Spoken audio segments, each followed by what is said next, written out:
When I was at the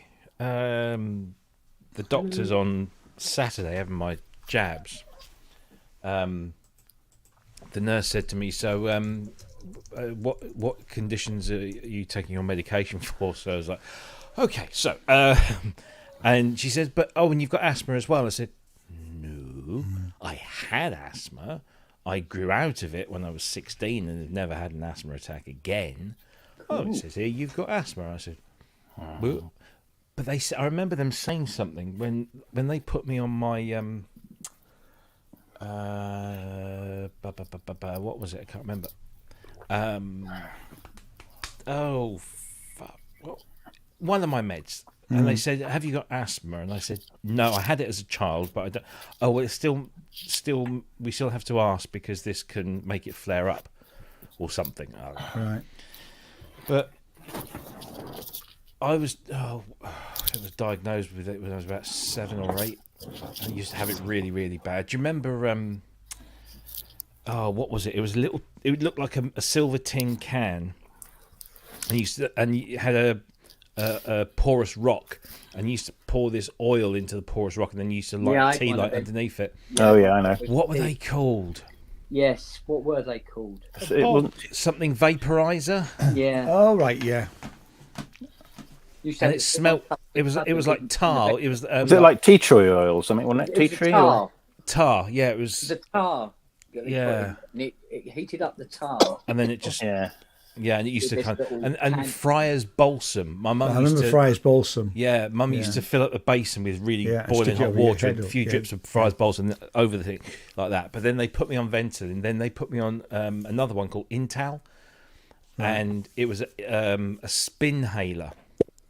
So it was like it was this weird looking contraption, and you opened it up, and you had a capsule, just like a little thing, and you put the capsule in, and then you screwed the lid back on, and then it was a bit like a pump action shotgun. You used to have to pull, and this sounds rude, you had to pull the outer ring down and up again, and 2 little pins would pierce the capsule, and then you'd breathe it in, and you'd have this little fan that went round inside as you drew the air on, and then it would draw the contents of the capsule into your lungs.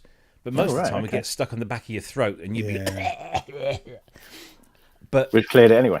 Well, yeah, but when you took it, I don't know how it worked, but after taking it, you started to feel like you were having an asthma attack. It was kind of that, and then it would subside, and that would lower the chances of you having an attack or something. And I'm sure that they did eventually go to a gas. Yeah, actually, my Foster is a bit like that. So when I take it, I actually feel like I'm going to start with an asthma Yeah, you attack. feel the tightness here. Don't Yeah, but literally within sort of 3 or 4 minutes, it's gone. you? You know.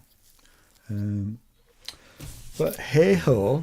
Yeah. Oh, So I mean, you're feeling better now, ish.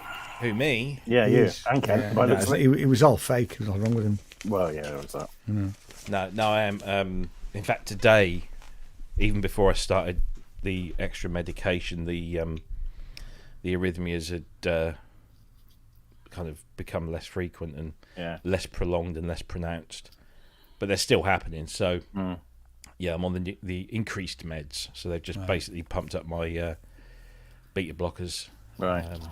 so that will hopefully Level you out. steady the ship, but Yeah. it could possibly also take it a bit too far down. It is the other way, yeah. So I've got to be mindful of Get my the old blood Apple pressures. Watch monitoring, yeah. Yeah, do you know, that was funny. Didn't ring anyone then? No, so I was in the hospital, and I use the Apple Watch features, just to test for, what my heart rate is and ECGs and all that kind of stuff. And the doctor asked me something, and I said, "Oh, I can tell you exactly," and put it up and showed it to him, and he's like, "Oh yeah, that's good." And he was taking, so they obviously know that these measurements are valid. Oh, got a bit of echo. Somebody's got a speaker on. You've stuck it on the TV, haven't you, Ken? Yeah, is it hearing back? Oh. Yeah, hang on. Let me. I might be able to fix it here. No, it's all right, I've done it. Okay, there you go. I just won't bother. Yeah. So. Fucking splash for the hell of it. Yeah, so they take it, and then I spoke when I spoke to a pharmacist today, he asked me what my average BPM is, and I said, "Hang on, I shall tell you." And just call it up. And my weekly average was, and there it is, and it's very good, useful. actually, isn't it? Yeah, it's useful. They are good. Yeah. Brownies per minute. Yeah,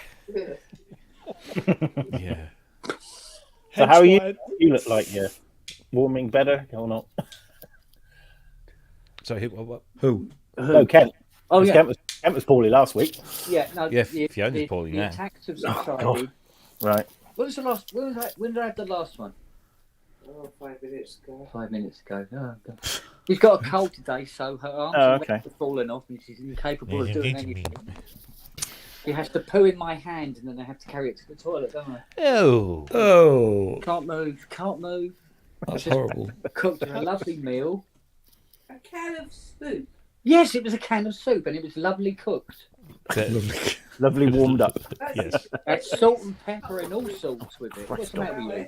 Had all the Did you, trimmings. did you put any vegetables in it? Because that would have fucked her up, wouldn't it? Yeah, you like vegetables, don't you? Yes. Image. Should have put sugar in it. Yeah, no, the attacks have surpassed. Right. I was getting quite a few, but I mean, Sunday, I think Sunday was the worst day, wasn't it? Something like about 8 or 9 of them within the space of about 4 hours. Wow.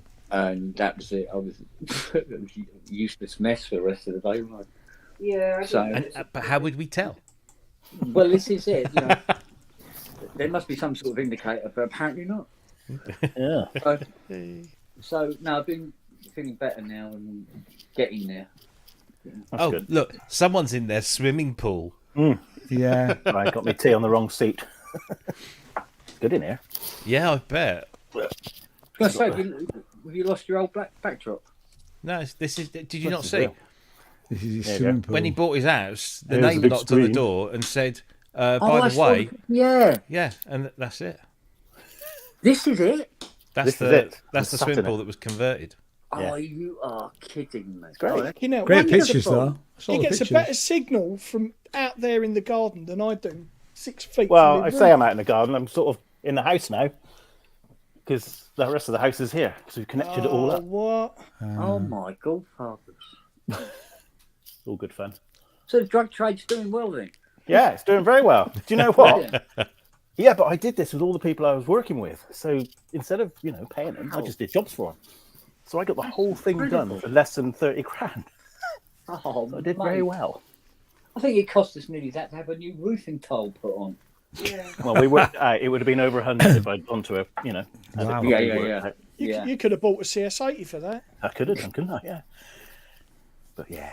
But the only thing that really annoyed me was the planner wanted us to put, because we've got a patio above it, she wanted me to put a skylight in like that. Oh, right, yeah. It's all right, but it's such a massive great. That was the most expensive part, that really thick Yeah. piece of glass that you can Yeah. walk on. But yeah, it's all right. Well, it's funny when the dogs walk over the top, you think, what the hell? Yeah. But yeah, it's all good fun. They should have done like they did in that waiting room, Robbie. That waiting room. You Wait, should have remember turned it. that into your studio. Oh, the- tell me Oh, about it. But I have yeah. a wife that has other ideas. She wanted to do a candlelight suppers and let's have a movie night job, so I wasn't going to argue. Yeah, the new A&E unit at Ipswich Hospital is all Alright. is all you know. It's everything's done in like pale blues and greens. It's all very calming. Yeah. Yeah. And the lights, so you've got a suspended ceiling and you've got strip lighting, but the plastic sheets across the strip lighting are blue skies with clouds on. Oh, lovely. So to give you the impression, and then they've got a big fuck off TV, and all it's showing is an aquarium on loop. Finding Nemo. That's what it should Yeah, be put but it was no, there were clownfish and all that, and I think Jackie said on more than one occasion, "I'm getting fucking pissed off with Nemo at the moment." Well, after 7 hours, I can imagine. Yeah. Yeah, that was a Oh. long wait, wasn't it? Is that what you were? 7 hours? That was 7 hours from going in to coming out, Yeah. but so I don't know whether something got messed up, but I went in and within the first hour I was triaged, which is fine. Yeah. Yeah. And then I came back out and sat there and waited and waited and waited. I think it was after about 5 hours that somebody called me. I was like, oh, at last. And up I get. And all they said, oh, no, we're just going to do your obs again.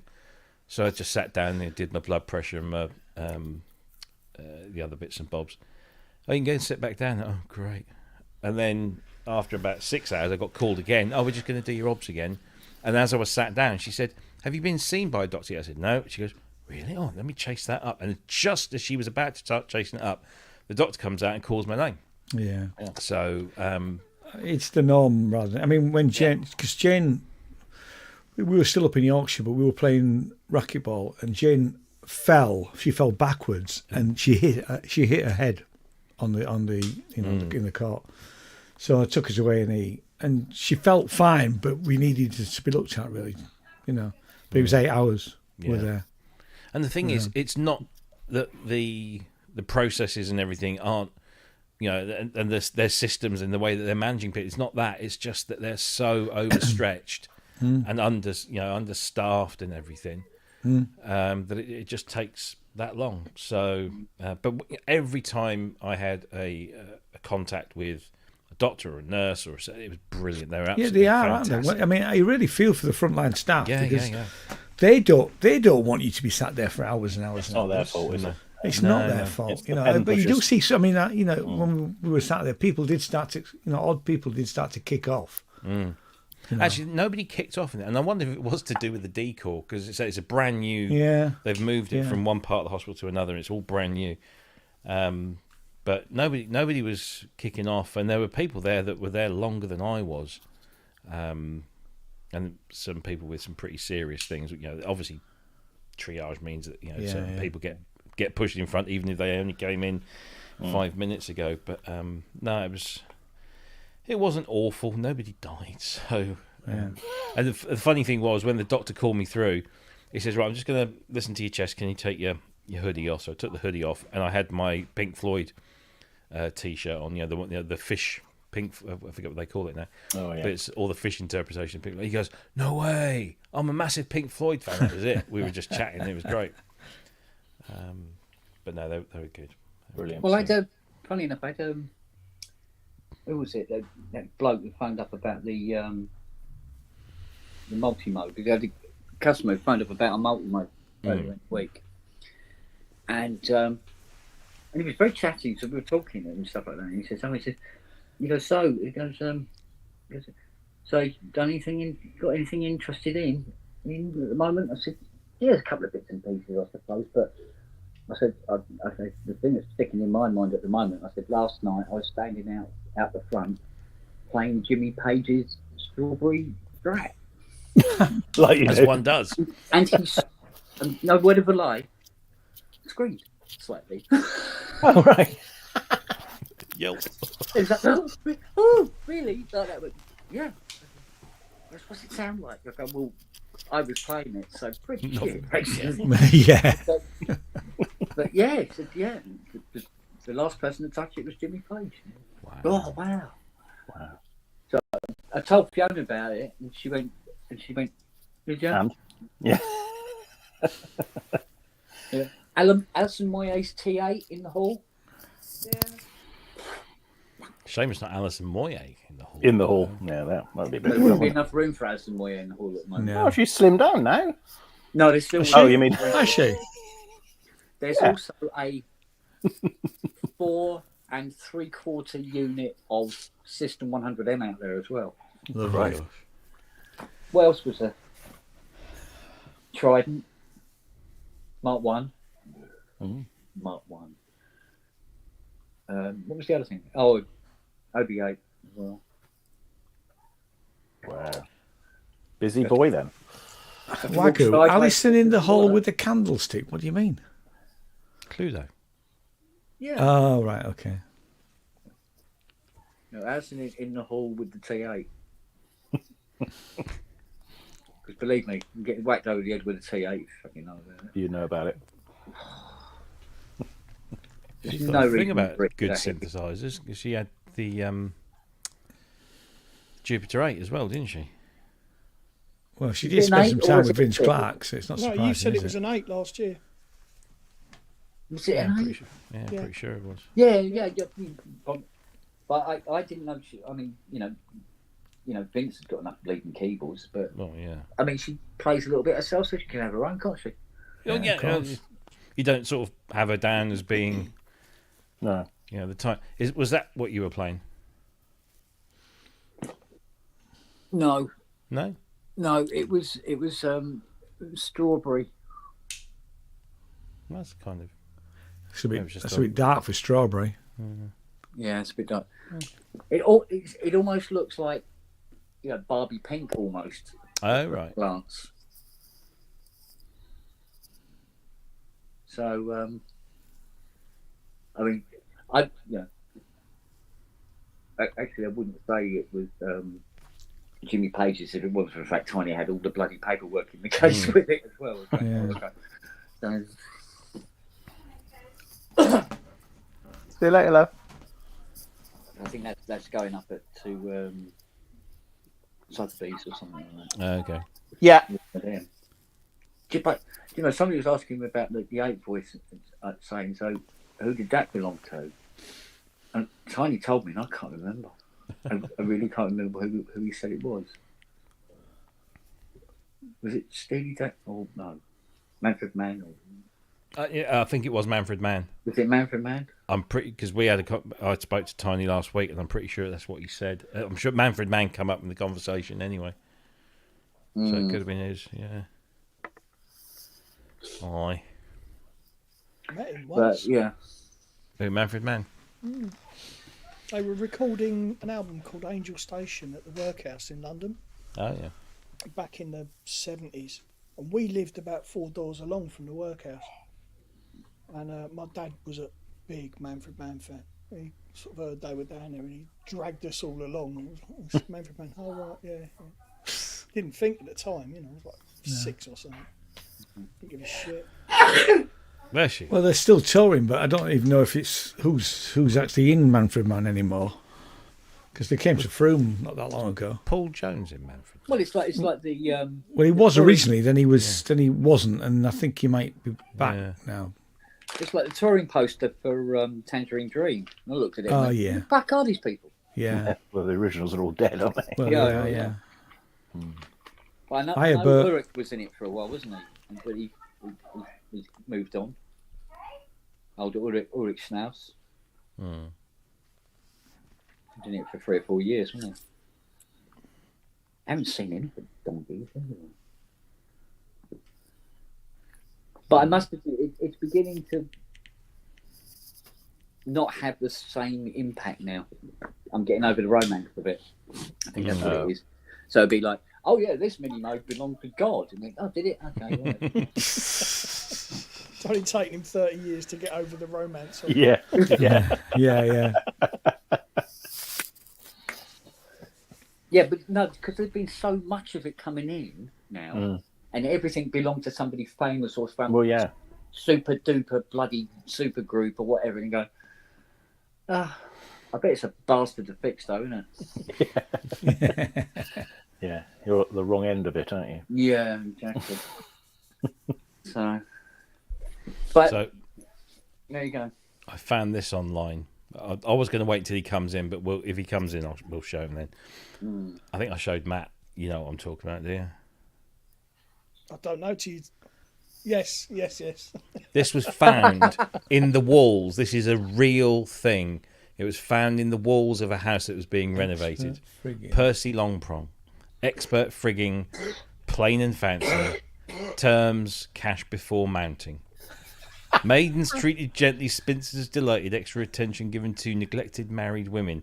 Reduced terms to young parties, satisfaction guaranteed. Widows a speciality. Please turn over for price list. Oh. And here we go. You've got the price list. You can read it. But yeah, try to work out what shillings? What's a bubble shake? Yeah, Who's I wanna know shillings what a bubble for shake is. saliva exchange? yeah. Saliva exchange. Whips and scourges, 3 strokes, 15 shillings. Finger diggle, And Percy gives Percy green gives shield green shield stamps. 2 and 6pence. Get a set of glasses every time you use him. Yeah, go on. 12.5p, darling. You can have a finger diggle. A finger diddle. 50 So- shillings all night, 2 times guaranteed. What the fuck is a Wow. bubble shake? Yeah, well, that's what I'm thinking. Bubble shake. Yeah. It's 9D anyway. Vaseline if needed. Finger diddle. Finger diddle. But yeah, so is it a relation? Hang on, go back, Rob. Oh, Go well, back. we'll go. Go back. What is that? Muff dive? Something bottom of the about- top what's the list. something Yeah, yeah, about? muff dive. Yeah. Fucking tongue bath. Oh my Saliva god. Tongue exchange. bath, all right, okay. Yeah. Something's- Love it. 15 shillings? Good God. Wow. So his secret's out there. So it's the ones that are covered up with a bit of paint at the. So you've got womb stretch, back scuttle, tongue bath, muff dive, perverted positions. I think that is. Yeah. And I can't figure out. Plain insertions is the top one. I don't know what the other one with caresses is, but brilliant. I saw that. That's Saw brilliant. that, and I thought, long prong must be a Long prong. relation. Yeah. That's the pre-Lego days. That is. Nope. Yeah, I wonder if he had a curly moustache. Yeah. Welsh accent. Hey, boy, would you like your womb stretched? Oh, you like a finger diddle. That's lovely. Yeah. I trained on a cow. I know. Both these Welsh shit, darling. Would it? Well, you'd know. From What are you doing? you experienced with that, like in that neck of the woods. You had a Welsh boyfriend once, didn't you? No. Didn't you? No, that was just a very potent leak. What? Stupid, innit? Stupid. Did you go? "Bah"? Yeah, it wasn't Welsh. He just had a very thick fur coat. Yeah, his name was Battery. He was a bit shaky. Apologies to any Welshman. Yes. All women. Used to forget things all the time. He was a bit woolly. No. Oh dear. Oi, oi, oi. Stop Where's Lily? playing with that thing. This is the latest thing to suffer the wrath of Lily. What is it? This is my DCA Pro tester. Basically, this checks transistors of what shape, size, and what they're made of, and all that kind of thing. But it doesn't anymore. Well, it does because you got these two Oh, okay. tracks here to go on the legs, and the third one. Oh. Yes, it's Well and truly chewed. gone. Can't find it. But the transistor I was testing is also gone. I can't find it.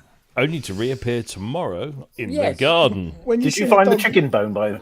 That was the last thing you were looking for, wasn't it? No, I was going to say, when you see the dog shitting sparks tomorrow, you know where it is. yeah. Oh, it comes out with ticker tape. Yeah. This morning's calculations. I don't know. No, she's a little mood. She's into everything. She really is.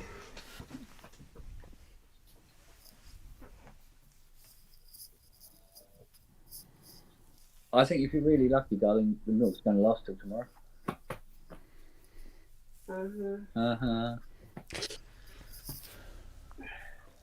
You going to go to bed? Yeah. One day. No, you're going to go to bed tonight. Yeah. Go on then. Hang on. What? I'm not ill. You go to bed.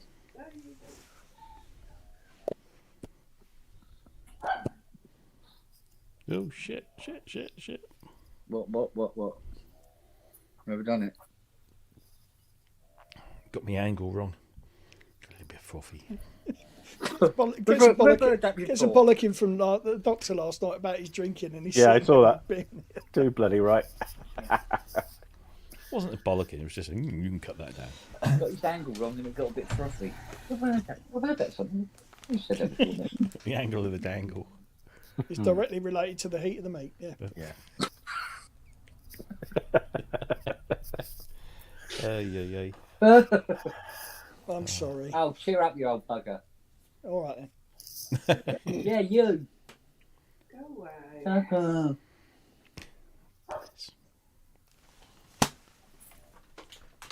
You're no fun when you're ill. Yeah. So the EMOM went okay then? Did it in last Friday? It was really good. Actually, really good. Excellent.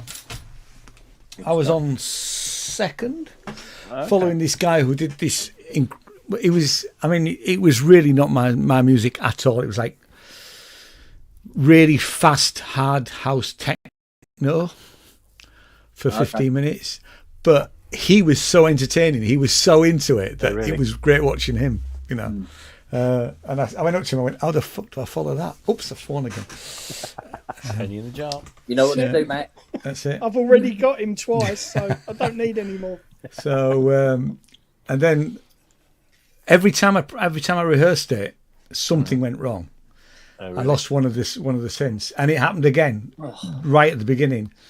So, GeoShred synth just crashed. So I reloaded it and started the set, and then for some weird reason the drums came in at the wrong point. They were meant to come in after 7 minutes. They came after a minute, and I'm thinking, well, that's really weird. Why has that happened? Anyway, You just I went with thought it. just go with it, really, Yeah. and it was fine. It was great, really.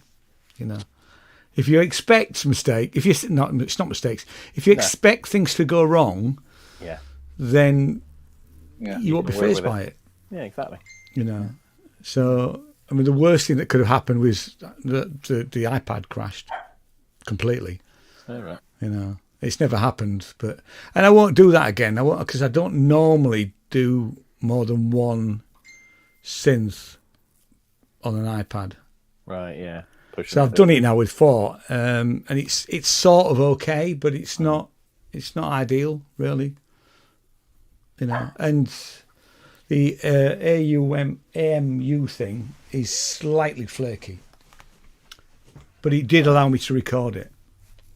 You know, so next time, I mean, hopefully, well, I'm definitely doing something in January, but that'll be a longer set. That's it. I think it's January or February. I'm playing Breeze Block Beats, which isn't an EMOM. I hope somebody's just bought something. Let me see what it is. It's a finger dingle? pair of knitting needles. No, I don't. Told you about the knitting needles, didn't I? Yeah, You know. So yeah, I mean that I'll do I'll do 2 or 3 synths with that. Do a proper set and work something out. I'll always want to do something different and something I haven't done Well, yeah, you before. got to, haven't you? Yeah. Yeah. So, Very good. but no, and it's a good night there. Actually, it wasn't as busy as the first one, Right. but it was still a good crowd. You know, it's worth a visit, Pete, if you get a chance. Yeah, no, I will do. It's just Yeah. on the show The Friday. next one I think is going to be February. I think. Okay. Ken was saying. Although we're going to have a get together in Wells for a night out, an EMOM night out beforehand. Apparently. Oh, right, yeah. Before Christmas. Fair enough. Yeah. Very good.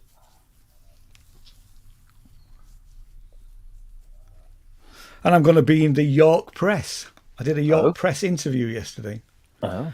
Because on Court case Friday, finally came up then, did it? sorry, So the court case finally came up. he did actually, yeah, and they come and collect me tomorrow. No, because the Nerve Center album is going live on streaming on Friday, and so we did another round of emails, just promoting it in between doing Dave's album. And I thought of all the papers, York Mix have already done it. The York papers, the Yorkshire papers, should pick this up. And anyway, this guy from York Press said, I missed this first time round. It's great. This, so we had a natter. He's going to talk to Gary, the lead singer and the songwriter. It should be out tomorrow, I think. Really, interestingly, Yorkshire Post, which is the Leeds paper, they said, if you write the article, you just submit it. And I'm thinking, well, I'm not doing your job for you, pal. So that's local journalism now. Yeah. Well, he's in Leeds anyway. That you actually write the article, Oh, right. send a picture that you've got the rights to, and they will consider it for publication. I'm thinking, stuff that for a game of soldiers. You know. God's sake. So, Wow. biggest TikToker in York. Is he talking about me? I like the eBay Gone Mom. eBay Gone Mom, yeah. Probably the biggest TikToker in Somerset with my 5 million views over August. Yeah. That's what got me the reviewing the festival, the film festival. I did tell them that it dropped off since then. I said it's dropped off to about 1,300 to between 600 and 1,300 per video now. But they went, "Oh no, that's great," All right. So Down with the kids, Ian. absolutely not. Mind you, if you're well pissed off, you find out if somebody just fell asleep on their keyboard. Yeah, exactly. Yeah. Actually, no, I wouldn't be pissed off at all because I tell you, I don't understand it. Don't want to understand it really. Don't really care about the way the algorithm works. Although I did try and analyse it to some extent, just accept whatever I get in terms of views. Yeah. Are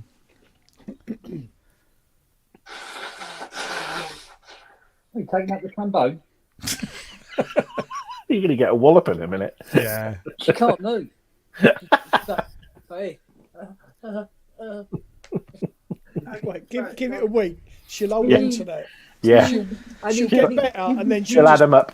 batter him, and then he'll be like, "What was that for?" She No, went, what "Remember a week happens, ago." what happens every time?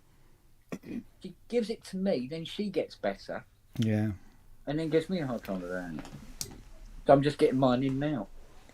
Well, I have to say, my dear wife wasn't very sympathetic when I had a cold the other week. She wasn't, very supportive of because I was feeling really grotty. Whereas when Jane has a cold, I'm very supportive. She'll be going, "I'm dying," rolling another face.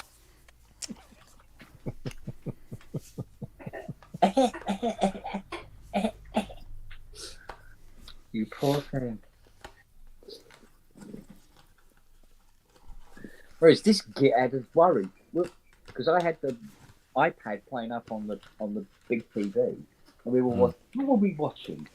We were watching hospitals. Watching Hospital waiting rooms with Robbie. No, that's what I mean. We You were show watching you something, do and it. then it pops up. And goes, "Oh, I'm in hospital. What the fuck is going on? What?" We got home last night. We had something to eat. No, Paul, she didn't let me put the heater on. Sorry, for Rob, carry on. That's right. And we went and sat in the front room, just put our feet up for a little while. Turn on the TV, and what's on? 24 hours in A&E. I can't watch stuff I'm like, that. for fuck's sake. I can't watch stuff like that. Well, I'm actually not really that squeamish, but I actually don't want to look at surgery. I am not interested in watching somebody having their gallbladder taken out or whatever it is. don't. When I was consulted about having my hip, when I was having my hip replaced, the guy said to me, he said, "Do you want to? We could do it under local or general."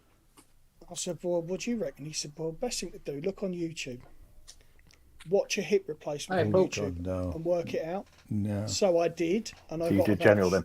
I got about 3 minutes in and went, "Fuck that." General, knock me out. It's when there's two people holding the guy's pelvis down and there's another Oh, God. doing this with It's the like femur. I've had the camera down the throat a few times, Yeah. and the first time I was convinced not to have any just a spray on the back of the throat is the simple way rather than an a proper full anaesthetic. And I felt like I was dying because I literally felt like I was choking. It was horrendous. So the other both times, although in your hospital they were trying to convince me to not have an anaesthetic, I went, no, I want to be out of it.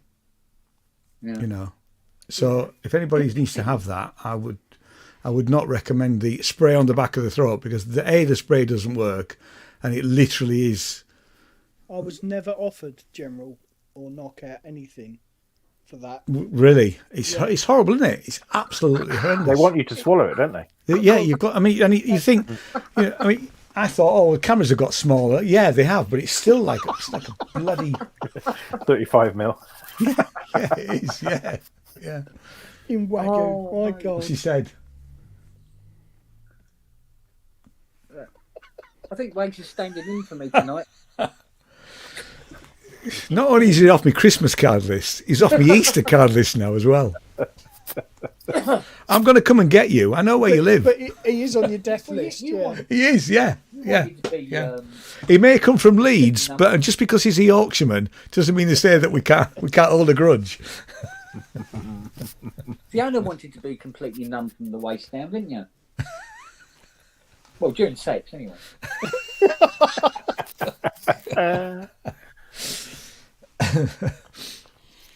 Dear. Sorry. Hiya, Paul. Can't be asked to write.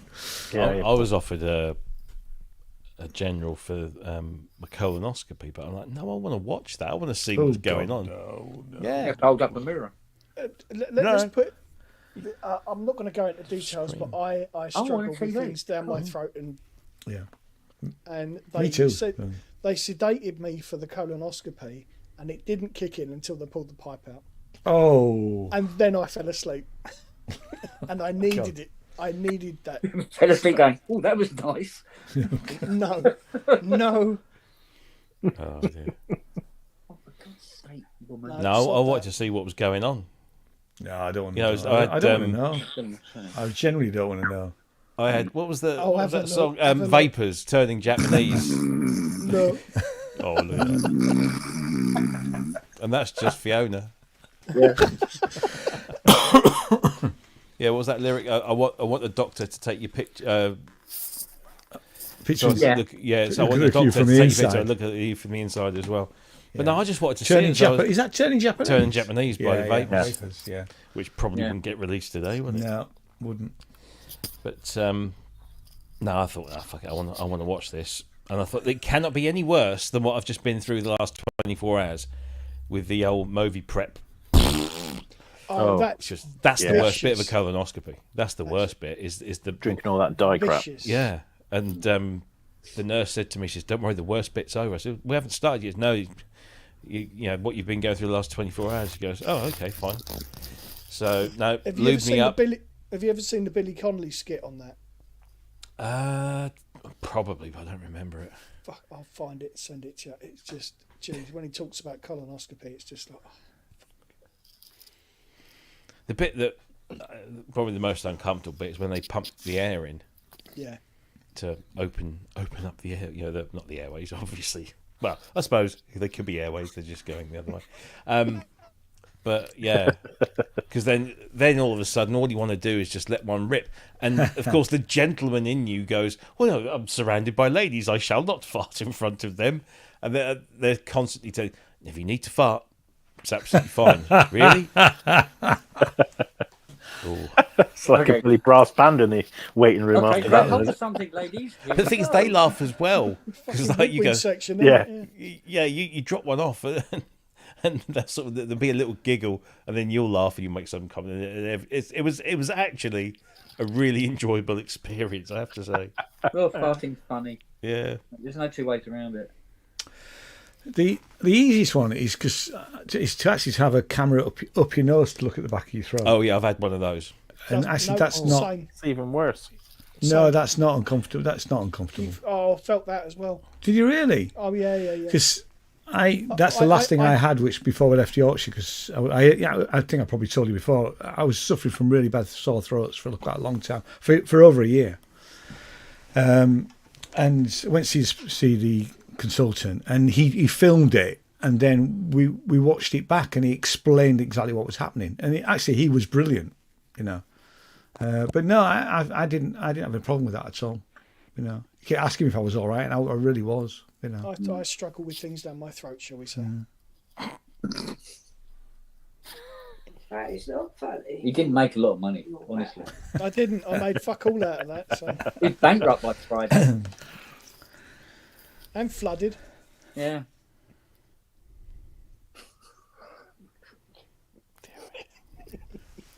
Paul's early opinion of Leeds, formed by the Who's live album, Live which at is a Leeds. brilliant album, actually. Yeah. I've got the extended edition of that. Yeah, I'll go triple one. But Leeds is not necessarily a nice city on a Saturday night.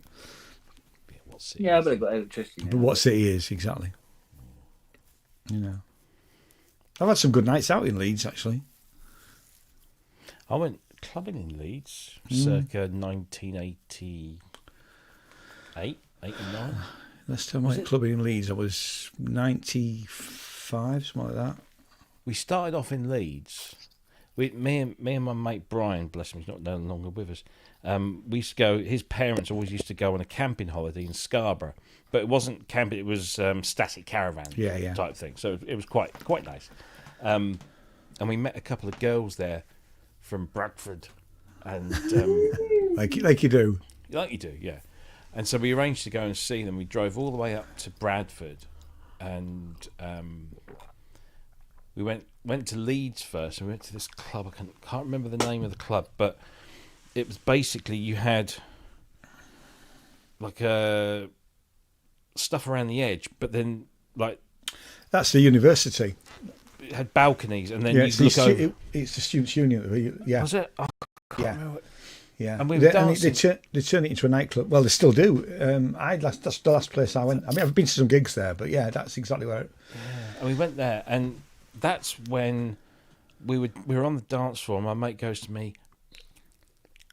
I'm like, "What?" He goes, Rick Astley. He's behind you." And apparently, Rick Astley was behind us. Never going to give him up or whatever.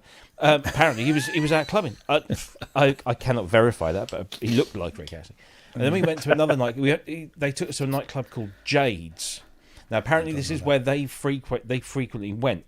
These were two just northern lasses, but Jade's was a club where people of my skin tone were probably not very welcome. Yeah. And we got some looks, and so the girl said, "Maybe we shan't go in there tonight." So we ended up then jumping on in a taxi and going back to Bradford. And there was a big club there called the Paradise. I think it was called or just Paradise. A massive hall. Is this in the 80s? This is it, yeah, sort of late 80s. I played that place. Yeah. Yeah. Big hall, and then 2 rooms at the back, like Yeah. chill out rooms. Yeah. That was a proper, really good It nightclub. was a really good club, actually. Yeah. I played it a few times. Have I told you my story about the guys with the baseball bats there? No. Okay, here we go. Strap in, lads. So I'm playing in this band, and we're playing. I don't think it was maybe called something else, but this is mid 80s. It sounds like exactly the same place, and it's probably because it's quite a big club, and it was full. And there's lots of security staff all around the place and outside, and they had to signal each other. So every time there was trouble, literally they would all congregate, and so we do our 2 sets. We're doing stuff like Go West and all that chart stuff of the time, and we're packing up. Right, and the club's cleared really. It's just us and the security and the staff. And all of a sudden, as we're playing up, all of the security staff walked onto the stage. We're still, "What's going on, lads? Stay here. There's trouble outside." And they walk to the back of the stage. They open this cupboard and they all take out baseball bats. So every one of them's got a baseball bat. And we went, "Well, our bass player's outside with his girlfriend. Well, there's trouble outside. Stay here." And we just did what we told. We just literally sat there. Jane had the money for the gig, which was like 400 quid. She went, what shall I do with the money? I said, "Just put it in your handbag, love." And because we're thinking, well, Al and Jean are going to get, they must be hammered, really, to be in the middle of all the trouble. And when we got the all clear and we went down the back fire escape, because they'd come in a Mini. Their Mini was parked around the back, and they were having a little cuddle, shall we say? I said, so did you hear the trouble? They went, what trouble? We were too engrossed. Yeah. So, but yeah, the baseball bats was quite, I worked in a club in the early 90s, and there was a bouncer there, Dean. He was known as Animal. And I often said, why is he called that? And they said, just wait until it kicks off. Yeah. I worked there was like 3 bars in the club, and then DJs down the other end, and I worked on the top bar, and it was like on a raised platform, and we had metal railings in between that and the dance floor. Animal always used to position himself there, and it went off one night, and he went through the railings, took him down. Wow. And by the time we all caught up with him, he'd stopped 3 guys on his own. He had one by the throat, one in a headlock, and his knee on the back of another guy's neck. Pinned him down. He's like, yeah, all right, you can take that one, you can take that one. And they cuffed him. They used to cuff him. He was a fucking nutter. Apparently that was a mild one for him, because he just used to go in like Animal from the Muppets. He'd just go, Yeah. Hello. Yeah. Brilliant he was.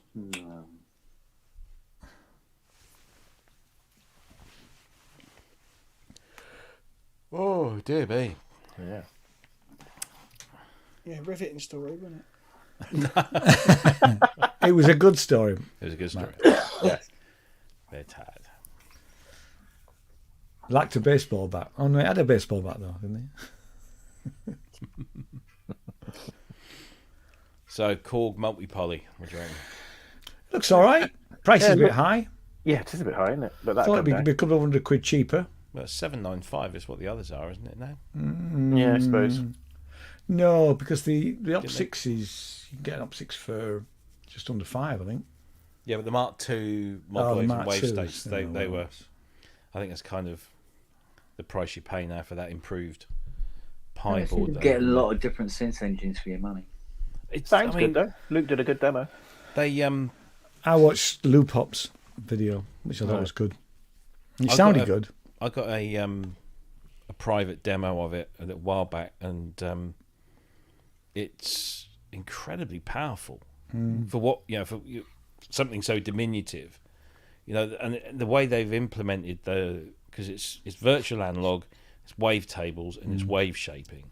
Yeah. But you've got these virtual voice cards, and they model each of the oscillators and the filters and everything, and they've got a whole range of filters in there.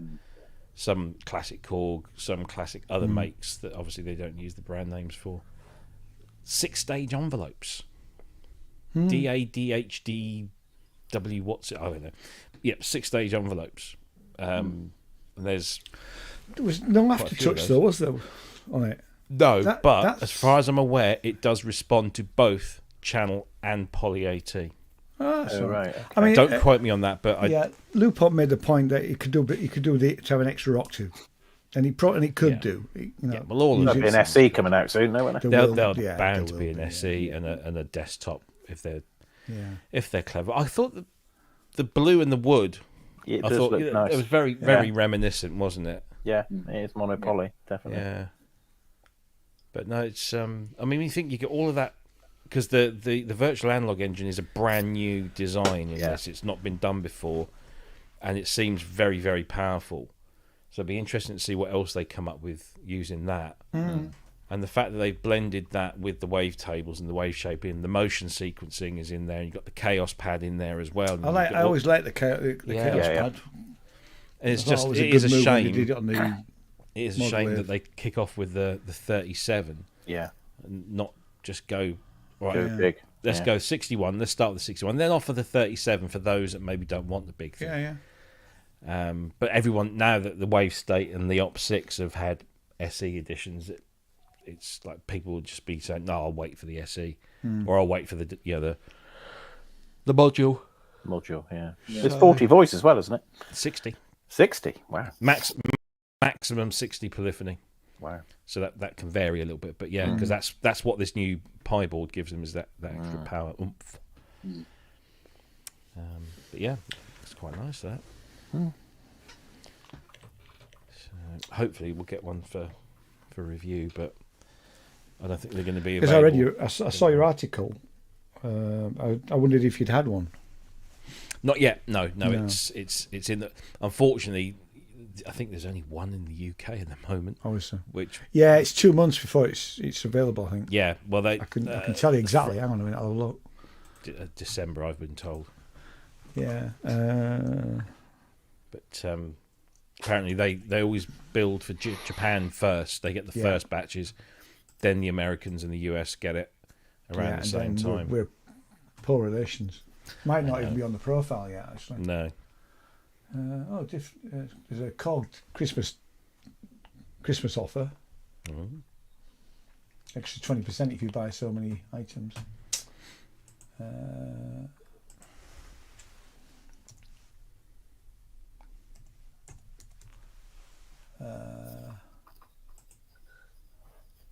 Well, I can search for it, but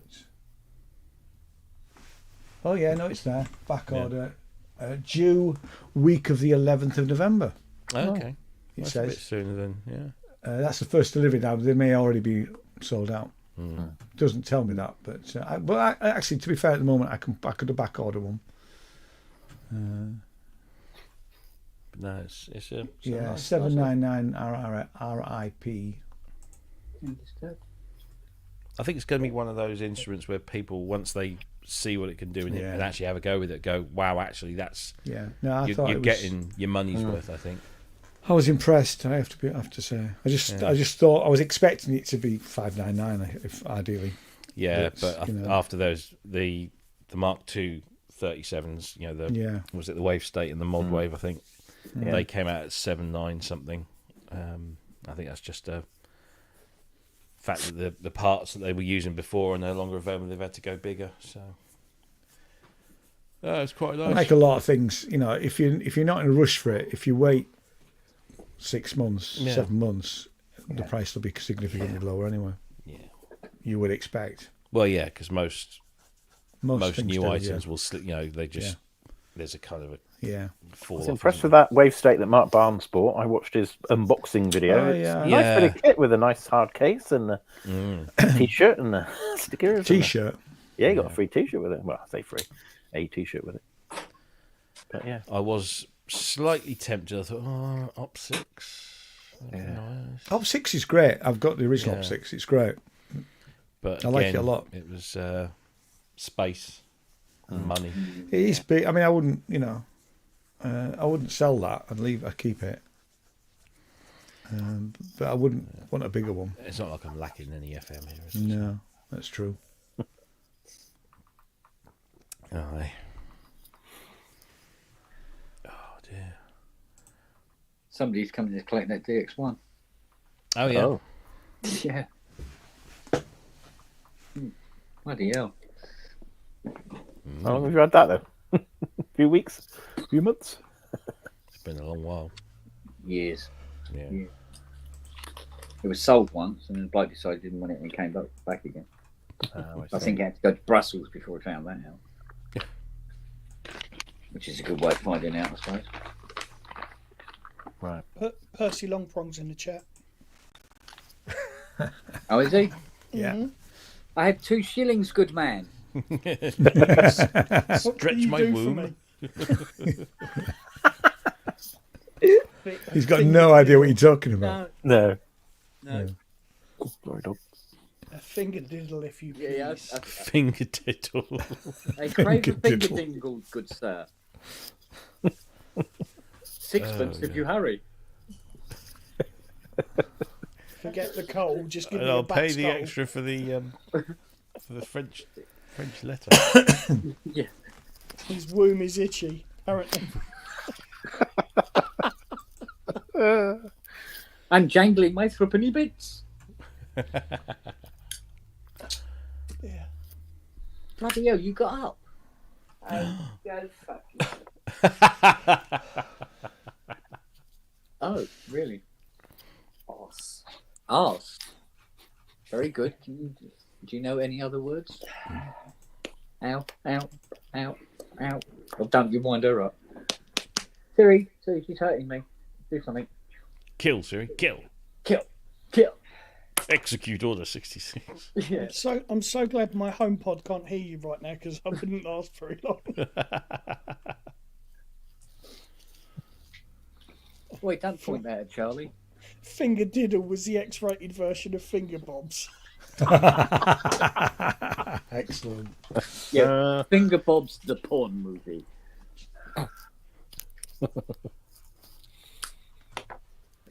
Yeah. Oi, oi, oi. Oh, dear.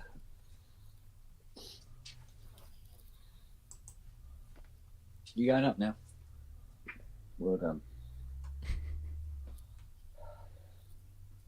Oh. Sorry? Have you lost the ability to speak now? You can only whisper. You are appalling. You go to bed, You think get some sleep, sewage doubles. alright? You will feel better in the morning for it. I guarantee you. Take some paracetamol Yeah, possible. Got lem. or Lemsip.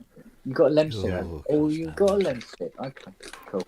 That'll make you feel better. You get off a lot better for it. So who's going to see the Tears of Fears Tipping Point movie at the weekend then? Nope. I was supposed to be going to see it tonight. Oh, I don't think it's on it here, actually. it's on in Bath.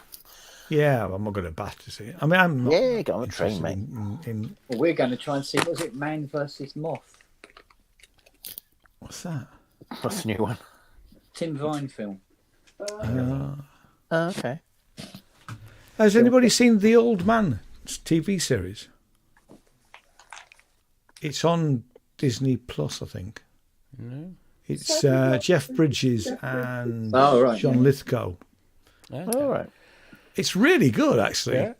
Yeah, I mean, the fight scenes in it are very realistic and quite long, but it's really, really well done. He's an ex-CIA operative. Okay. That's all I'll say.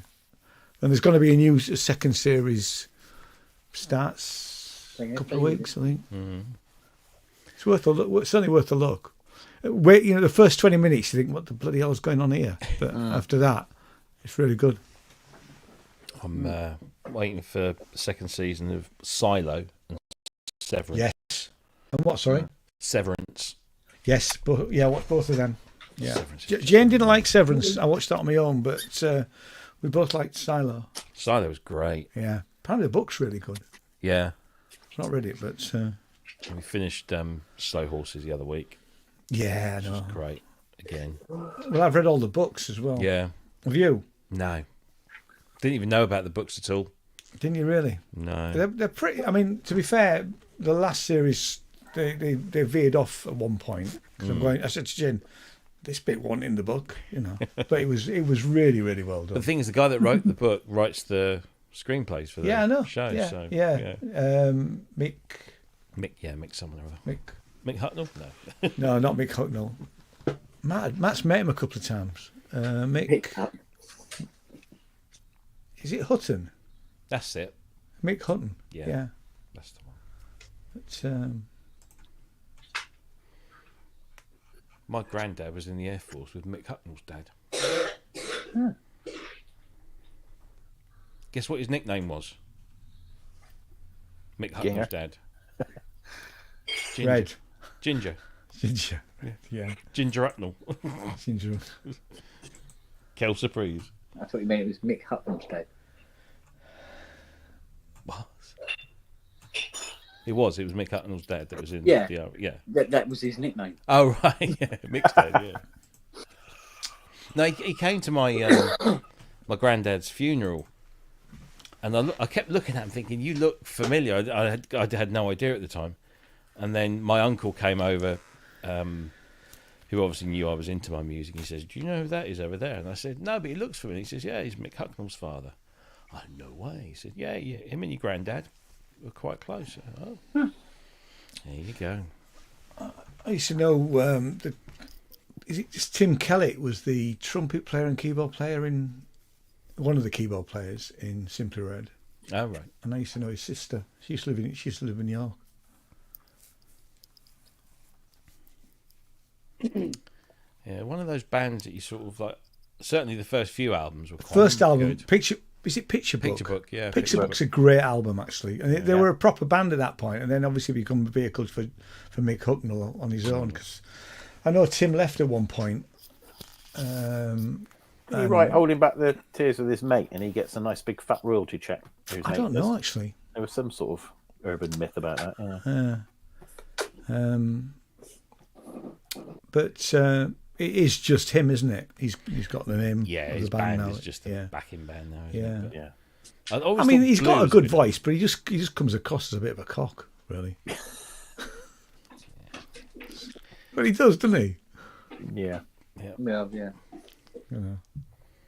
Yeah, I always liked Blue. I always thought Blue was a good album of theirs. I've not heard that It one. was kind of after their peak, and they sort of run off. It was actually Yeah, I bought Stars was I've still great. got Picture Book, and then when I was working in hi-fi, they had a deal with Acoustic Research, and all the hi-fi dealers were given a Simply Red album. Can't remember which one it was. Stars was the big one. Wasn't Stars was the Yeah. Stars album. That It the was, I Stars mean, album. Jesus, that was everywhere, wasn't it? Yeah.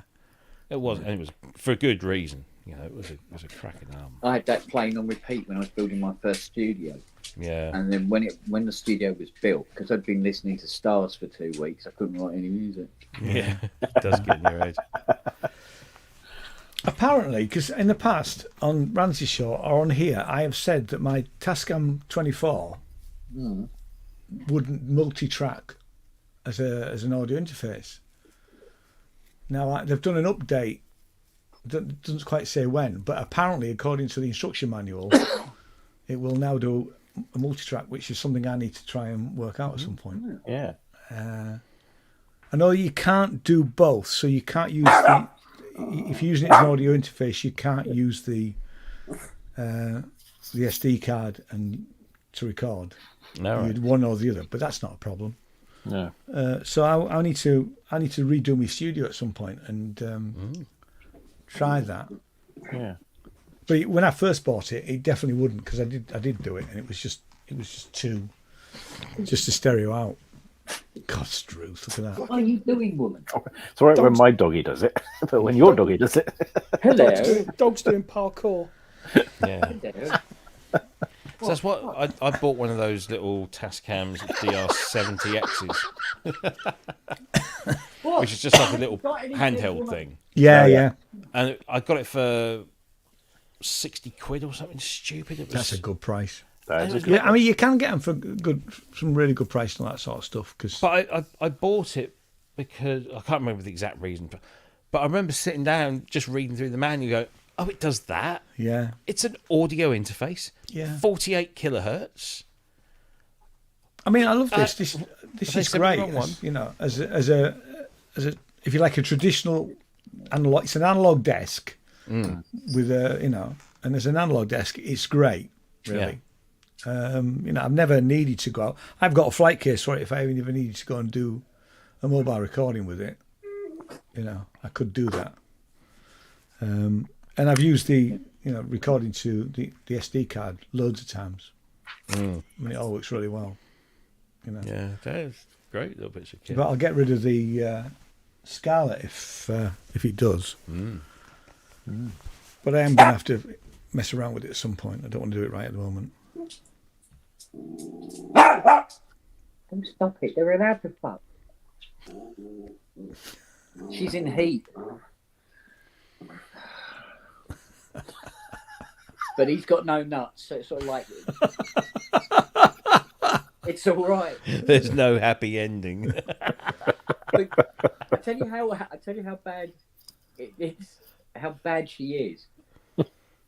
Like what she'll do is she'll sort of like back herself up and bend her tail over to Charlie and try to get him interested. And then if he's not interested, she'll do it to like the Hoover. I go, I said, darling, that's a shark. No, that won't work, mate. I saw her doing it to a flower pot out in the garden yesterday. Yeah, well, I think we've all tried to do it with Flair at one point in our lives. You speak for yourself. Exactly. Words out of my mouth. All right, won't go any further than here. Yeah, there's nobody watching, is there? No, 46 of us here, bloody hell. it's just a number. I enjoyed Jason's thing the other night. I think we were all taking the piss a bit, weren't we? We were, yeah. It was great, actually. He sounded very ropey, bless him. Yeah. But he knew that. Now we did say dogs walking on the back of sofas is such a British thing. I don't know. It's a very here thing. I don't know about anywhere else in the UK. To be honest. Yeah. You don't do it anywhere else, do you? Yeah. You only do it here, don't you? Get this. I've just seen. I'm going to see Stuart Copeland in a fortnight. Right. He's doing wow. he's Was doing he owing money? Is it his band? No, he's doing a talking tour. He's great, actually. But Fantastic drummer. But Luke's arranged for me to meet him. So I'm going to get to meet one of my idols, which is. That's Luke. brilliant. Yeah. But we got to go to bloody Bridgewater to see him. Oh, yeah. Road. But he's just put a raft of new dates up, and the fucker's doing Torquay next year. Oh, you're joking. Where in the which theatre in Torquay? The Babington one? Babington Oh, yeah. Theatre, yeah. Oh, wow. Which is a nice. Is he coming near me? Nice theatre, that, yeah. I think Bridgewater's the nearest. All right. I'll be buying my level 42 tickets tomorrow. Well, Luke's already jumped on me for that. We're going to go and see him in Bristol, I think. They'll be playing Bristol, won't they? Yeah, definitely. And they normally play in Ipswich, but for some reason they're giving it a swerve, which I don't blame them. It's a shithole. So the nearest one is Cambridge, which is not too far. Yeah. Right. But they're all. The thing is, the last show on the tour is at the Albert Hall. Oh. And they have been such a massive band for me. I've never seen them at the Albert. Saw them at Wembley Arena, but the Albert is just such a great. And the missus I really saw isn't them worried. in University of York Alcuin dining room Yeah. back in, I don't know when it was. They were great, actually. They were When really, I came back really from good. Bristol, coming saw up the them last M4, past the turning for Chippenham, and every time I see Chippenham, I think of Chippenham Gold Diggers. Yeah. Because that's where they used to do a lot of their early live Yeah. recordings. Would Ah, always right. be at Chippenham Gold Diggers. Yeah, that's You right. get a great crowd there. I nearly, Oh, we nearly Gold Diggers bought a was house in Chippenham. Yeah. Gold Diggers was brilliant because Virgin Yeah. owned it, so everybody on their rostrum had to Yeah, go yeah. to Gold Diggers. So I could go in there for a ticket for £10. Demand Sham 16. I saw everybody. It was great. Growing up in Chip. No, I've seen Level 42 loads of times. Yeah. I even saw them on their supposed farewell tour. Oh yeah, that old chestnut. Yeah. And then, it got quite emotional at the end, and everyone was like, oh, and then, a few Okay, years they're later, joking. they're back again. Well, it's the 40th anniversary of the Running in World the Family. Machine. Yeah. World Is it Machine. World Machine or World Machine. Yeah. Yeah. Oh, yeah, Family World Machine was 85. 88, wasn't it? Something like that. What's that? Sorry? Well, Running in the Family was like 87. Was it 87? World Machine was 85. Actually, it might have been 86. But World Machine, because True Colours was 84. World Machine was 85. Because I remember just losing my shit over that album. That was just such a good album. What was the early albums? Because I was playing the jazz rock band. So yeah, the first album was Level 42. Then there was the Pursuit of Accidents, The Pursuit of Accidents is the which one. is a cracker. I mean, that's a proper Brit funk. Yeah, it is. Yeah, and Belter. because we were doing stuff like Stanley Clarke and that sort of stuff. You know, Oh, and yeah. everybody in the band was. I wasn't really into Level 42 at that point, but I got into them because everybody else in the band loved them. You know, Yeah. and in fact, that's when we saw them. Then because I think the third release third album was the early tapes, which was recorded before the first stuff because it was done. Actually, Robin Scott was because Robin Scott was behind that. Actually, Robin Scott was always kind of like lurking in the background of Level 42. So he's got loads of good stories. Need to get him. Pursuit of Accidents. That was 82. So is it Mark King's brother that's with Frost then? Yeah, Nathan. Nathan, yeah. But Nathan also plays with Level 42. Yeah, that's right. Nathan plays guitar with Level 42, but he plays bass with Frost. Okay. That is That such a good is album. brilliant. I've been listening to it all day. You got. Yeah, I hope they're going to tour it. Yeah, I've already asked Jem. Good. Yeah, it was the He played the. I saw them the last album in Bath in the little Comedia, tiny little venue. Brilliant they were. So hopefully they do the same again. Yeah, fingers Defo. crossed for that. Yeah, I was listening to the Underworld album today. Yes, that's another good one. Is incredible. Comes out tomorrow. Strawberry Hotel. Highly recommend. It's another banger. They just can't seem to like do a bad album. And they're always pushing. They're always doing something. There's lots of stuff where you think, yeah, that's unmistakably Underworld, and then there's other stuff where you think, Yeah. it was very good. Yeah, Yeah. some good stuff coming out. You like this, Peter? Go on then, what's This that? just arrived this morning. Oh, Dance Macabre Deluxe. you got the deluxe. on Well, I Blu-ray with refused- Atmos. I might have to get it then now. It's got Atmos. Yeah, that'd be good down here. Well, I got the original one because they did the original on Yeah. Atmos was it last year or the year before? Yeah. And then they announced this one, which is the same, but it's got some extra tracks on it. So I thought, Yeah. fuck it. What was it? Ty said tech. Tech. Yeah. Bollocks. Still good. Crash Test Dummies in 3 weeks, I think. Oh yeah. All happening. Yeah, I'm looking forward to that one. Because that was such a big album, God Shuffle Yeah. His Feet, and such a good album as well. I mean, lyrically, I mean, They're all little songs. They're like the classic Squeeze tracks Yeah. where they tell a Yeah. story in 4 minutes. You know, Yeah. brilliant stuff.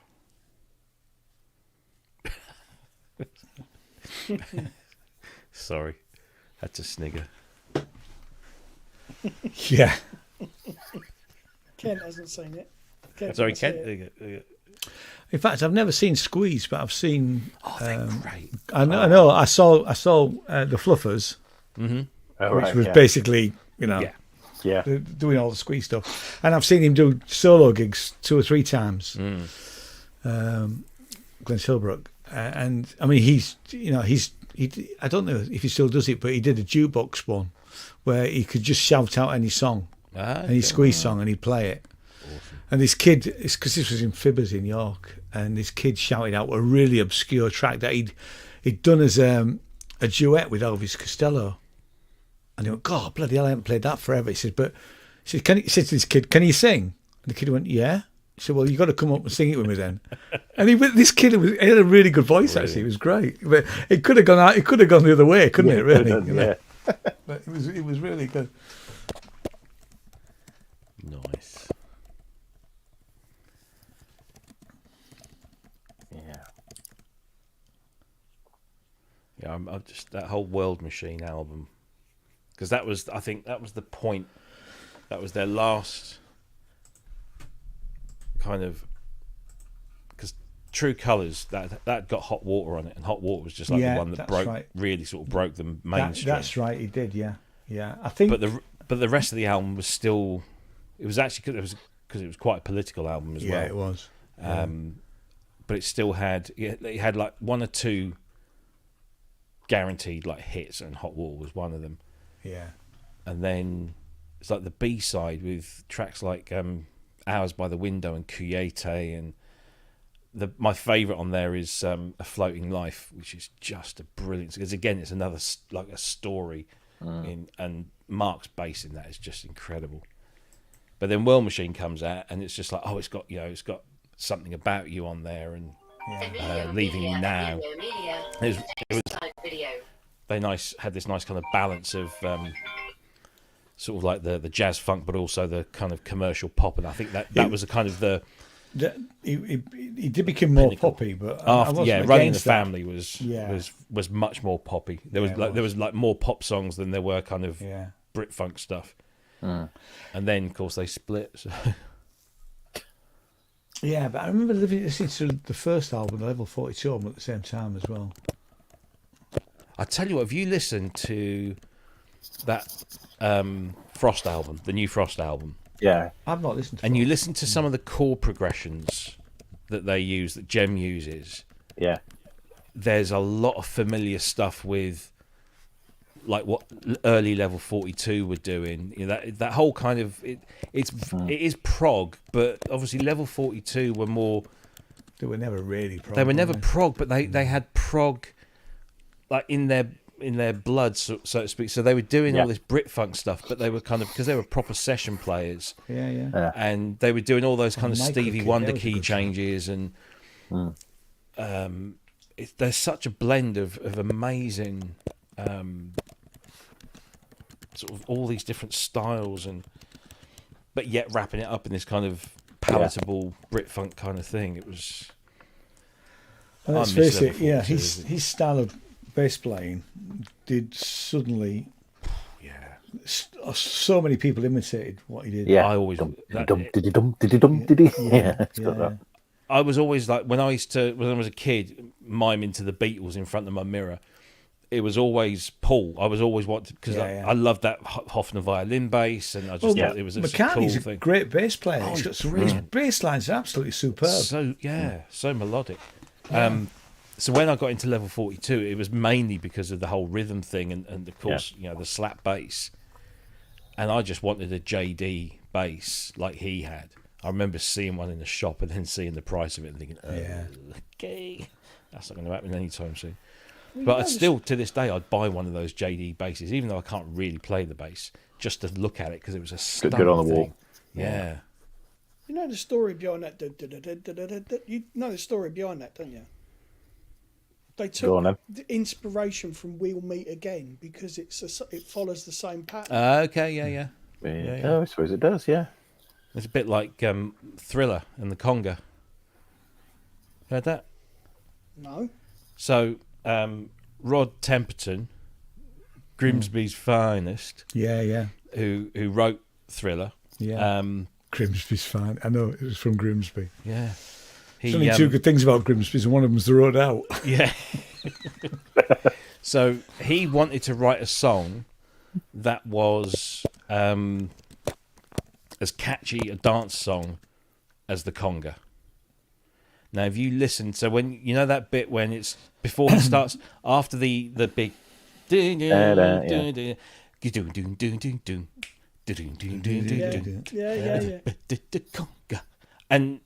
and it was I think it was Spearsy that pointed that out to me, and I actually did. There's a video not on the Process Network channel. Maybe I'll stick it on there. I did it on my personal channel, where I recreated the pattern, and then put in the Conga pattern, and then just go between the two. It's just like, fuck! It's Thriller is the fucking Conga. It is all the way through. It's the Conga. Yeah. Brilliant. There's a question. What's You that? know that the very early melodic part on the level 42 song, It's Over. Mm-hmm.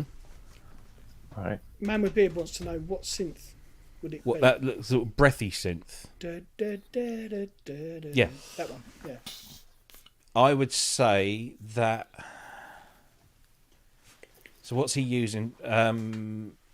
At the time, Lindert was using a TX816 and a Prophet 5, but Wally Badarou was on the Synclavier, so it could have well been a Synclavier patch. Because I was having a chat with you remember the Akira that came up to us at she's a lecturer at the university. Yeah. She was just saying how she just got into. I mean, I don't know how old they are, but they just got into World Machine just recently, and I was like, "Oh, it's a brilliant album." And we were talking about what was the bit that she was talking about? Oh, that's it. It's Physical Presence. Yeah. At the beginning of Physical Presence, what's that bass sound? Because it's not. It doesn't sound like a bass guitar, and I said it's not. It's a sample. It's a synclavier, because you can hear the aliasing in it, and then Mark's bass comes on top. And then that reminded me of an article I read in, I think it was 1-2 Testing magazine or something, where they were talking about Level 42 were talking about the use of the synclavier, and there's a track on World Machine called "It's Not the Same for Us," and if you listen to the opening bit, there's this little cabassa sound. Right. Yeah. And that is a Bic lighter. Oh, really? They basically microphone, Bic lighter, like that, sample it, pitch it down a few semitones, and on the synclavier, there is it. That was your cabassa, Bic lighter. Brilliant stuff. Those were days when you were imaginative with your sampling. Well, exactly, yeah. I mean, and Battery was a master of the synclavier. Yeah. So much so that Arturia pulled him in to do a whole bunch of presets for theirs. Yeah. I've got a single by him, which is like a 3-inch CD single. All right. Really great. I mean, production value is incredible. on it. Best single of his was Chief Inspector. Yeah, I can't remember. Brilliant. It Absolutely might be brilliant. that. I have to dig it out somewhere. And I only knew his name from Level 42 sleeve notes. And I was in my record shop one day and I saw this thing that said Wally Baddery. I thought, oh. I had no idea who he was other than he worked with Level 42. So I thought, well, I'm having that because it's. So I bought it, took it home. It's a proper, groove, real sort of like funky groove. And that's when I started to sort of like learn about, the fact that he was working with Grace Jones, basically all the island artists that were recording out at, is it Nassau? And all the stuff that he was doing with those guys. And then once you start sort of putting, you learn more, and he was real Prophet 5 whiz, and that, I remember speaking to Robin Scott a few years ago, and he was that Robin Scott, yeah, and he was telling me that Wally was just absolute genius. He would use him on everything because he could just get any sound out of anything within minutes. That's good actually. Yeah, very clever, very very influential guy.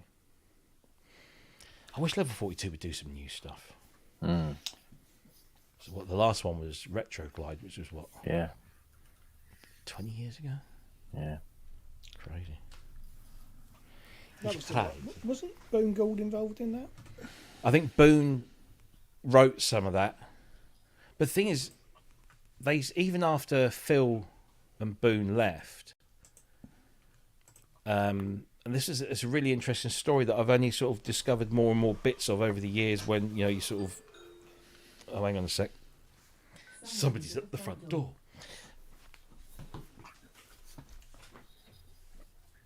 Deliveroo. Yeah. Yeah.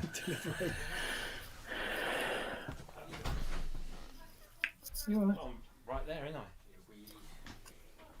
I? Yeah, it's funny the fact I've never listened to any of the later stuff after 87. Running in the Family was the last album I listened to. Or maybe Staring in the Sun, actually. Yeah, no. Staring in the Sun was a good. I like that. Yeah, I remember the cover of that. Yeah, it's a Chinese... Was that the one with Gresham Blues on it? Yeah. Yeah, I love that track.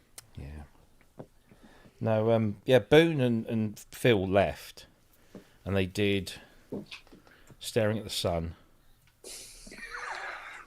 Guaranteed, because they got dropped from Polydor. Yeah. Very good. They did Staring at the Sun and Guaranteed, and then Forever Now was the next Forever one. Now, and then Retroglide. And Forever Now is essentially a 94. full reunion album, except that they wrote the album. Phil plays on it, Boone plays on it, Mark and Mike obviously on it, and then the record company basically fucked them over and didn't give them any money to promote it. So Phil just turned around and said, honestly, this is it. I've had enough. I'm out, gone. Yeah. But it's essentially a full original lineup Level 42 band without it actually being officially sort of sold as one. But that's a good album Forever Now. Or was it Guaranteed? No, I can never remember which one it was now. Is it Guaranteed?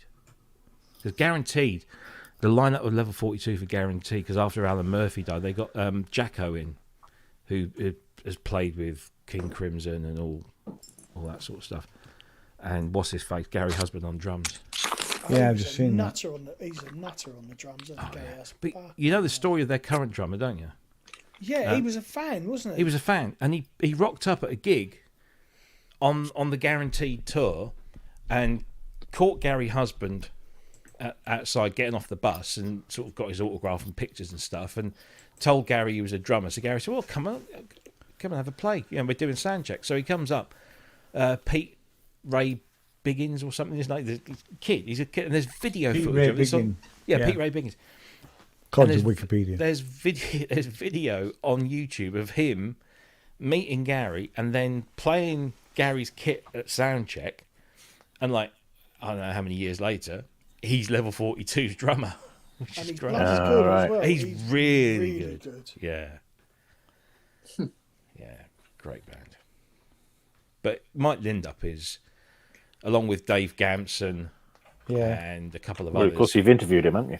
Yeah, but I'm sort of ticking off my DX inspirations because it was those guys and those sounds, that they were coming up with that were massively responsible for me sort of falling in love with that I whole. was a massive Scritti Politti fan. Oh yeah, me too. I mean, right from the early stuff, but Yeah.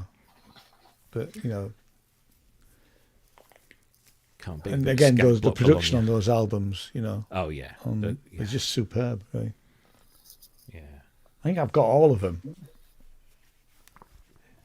What was the There's last not many, one? unfortunately, but There aren't many, and I saw Scritti Politti. This is not that long. Well, I'm saying like, probably be a few years. was that but when they opened for they opened for Tears for Fears? no, it wasn't Tears for Fears. It was Saint Etienne. Oh, okay. And honestly, they blew Saint Etienne off the stage. They really did. They were absolutely superb. And it wasn't. It was only at Fibbers in York, which is a small venue, really. Mm. But in fact, I left halfway through the Saint Etienne set because I didn't go and see them. I went to see Scritti Politti. I couldn't believe they were supporting, really. Yeah. But they were absolutely superb. Yeah, a lot of that's down to Rodri Marsden, who's painstakingly, because Green's given him like as many of the multi-tracks that have been digitized over to, and he's painstakingly recreated it. So a lot of the synth stuff that you're hearing is really accurate, which it has to be for something like that. Yeah. Because they talked about touring Cupid and Psyche, and I think they rehearsed for about 5 days, and then at the end of it just went, we can't do it. You just can't. You can't. In 84, 85, you couldn't take an album like that on the road because it was just such a studio album. A friend of mine, it wasn't a friend for long, but he ruined my copy of Provision. Ugh. He absolutely he used it. It was vinyl, and he used a needle on it that just literally ripped it apart. Really, it was unplayable after he finished. So I was rather pissed off about that, but I know. Yeah, I've got all of them. Last one was White Bread, Black Bread. Beer, which is good. They're all good, actually. Yeah, the last thing that they officially put out, other than Wasn't there something, a compilation? It's yeah, not on here. Absolute, that had 2 brand new tracks on that Green and Gamson both did. So it's kind of like that's another thing. Gamson was a principal member for Cupid and Psyche and Provision, Yeah. but he also produced and wrote some of the stuff on Anime and Bonamy. Yeah. Didn't do anything on White Bread, but apparently they still speak very regularly. And so they did those 2 tracks on Absolute compilation. Yeah, there was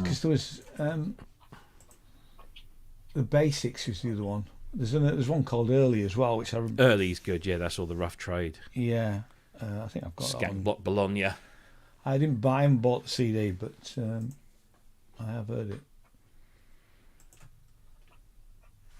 He keeps promising this every year. There's a little whisper that comes out, and he's close to finishing it. Close. Every time I've seen them live, the last Cheers, Matt. 5 years or so. I'm close to finishing the album. Close. Never fucking come. Do you know who we need to get on the show? Go on. Larry Fast. Oh God, yeah, you do. Well, who did I speak to? Well, Michelle. That's it, yeah. Now, doesn't she? Yeah. So I said to Michelle, God, sold out Leeds. it was recently actually. I said, well, if Larry Fast They are was the one from that got you peaked Cheese and out- Grain. There you go. Oh, really? Oh. For Stuart. Oh, he's doing straight there. Oh, right, okay. Oh, it's next October. It's a year away. Yeah. But He's just tacked all these dates on. Right. well, interestingly enough, I am a member of the management of the Cheese and Grain Oh, fair play. now. Free tickets then. No free tickets. They don't do free tickets. But I'll get a ticket. I'll get 2 if Jay wants to go. Okay. So tomorrow we've got Ben John, Yeah. which I spoke to him this afternoon. You've got to watch this episode. You've got to. I cannot. Benj is going to be joined by a legend. He is going to be joined. Oh, right. Joined by- Not Goody, the sort goody. of legend you think Oh, it might be. No, Okay. no. This is a complete surprise. It was only sort of settled down today. he's going to get his Lotus Esprit on the telly. You've absolutely got to watch the show tomorrow why from you 7 o'clock. Why do you even say you've got to watch tomorrow? I always Yeah. Yeah, I know you Yeah, should, exactly. but I mean, really, you've got Well, to tell bloody him. watch it. Hello, Siri. Tell Oh, him. shit, You changed my your phone. mind. Yeah, and then Jem confirmed finally. Yeah. I actually sent him. I felt awful. I sent him an email beginning of the week. I said, I don't know if I said I hate sending these emails, but I've sent you 2 or 3 because he sent me one. We've been bouncing emails backwards and forwards for ages, and he sent me one a few weeks ago. He said, "So are we still up for doing the show?" And I said, yeah, "Of course." We just name a date, and then it just goes quiet. And so I sent him a couple of emails, like, "Oh, just heard the album, brilliant. By the way, show," or "Thanks for the credit, brilliant. By the way, show." Didn't get anything back, and I thought, oh, maybe it's because in my signature I've got a couple of links, to my various things. Yeah. Maybe his spam is, filtering it out. Or something. Oh, yeah. So I took everything out, stripped it, just did a basic plain text email. Hi, Jem, sorry to send you one of these emails, but I was just checking to see if you'd got my previous emails. And then I got this super apologetic one back saying, yeah, I've seen them, but I've been sort of up to my eyes. So yeah, definitely confirmed. November the 8th, Jem Godfrey. Defo then. That's a brilliant one. Because he's just great value for money. Oh, he is. When's that? What Super date's nice. that? November 8th. 3 I'm weeks at the time. bloody, I'll have to watch it afterwards because I'm at this festival thing. Priorities. Exactly. Yeah, I'll be partying. But no, I'll be seriously. networking. Tomorrow is. Trying to get a soundtrack proper gig. excited. Okay. Actually, that's what me and Jason are going for. We're actually going to try and see if we can get a soundtrack gig. Good-o. Have you got Benj on the whole show or just for an hour at the front? I think just for an hour at the front. Right. He's we're lucky to get him any time. He's a I'll busy make it boy. that. He's a very busy boy. Oh, thank you, Matt. Oh, great. Bury St Edmunds sold out. Already. And It's a good. good little How's it venue. going, everybody? All right, babe. Andy, you all right, Andy? Hi, Andy. What did I miss? Anything exciting? Not a lot. No. I swore. He Oh, swore we speaking were of talking swearing, about. I did this for you. I did this for actually for Ian. Oh, I found there was a list of the top movies with the word "fuck" in it. And you would think, like, when I was a kid, Scarface was all the rage, right? Al Pacino, yeah. crazy. See, Yeah. It only is like 200 times in the whole movie, Oh, right? is that all? Then you go to Wolf of Wall Street, almost 600 times. Yeah. And we can outstrip that in an hour on this show. Yeah. Well, exactly, yeah. But I mean, for movies, Fuck off. but even like some of the gangster movies and stuff, they Wank didn't swear up. that much. It's just Can't. it's funny. So Kent Ian, he hasn't even catching got up to me. started yet. Huh? He's miles away. He's gone. Look at him. What? I'm just busy. I'm just keeping an eye on this lot. There's too much growling going on at the moment, and too No many studio side tonight, eyes. Kent? Hmm? No studio tonight? No. Take a break. No, I'm letting Fiona have a quiet night. But you know the rule. You have to talk about synths at least half the show. Otherwise, what is this? Okay. It's a Move the lovely cameras up gathering the of bum. lovely people. You've missed the Like- talk Cameras about down the them. throat and cameras up your bum. What more? Yeah, have it you got? was- Yeah. We talked You did miss colonoscopies. the chat about the multi-poly. Oh yeah, we We've did done that. that. I've got a lovely box Continental here. Yeah, of course you have. The original one, or It's a 1961. yeah, it must be original one. and it's using the original OC71 transistors. Ooh. And I want to crash it into a tree and claim on the insurance Yeah. Why not? because it's an absolute pain in the fucking arse. Apart from that, it's lovely. That's the sense. Is that Well, it's working. It's lovely. Well, most of it's work. Yeah. I mean, I have to say that I did prefer the Farfisa Compactuo, but Well, they didn't even want anybody to work on it. The cards are mounted on a slant inside a metal box and then soldered in at the bottom, so you can't take them out. wow, And they're close together, so you can't take the parts out of the boards either. that sounds a bit rough. It is, and it makes it rather annoying to work on, to say the least. It's a nice sound, but What was your worst nightmare this week, Kent? Fiona. That. you fell out of bed, didn't you? Well, It was a equipment, hell of a equipment flump. wise. This one, it's just sort of like you hear this like that, and legs up Wow. in the air, falling off the bed. Yeah, and she got stuck between the wall and the bed. Started to freak out. Yeah. Worst thing I've worked on this week. That's a new TikTok Yeah. daily thing. The worst thing I've worked on Ooh. today. Yeah. Well, it'd be that box. We've got a new feature on the show. We're going to Yeah. announce tomorrow, by the way. Oh God, Yeah. stop it, Rob. I'll be watching tomorrow, but So Don't force yourself or anything. no, I won't actually. I have got better things to do. But is Let's this do the this. first change? Isn't this the first change to the face, mate. format since you started? Is this what? Is this the first change to the format since you Well, started? the format's not changing. We've just thought, oh, fucking hell, Well, sometimes we've got space to and- fill. So, yeah, it's the first segment. Yeah. so you'll be stealing all Randy's ideas So then. you'll be showing pictures of no. penis, No, and you have to guess I- whose it is. I haven't done a stinger, but I've done a little trailer. Yeah. Same thing, isn't it? Well, a stinger's got a very sort of... Are you using penis or dick in the trailer? Which one did you go for in it? You going Penis, for penis? penis. Right. Yeah. I mean, 'Cause it's hand posh. bent to pick It's posher, within isn't it, 5 penis? minutes, mate. I tell you, it's unreal. It was very quick. With it. I just asked famous people for a dick pic, and I got loads to choose from. There you go. Yeah. No, we thought, fuck it, there are times, I think it was like last week, we were just like really struggling for things to It was talk a bit about. So, quiet, wasn't it? yeah. It was a good So- show. Actually, the your studio your tour, your studio. I mean, I'm coming anyway to have a play. There's a few things I've got to show you, actually. You're excited. There you go. But the tour was good. Yeah. Tour was good.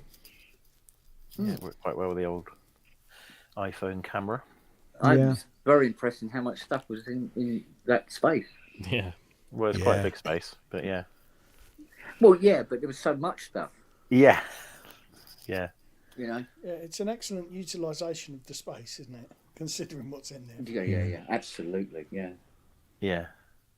Well, like you say, the piano fills it, but then you can put 2 keyboards on top of the piano, can't you? Yeah. So just keep going, don't you? But in I terms of said, that, do you ever have people over to jam and you yell down the hall, hey, play that other part? It's like, Yeah. Still to do with PSN. No. The new segment is PSN does modular. I don't think so. I love modular, and modular loves me. It's me. Yeah, Isn't yeah. it, Rob? How to Picture Andy put on how to bloody start Facebook. your act with Robbie? I caught that. I clipped that bugger out as well. Yeah, I know you fucking did, you cunt. Well, as it's transpired now, because I'm using that corner of the studio now for doing the sound testing of gear before it goes out the door, we'll be able to have PSN shows, and occasionally there'll be something interesting in the Interesting in corner. the corner. Yeah, What's that's true. in What's Kent's in your corner? corner, Ken? We've got Yeah. Kent's corner and Robbie modular. Oh, who's doing Who's doing We've the got a jingle whole new for show watching going here, Kent's Corner guys. today? Well, And if all Andrew goes will well, be... between now, Yeah. between now Yeah. and January. Chrissy Long- Which service is Andrew offering this week? And this week, Andrew has a sale on saliva exchange. And back scuttling. Yeah. No, finger diggles for 2 shillings. Yeah, when that's it. When he starts playing his M8X, you can say you giving it a proper finger diddle there. Yeah, get that in the show. Yeah. Do you know what? I was thinking about this the other day.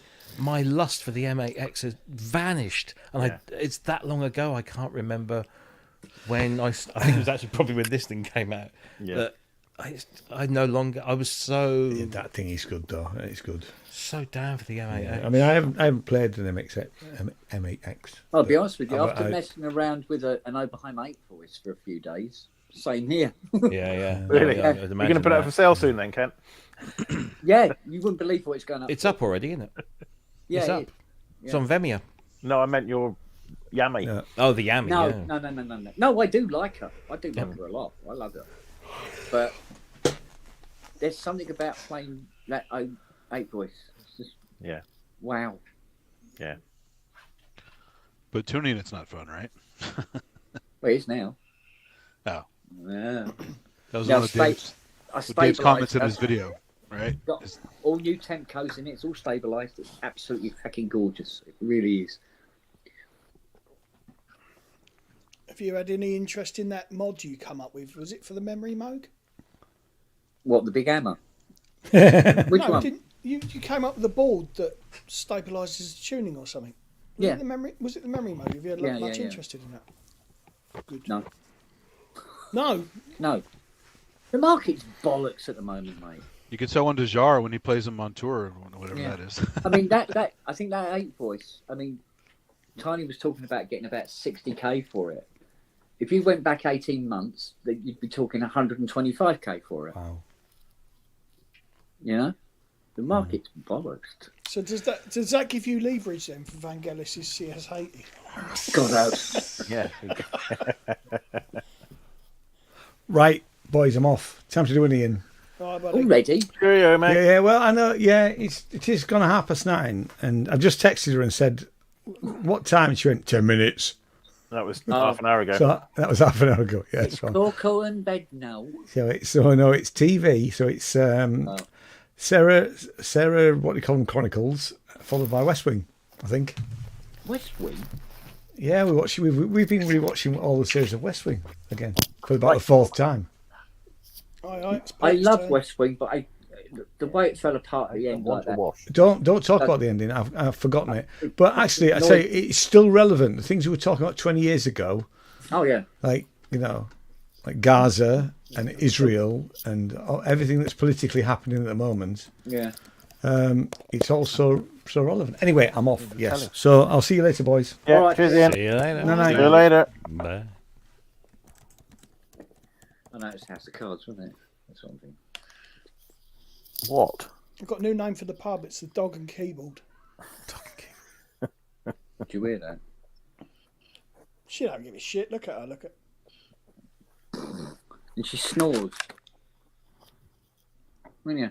There's a doggy there. Is she related to Hayley then? Because Hayley fucking snores as well. Yeah. My Snore. God. You snore. Oh, look at her. Look. Hey. I need a coffee. Does she go and get it then? Oh, Get me a coffee. that's your morning routine, I need isn't a it? coffee. No, Can you get anytime me I a say coffee? it. Anytime I say it. She goes, oh, we're going in the kitchen. I might get a biscuit. Yeah, in the mornings, it's at 1,000 miles an hour. You know, doing that skating thing on the wooden floor. Try and get down the stairs as fast as possible. Yeah. Did I trick you? I do. I apologise. Actually, we can go. We'll go. We'll all go. Oh, we're all going to the kitchen to make coffee. Lazy husky. Oh, right. Oh, that's the big guy. No? Okay. Oh, there it is.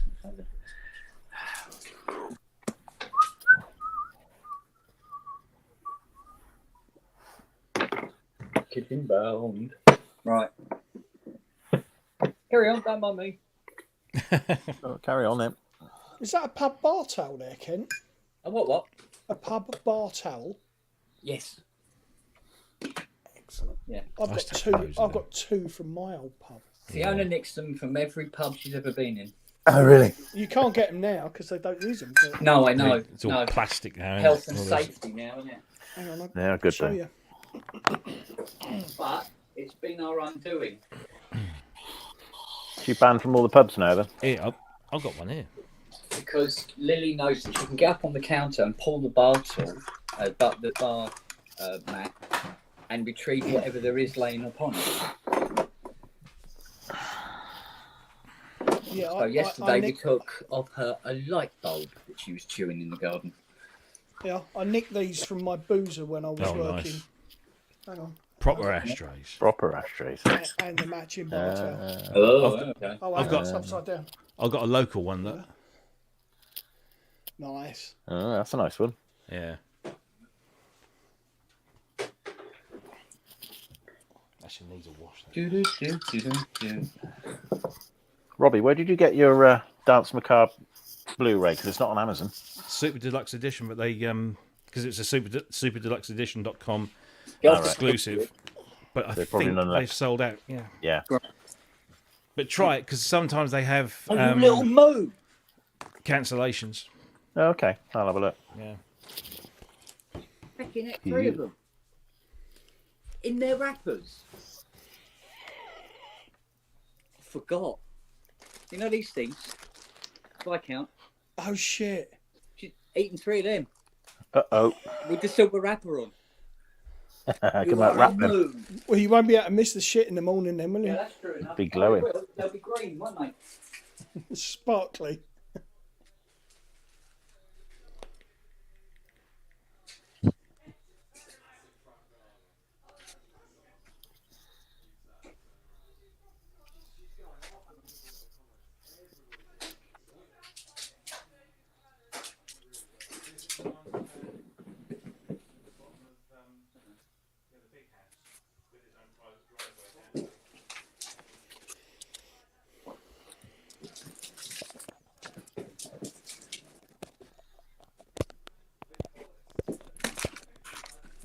I remember I was whinging to Rob the other day about the Cadbury celebrations. Where Yeah. have you seen the Christmas 2024 tubs? It's about that big, isn't it? Yeah, they're really, really thin. Yeah. Right now, when you buy a pack of Jaffa cakes,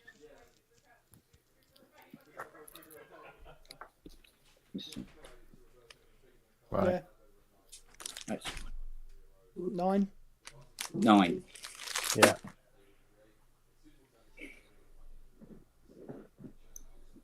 It's all shrinking. Oh yeah, bad sign. Shrinking and they put the prices up. I mean, that celebrations is what, £6.50 I've seen it for. Yeah. Yeah, and there were all the cheaper chocolates in it, Yeah. Yeah. so you didn't get the Maltesers and the No. dairy, the Galaxy. No. But you got lots of Milky Ways and stuff like that, and toffees. Oh, relax, woman.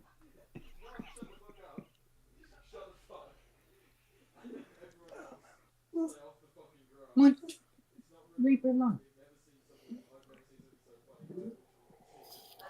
And you keep your faff to yourself. She won't bark at you then. You know? Oh, Samurai's in the chat, the fucking idiot. Sorry. Right. So I've got to clean out Alison Moyet's P8 tomorrow. Right.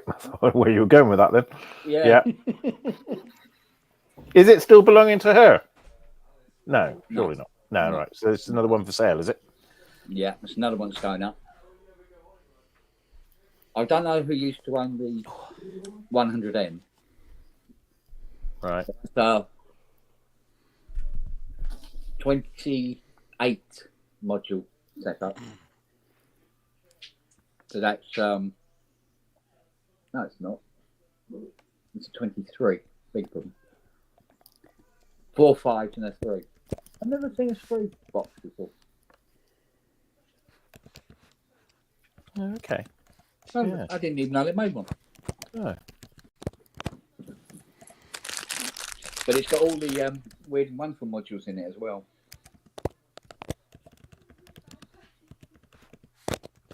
So that's going up.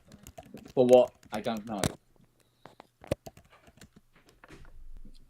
But I think there was a point where it was the whole system and with a immaculate Jupiter 4, as in it looks like Roland made it yesterday immaculate. 15k the whole lot. Right. So I would say the market is stalling quite considerably. Yeah, I think it must be. Yeah.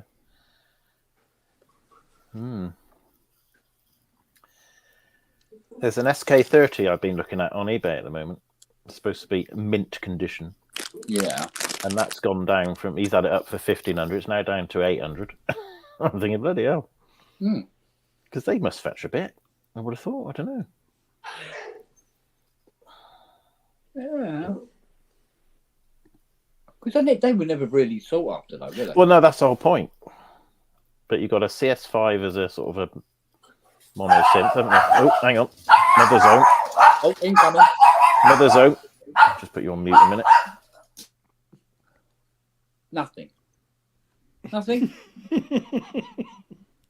Yeah, it's the biscuit, is it? They're entranced. So, all right, a little bit each, okay? There you go. Go on, madam. You can have a bit. Lily? Yeah, go on then. We've already had 3 by 5 points to remove. Charles? Nosy? Bring your head over here. Nose? Good boy. Yeah. So there's a lot of stuff going up. But I think there's a lot of stuff going up right across the board. This will probably end up being the biggest Verma ever in terms of the amount of stuff that's going up. Wow. I hope Peter's quite excited. And you could do with a big bang finish, isn't it? Uh-huh. Are we not supposed to say that? Good. Oh, I don't know. I can't remember now. Say what? You think? Say what? Say what?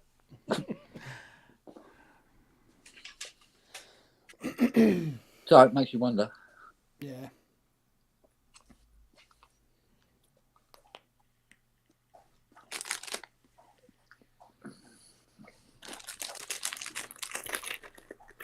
Indeed. What are you eating? Jaffa cakes? Yeah. Yeah. My missus just bought a pack of those, I think, because they are supposed to be lower calorie. What? 1 calorie per biscuit. Is it? Something like that. That's right. Another one then. Thing is, when you eat one, you've got to eat the whole packet. So Of then all of a course. sudden Yeah. it turns into a lot more. So. It's lucky that the packets are so small now then. Yeah. Just as well. Good for the old waistline. No, I'm not in the studio tonight, mate, just because Phoebe's ill and I told her to go up the stairs. So, well, she was going to stay down here, so I was going to stay down here and look after her because she's lost the ability to move because colds can do that. But now she's gone to bed anyway. The only bits in Jaffa cakes cause cancer. Cure cancer. Oh, cure cancer. Yeah. Cure, cause, who gives a shit? The orangey bit, isn't it? Ah. Babies. Oh, shit. All right. No. Don't care. There you go. It's my little thing to take drugs. Oh, she will, please. Thanks, mate.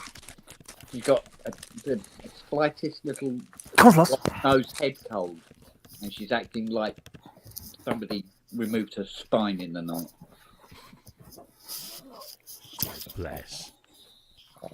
She's got to put up with that and you at the same time. Brilliant. Oh, look.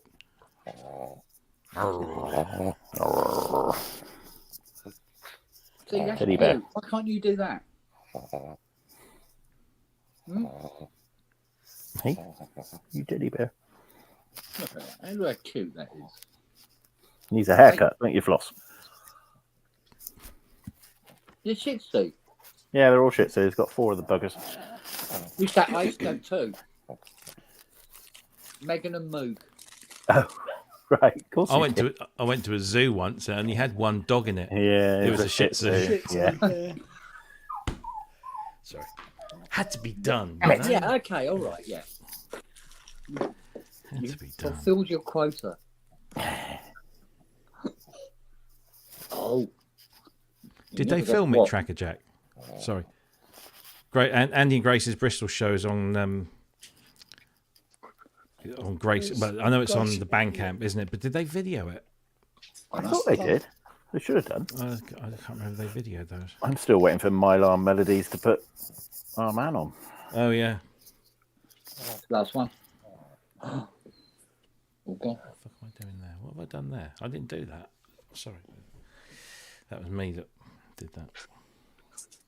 That's right, man with beer. There is, isn't there? Yeah, there is, isn't there? Yeah. What's her name? Mrs. Oh, Oh, that silly old bat's got one. Of yeah. Mrs. Oh, I can't remember her bloody name. Is that the one that wanted the view? I think I so. wanted to see you.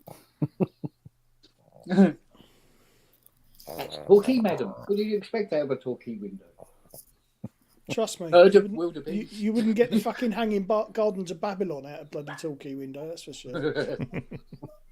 Herds of wildebeest rowing majestically across the plain. Oh, I see. See, the jug cakes are finished. We're picking off now. I'm going to get to play with that RZ1. Oh, well. Hopefully next week. I keep looking. It's over there, and I keep looking, thinking, and then something comes up. Well, no rush, mate. You have it for as long as you want. Oh shit! In hell. More tea, Vicar. I said. Oh, that started in the arse. Emmett. Worked its way all the way up. Will you watch with... Oh, you stupid dog. Get off the charger. No, you move your legs. But... Oh, for fuck's sake. Can you remind everybody about the raffle on the jacket tomorrow, Rob, when you got a minute? Oh yes, yeah. Well, we've got one. Give me a poke. But I'll give you a poke on the jobby, yeah, definitely. Yeah. It's got another week to run. We've got $50 on it at the moment, and I'll probably match it anyway, so Cool. see what we get. Indeed. Fucking soldering iron gone for a walk. Is it on? No. I cannot have anything left on with this moo in here. No. I have to unplug all the mains cables as well, just in case she decides she wants to sort of like have a little nibble on one. Fortunately, all the others are hidden away, and she can't get to them. What was it she was nibbling? Oh, she was nibbling on the edge of the PlayStation the other day. She got her bottom tapped for that. Hasn't been anywhere near it again since.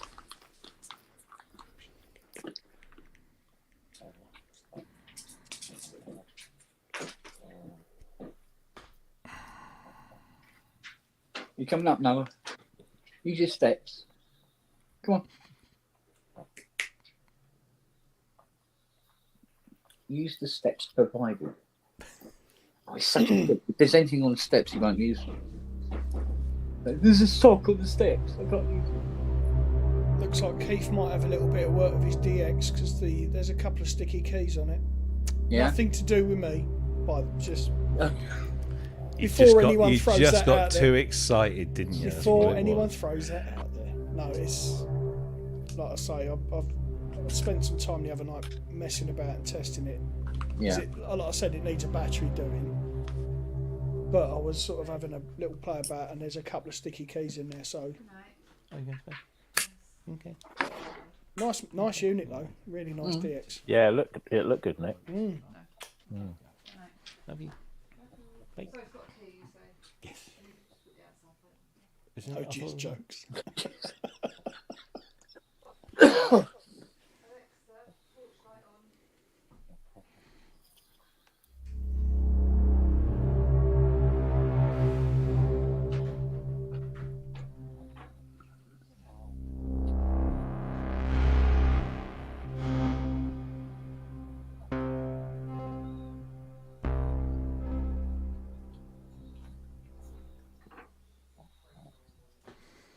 Came up with a new sound for this.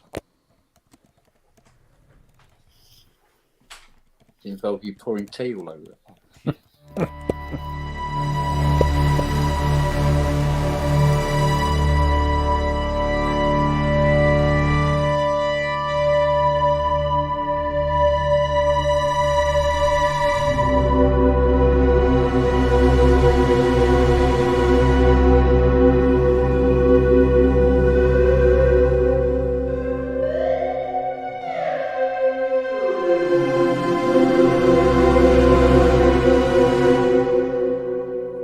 Does sound gorgeous. Doesn't it?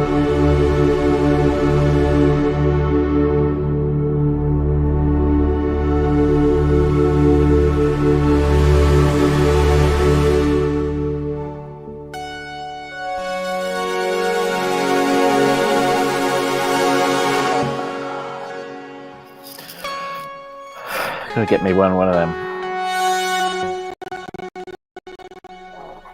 Alpha.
Oh, Buck, come in. Come on, then. Come on, Boogie.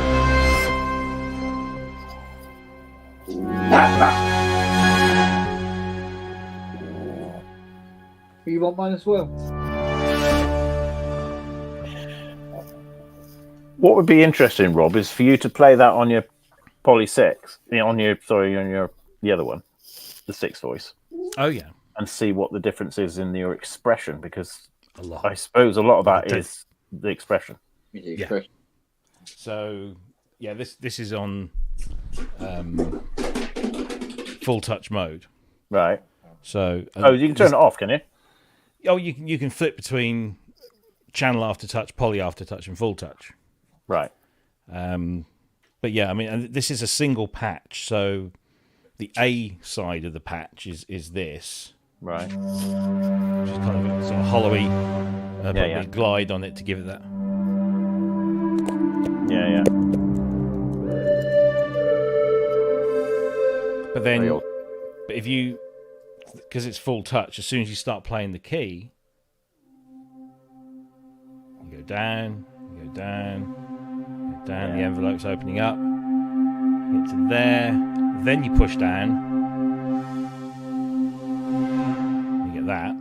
Yeah, right, okay. And then the B side of the patch has this looping envelope thing going on. Yeah, okay.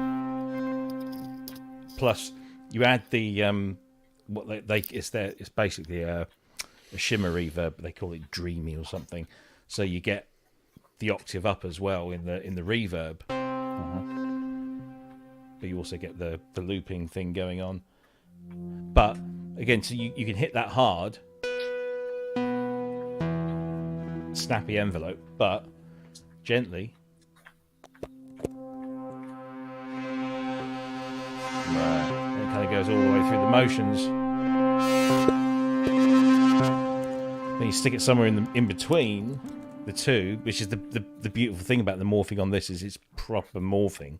So every increment, and I forget what the resolution on this knob is, it's pretty fine. Every increment is a slightly different sound from the one before. So you get a bit of both worlds.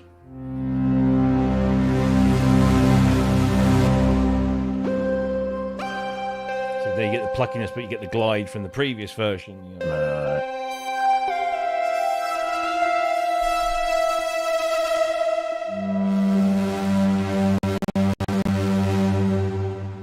Shut down the filter and then just makes it nice and soft. Whack it open.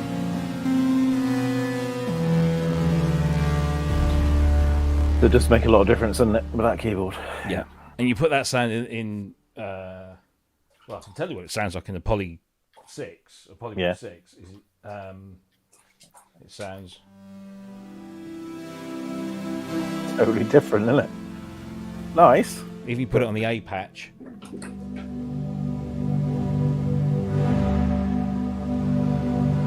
B patch, which is the harsher one.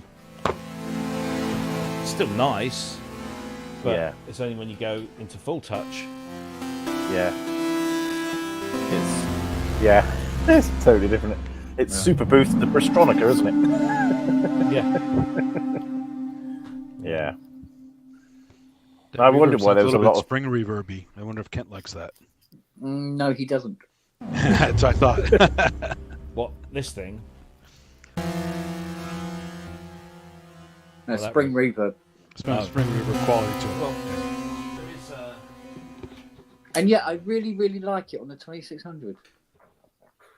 It really suits the 2600. The spring reverbs in general is like, ugh, don't like them.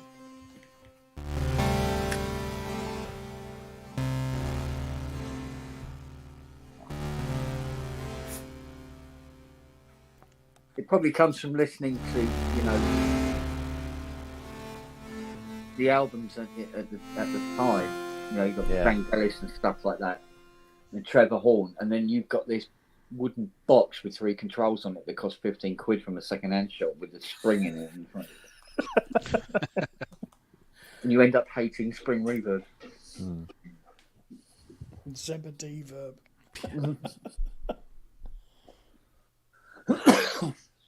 Oh, I don't know. everyone should have room for a Polybrute 12. I think I'm going to have to. I think I will have. It's not just room; it's the money. No, the money's You not- compare it to other Right. comparable analog polysynths, and Yeah. aside from the Muse, which is a different beast, you compare it to your Prophet 5s, your OBX8s. No, Street's better than that. You know, You're buying into the heritage with those two, aren't you? it's cheaper and it's far more capable. Who's buggered over? Lily, she's rolling over on the settee and she's sliding off. And as she slides off, she looks at me and goes, "Oh no, she went." And then it was just legs and tail. You're right, Mrs. But it makes me laugh. I'm going to have the microphone. It makes me laugh when people say that this hasn't got any bottom end to it. Ooh, I think it has.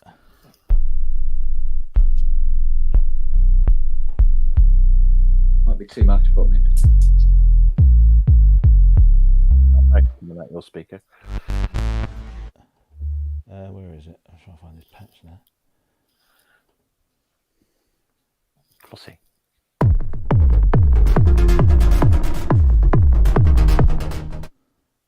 Oh, here it is. Is this? this it? I mean, I guess it's probably not going to translate very well on It YouTube. also depends on what they mean by bottom end. Well, yeah, exactly.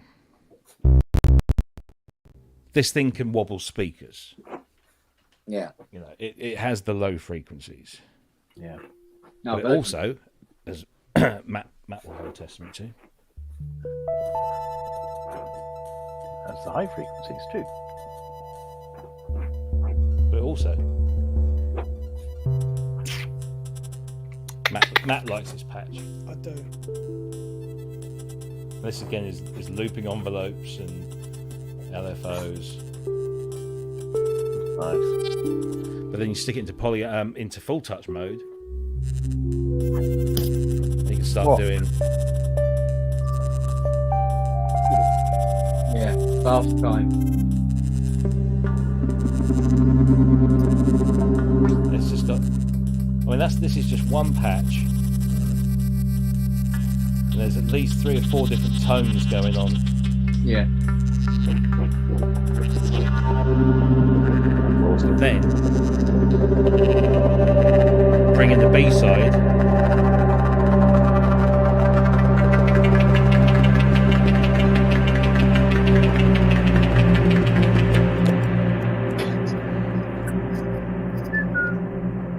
You could do a whole album without moving your hands. You could. Lily bum. Lily. So No. headphone cables. Lily. Yeah, we could sneak that past Mummy. Yeah, we could. You're not eating the parquet. Come over here. You hear that reverb still going? Yeah. Is Kosh in the chat? I haven't seen Kosh. I found a bug with that reverb before it went to to the stores. There was a nasty little bug. But got it fixed. Right. That sounds lovely. We better go to bed, don't we? Yeah. Yeah, it looks like you're being ordered to, mate. Lenny. There's one I get in top her. The goes, I don't think your ears have been washed properly. Let me see the bed for you. No, I'm all right. Fine. No. And your neck? No. Stop. Don't move. And yeah.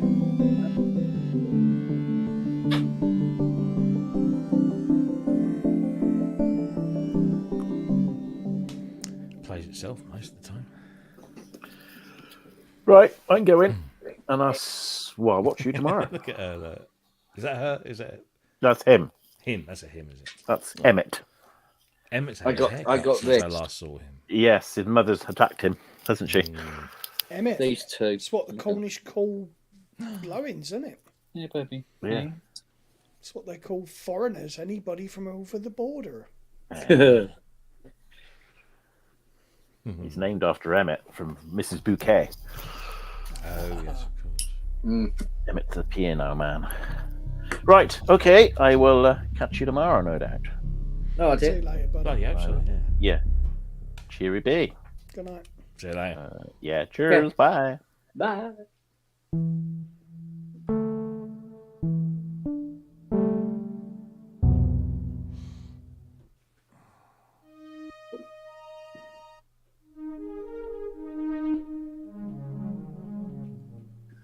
Only time to tell, Wagyu. No, they're completely new designed. Yeah? The knobs on pretty much everything.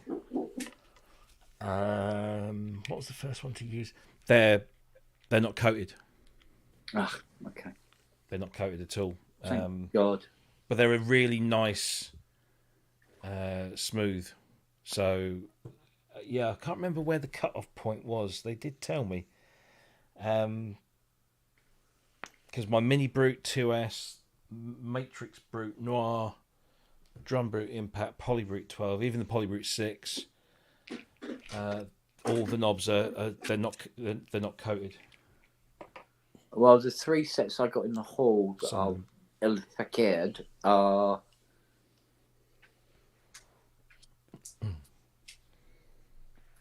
since I can't remember. Mm. I'll have to look on the envelopes. I got my mini. But one of them was relatively new Polybrew since. Well, the Mini Brew one, the problem wasn't the knobs for me; it was the side coating. Yeah. That rubber got all fucking sticky pretty quickly. So yeah, but it was technically the same gear, but it just showed up quickly on the side. Yeah. No, I don't think so. The Polybrook 6, they're the same knobs that are on the rest of them. And I know my Polybrook 6 was an early one. It is an easy clean. So I did an easy clean on the was it the Mini Brew that I gave you, Rob? Yeah. That was a nice easy clean. However, the other ones I worked on, it wasn't. And one of the knobs went grey and started melting in exactly the same context. Yeah. It was a completely different plastic. So beware. Acetone on it? Yeah. Yeah. And I think the flamethrower was probably a bit too far. Yeah. But no. Don't use napalm on them. Yeah. Because the Polybrook one's cleaned up with just white spirit. Mm. They were fine. But then when we put the white spirit on the grey knobs on the, what was it? Microbrew? They melted. White spirit. Wow. So they all deformed and then they went this very bright grey colour instead of, darkish black. Hence why I've got to get those knobs from Tom, isn't it? Yeah, Tom will sort you out. Yeah. Yeah, I say Tom sorted me out with the PSU socket for the Mini Brute, and I fitted that last weekend and away. Yeah. I was gonna say it'd be nice if they had in the service manual. They probably don't tell you this, but if they told you the chemistry of the plastics you're using, so you know what cleaners to use. Never seen that.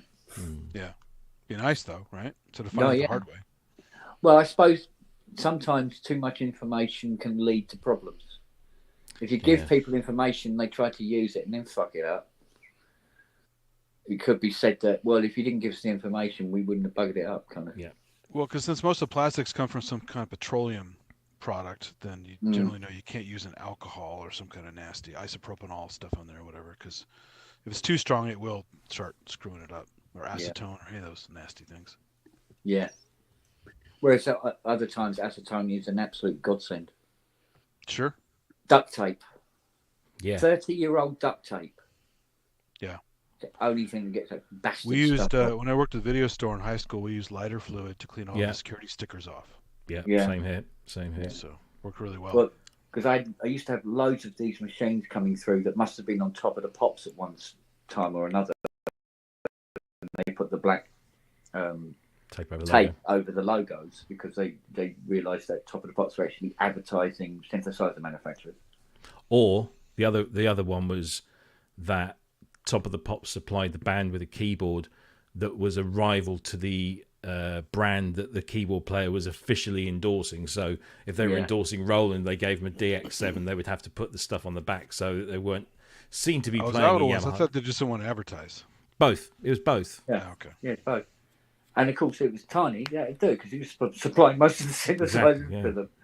It's ridiculous. Yeah. Nowadays, you get a bit of that kind of vinyl coating that just sticks without leaving anything. Yeah, but I love it when they were doing. Because Tiny told me about it. Was it when they were doing Rio? Was it Rio? Nick Rhodes on stage on Top of the Pops with a Mark III Fairlight. No, because Mark III didn't exist.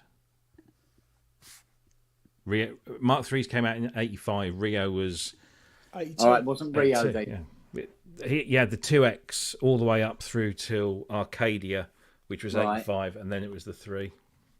Okay, so 86. What Duran Duran track would be burning? Would be Notorious. The Notorious album. So Skin Trade, Notorious. Anything off of that? Well, I remember him saying it was a Mark III. Yeah.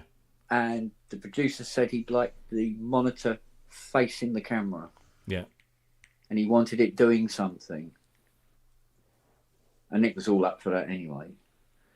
and he said that what he was doing was that while he's on stage and they're filming, Nick playing the Fairlight, or sorry, pretending to play the Fairlight, and Tiny is crouched behind him, pushing the key on the keyboard to make the screen update on the page R.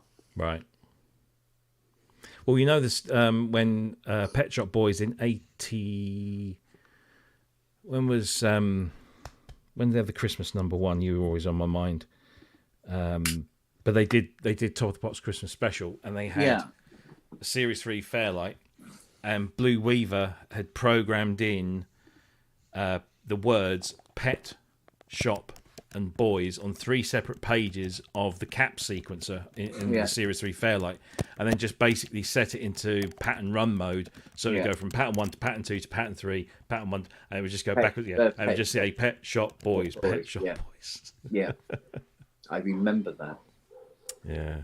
They said something about supplying polymogs for Chubai Army for them to do their performance. They didn't bring their own gear.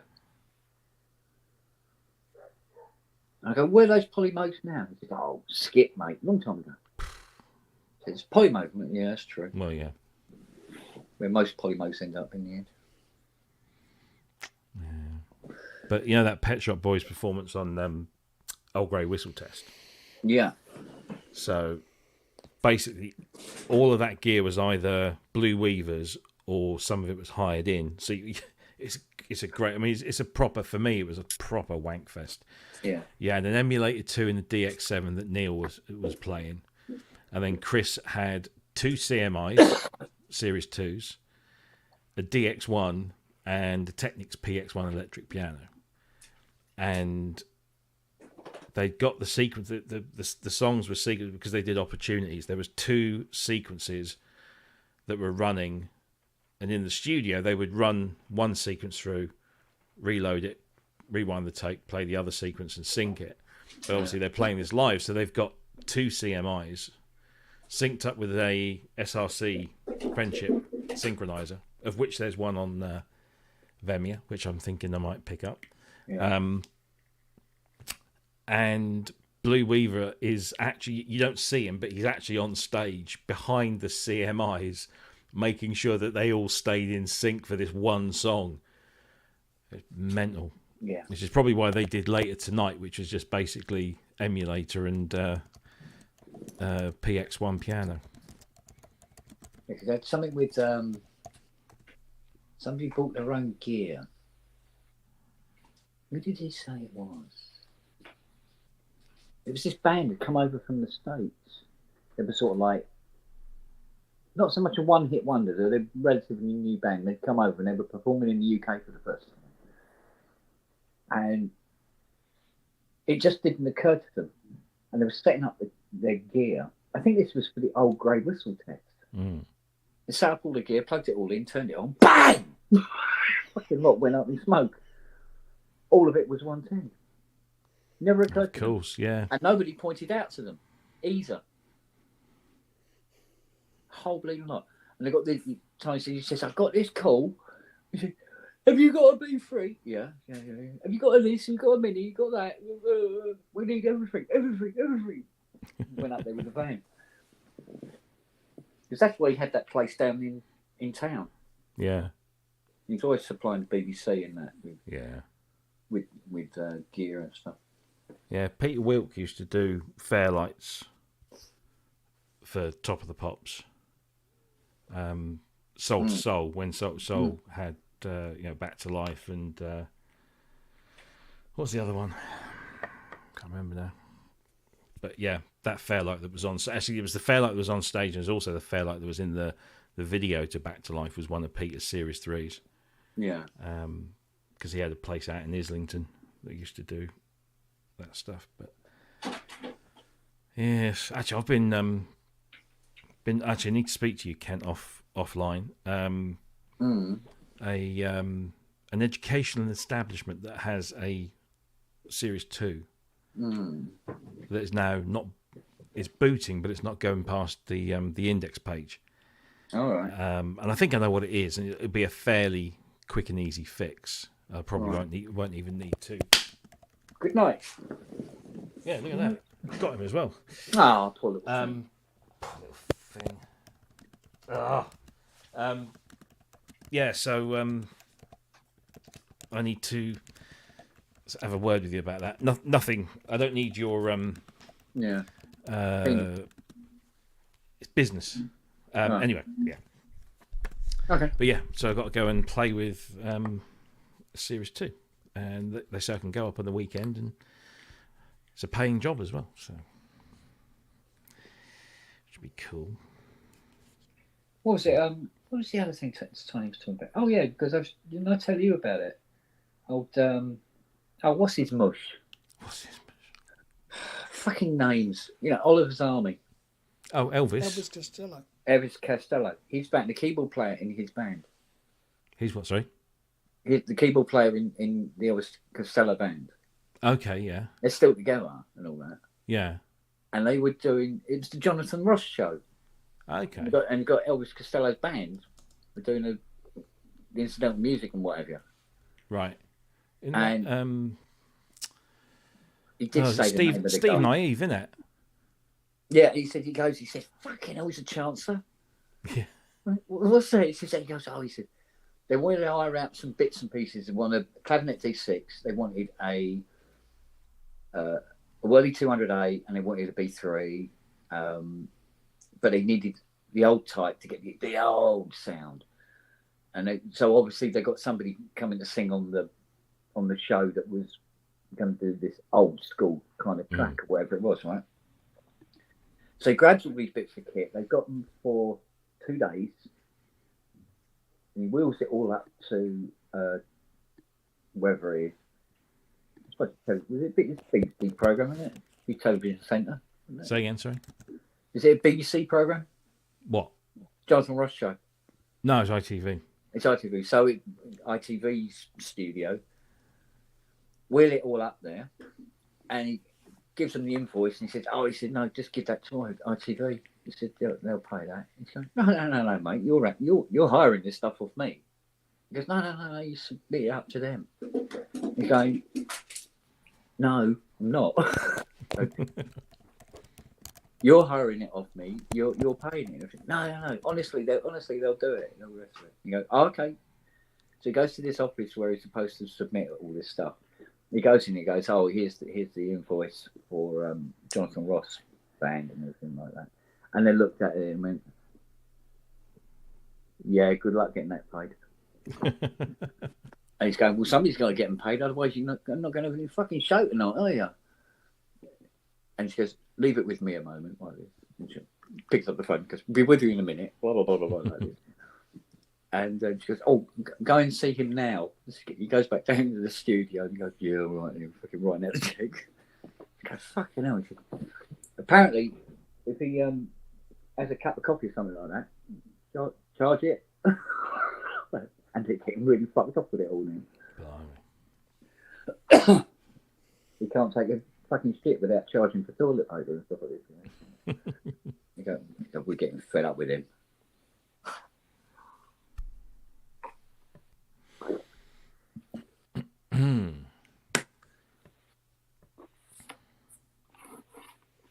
But there you go. Indeed. Hey. Still catch up with me there. Yeah, it does, mate. Especially at my age. Oh. There you go. The pack's yawning. You started me off now, you fucker. Lily? No.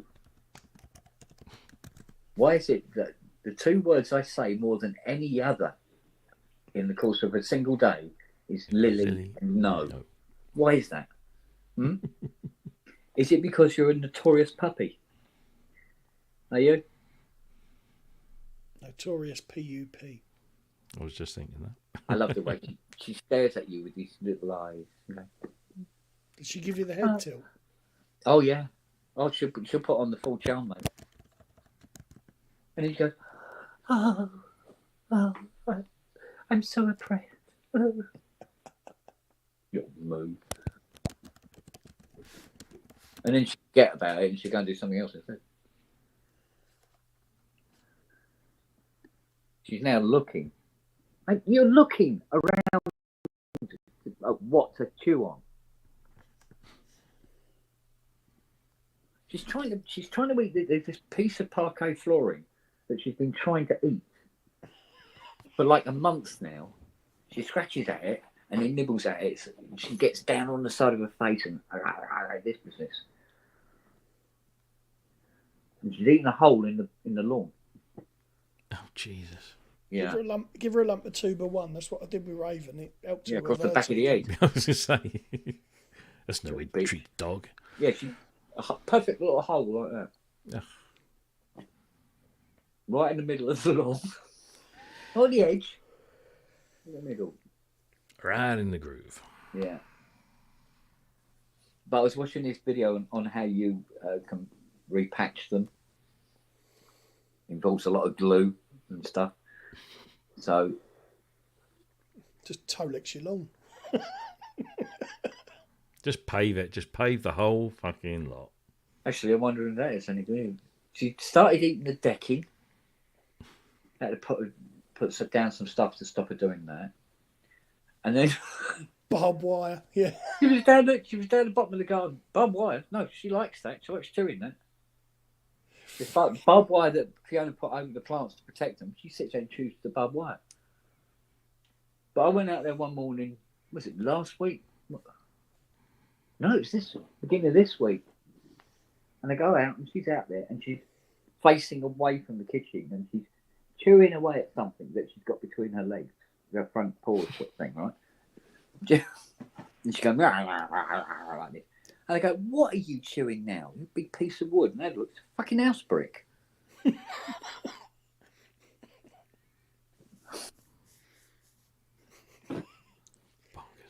Jesus Christ, dog. And when I was picking up this shit, there was one and it had, I'm not kidding you, it had 4 Talcallum cats in it.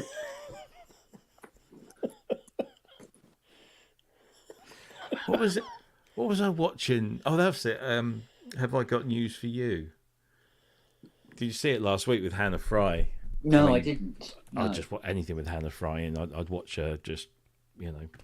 Anyway, yeah, they were talking about the Conker contest. You know, the fact that there'd been the guy that won it was accused of cheating because they found he'd got a steel Conker, and they were comparing. They were comparing methods. Yeah, because you remember we always used to stick ours in a jar of vinegar and then bake them. Yeah, yeah. But so that everyone was coming out, and apparently some Conker champion somewhere said the best Conker is one that has been through an entire pig. Okay. So basically, you get the pig to eat the conkers, hope that they don't chew at least one of them. Yeah. And then recover it after it comes out. Yeah, a bit like that coffee. They get out, and then you find the conker, clean it up, and apparently that's. Yeah, but what possesses somebody to find that out? Well, they might have found that out by accident. Yeah. I mean, they found a whole conker in the pig shit when they cleaned it out in the morning. Oh, hello. And you go, that's a hard one. Yeah, that seemed quite rough. Yeah. Let's put a bit of string on it and see what happens. It's like the one, you know. How did the first human discover you could get milk from a cow, and what were they doing when they discovered it? They were lonely. Leave them alone. Yeah, it's true. Yes, the Conker King and Longhurst separated at birth. Does he look like him then? Longhurst always got his conkers out, hasn't he? Yeah, but is he running them through a pig? Probably. What's that coffee? Civet. Is it Civet coffee, isn't it? Where they feed the beans, and it's some people say it's a cat, other people say it's more like a ferret or something. It's related to. Here he goes. Yeah, it's related to like a mongoose. There you go. It's a vivarid group, and it's they call it a cat. but it's actually not a cat. The civets, genets, all that stuff are all not cats, but they eat the stuff, they shit it out, and they collect then it they and make make this coffee. expensive coffee out of it. Yeah. Yeah. Yeah. So Yeah. it's Again, just, now that's see, milk from cows you can understand because you'll see the baby cow go to the mother cow feed, and you think, oh, well, I'll have some of that. I'll try But some who cow. the It's fuck great discovered that coffee? well, think Yeah. about most of the world delicacies. They're pretty scary looking. So how did anyone figure out half Well, of that quite. shit was good to eat? So, Yeah. ASIO. So David Cameron was just looking for conkers. No, he was making sure that they weren't getting eaten. Yeah. Or maybe a Jeez. sort of civet cat having a shit, and then another animal came along, and then put it into some hot water, and then stirred it. Or maybe one of Sieved those it out, animals put some shat milk in in. someone's boiling water, and they went, this is good coffee. Mate, I think probably what it was at some point somebody's going, do you know what? We need to come up with a new product, and we need it to be as cost effective as possible. Yeah. Cat shit. There's plenty of that around, isn't there? Yeah. See if we can figure out something to do with cats. Fucking millennials, they'll buy anything, won't they? That's- I mean, That's technically, definitely- honey has a lot of bee shit in it, so people love honey. Well, yeah. That's why honey isn't vegan, because It's it's definitely- processed it's- through the animal. It's It was definitely like- a 3 a.m. decision, that, isn't it? It's, you know, Andrew just reminded me of that joke where they're just like all these people standing around a grave, and the priest is there and everything, and he goes, "Does anybody have anything they'd like to say?" And somebody at the back goes, "I'm a vegan."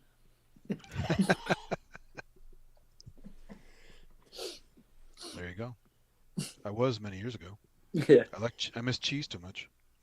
Oh man.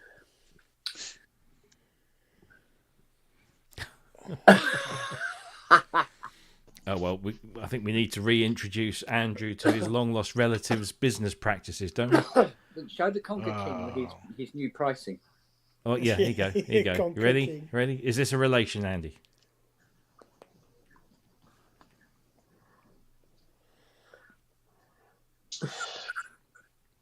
What do you mean, a relation? You mean alias? it's Great Uncle Percy, isn't it? Great It was Uncle Percy, it's, yeah. it's your Victorian long lost uncle. That's what it is. Expert I frigging, had- plain and fancy.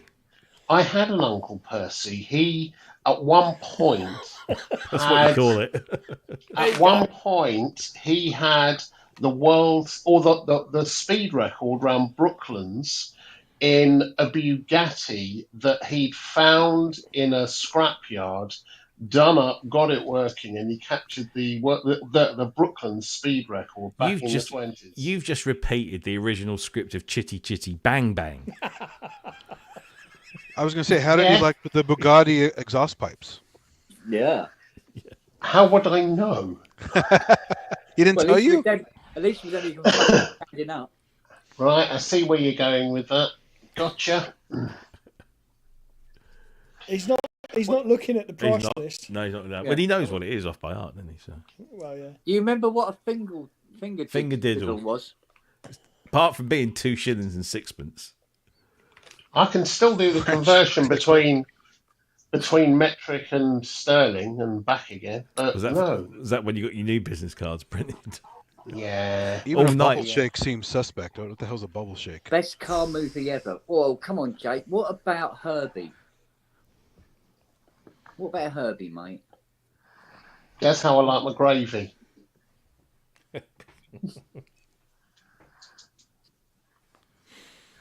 Oh,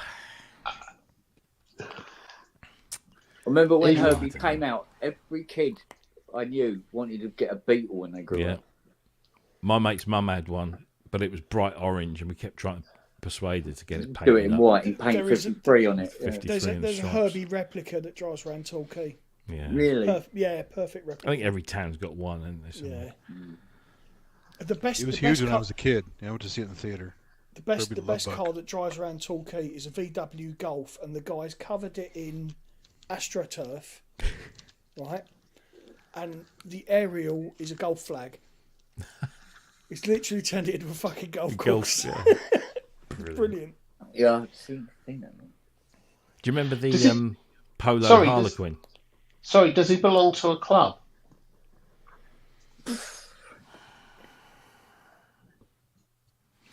I'm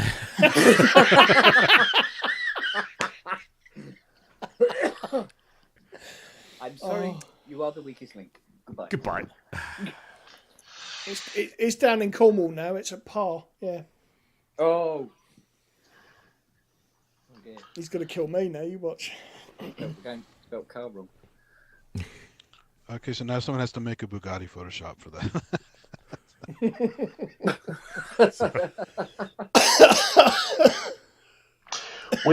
There's a Bugatti restoration place, one of the very few, just down the road from here, and they hold all the records of all the number plates for all the Bugattis, all the registrations going back to the very first one. Yeah. And we have a photograph somewhere. I'll have to try and dig it out of my Uncle Percy with this Bugatti, and it was always thought that it was made up, but they actually managed to track the number plate and find him as the registered owner after it had been written off and bought back by him. So, yeah. Is there a photograph of him behind it in the basque? No, there isn't, curiously. Yeah. It's not a family trait. So here's a question for you. What country does Bugatti come from? Oh, hang on. Well, it can't be Italy then. Might be. Because you would automatically say... I always thought it was Italy. I would. Britain. Hang on a minute. Is it one of these sort of places within Italy that's considered to be a separate country at some point or something? Nope. Switzerland. It's a proper full country. It's been a proper full country. There you go. Bagoo's got it. Luxembourg. France. Oh, yeah. Bagoo's going to know it. Of course he will. Yeah. He's just Googled it. Bugatti French. It's a French company. Really? Bugatti himself was Italian, but the company is French. He built the company in France. Right. Is that why they went faster backwards and forwards? Retreat. No, that's DAF 55. Okay. Well, you know what why the Italian Navy got glass bottom boats?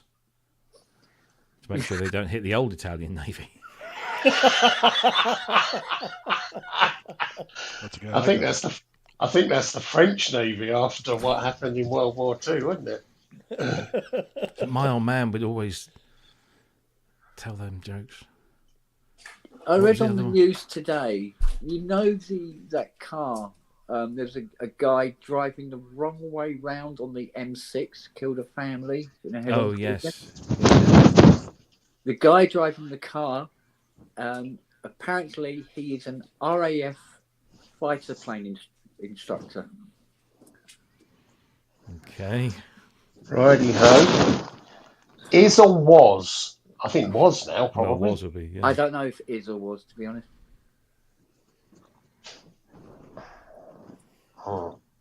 Makes him think, you go, fucking hell. I got to say, the French usually get a bad rap, but I mean, they did handle that many years of occupation from Germany and those other assholes. Well, no, there's most of them with help. Yeah, there was most of France just sort of like keeled over and said, "Go on then." There wasn't a lot they could do. We would have done the same thing if they'd got. Well, I'm sure back when the Gauls were there, it was a little bit different. They were a little tougher. And then there were the Vichy French who just jumped in on top.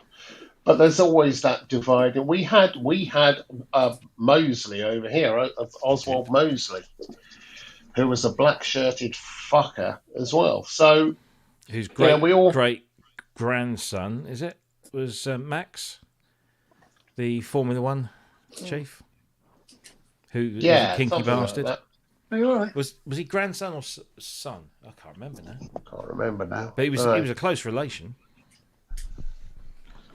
Also, the French helped out the U.S. a ton in the American Revolution. So, yeah, well, everybody hated the British back then, didn't they?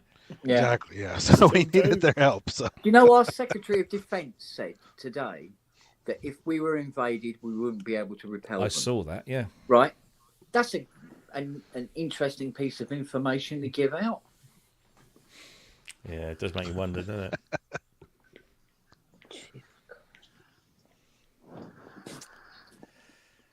Well, don't know. maybe they'll make a better job of it. But seriously, who would want to fucking invade this country right now?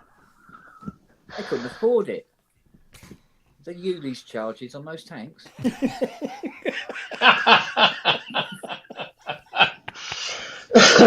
Yeah.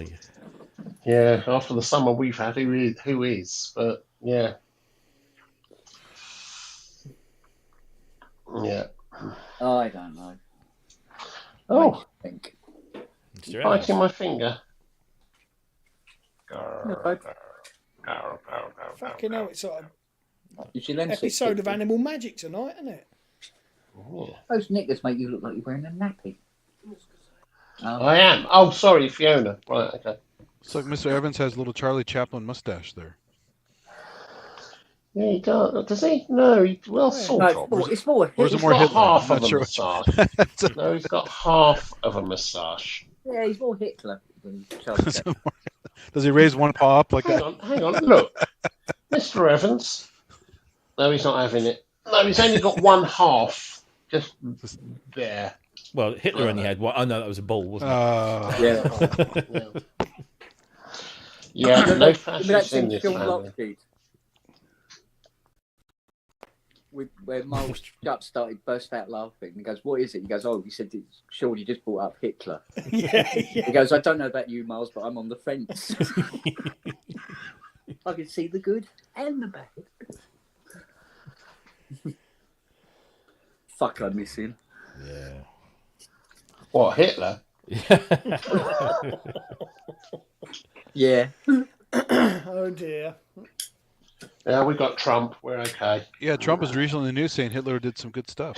Yeah, yeah. Apparently, yeah. He painted our kitchen. His artwork is pretty awful. If you ever saw his paintings, they were pretty terrible. It's like, do you know what perspective is? There was somebody said something about he goes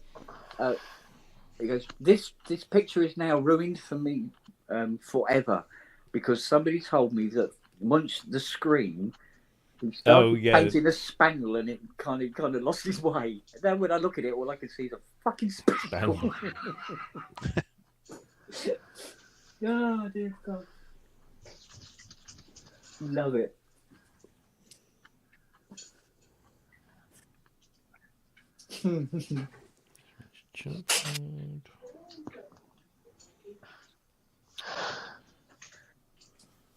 Looks like Wagyu's furiously trying to find out what a bubble shake is. Says more about him. It's Bless you. definitely Bless you, Fiona. oldie London slang, so good luck. It's probably a jiggle of the old Fruitny Bits, isn't it? Bubble shake. Shake the bubbles. Quite possibly, yeah. Would you pay for that? I suppose some people. Depends how desperate you are. doesn't it? Those Some hard people up get paid to get Victorian kicked in the ladies, balls. So Well, that's true. Yeah, it's hard up Victorian ladies. Yeah, it's how the, That wasn't how the- Victorian though, because it said it offered Green Shield stamps. I remember Green Shield stamps. Yeah, Do I? I used to work for the company that came out of Green Well, I could Shield. put it as early as what, the 30s, 20s. 20s or 30s. Yeah, because I think they started in the 20s. Was it the 20s?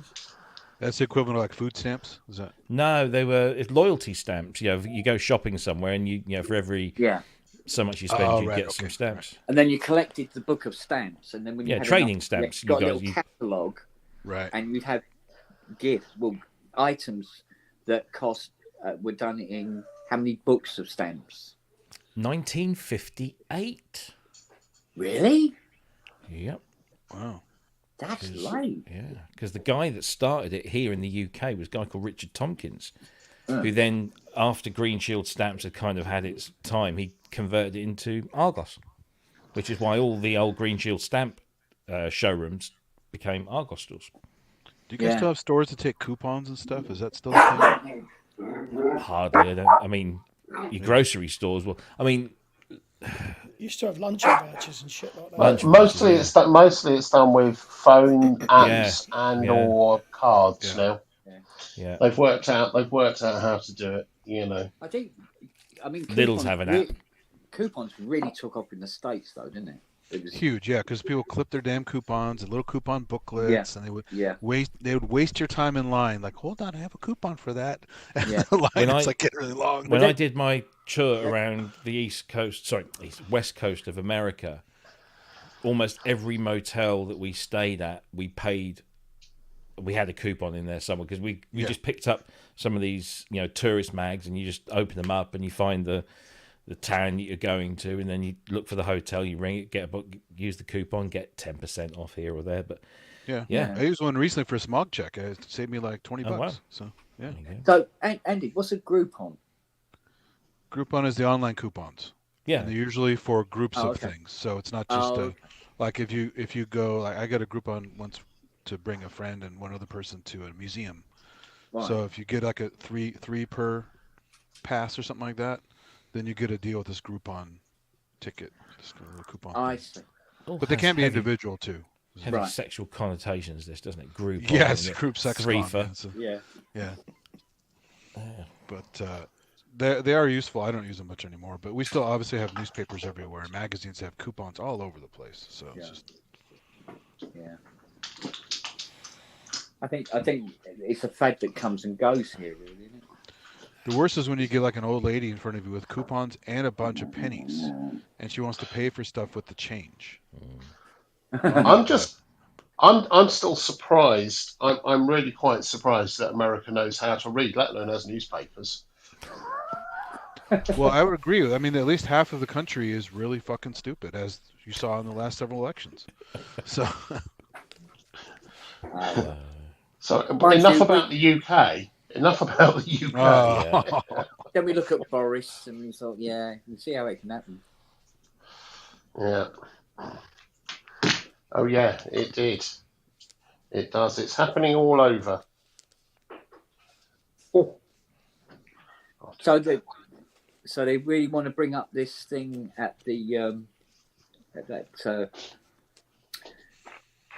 whatever it is. Commonwealth, is it Commonwealth? Yeah, the reparations. The reparations. Going, hang on, didn't we end slavery? Yes, but we kind of started it as well. Did we though? I Yeah. think they were doing it in Egypt 2,000 years ago. Let me But- think. Yes, I know, but modern... well, it was the Dutch and the British, right? It was the Dutch ship guys And the Belgians yeah. Everyone's been at it. and the bloody Americans. Australian. Oh yeah. Well, we did it like no one else. It was really sad. Yeah. This place was a mess for a while. Yeah. And those guys still want Everyone's to call it the War of Northern Aggression, not Civil War. Yeah. The French enslaved the Saxons first.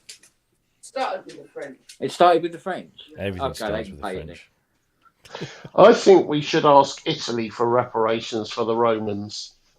Yeah. Yeah. And then Denmark for the Vikings. Yeah. And then Wales just because it's Wales. Yeah, And well, then the nobody- Midlands for take that. Oh yeah. Well, look at the Native Americans here. They got casinos and some of their land, just a fraction of their land, but that's all they ever got. And some of them can be rich, but they'll never make up for the loss of culture, the loss of No. identity, and all that kind of stuff. It's ridiculous.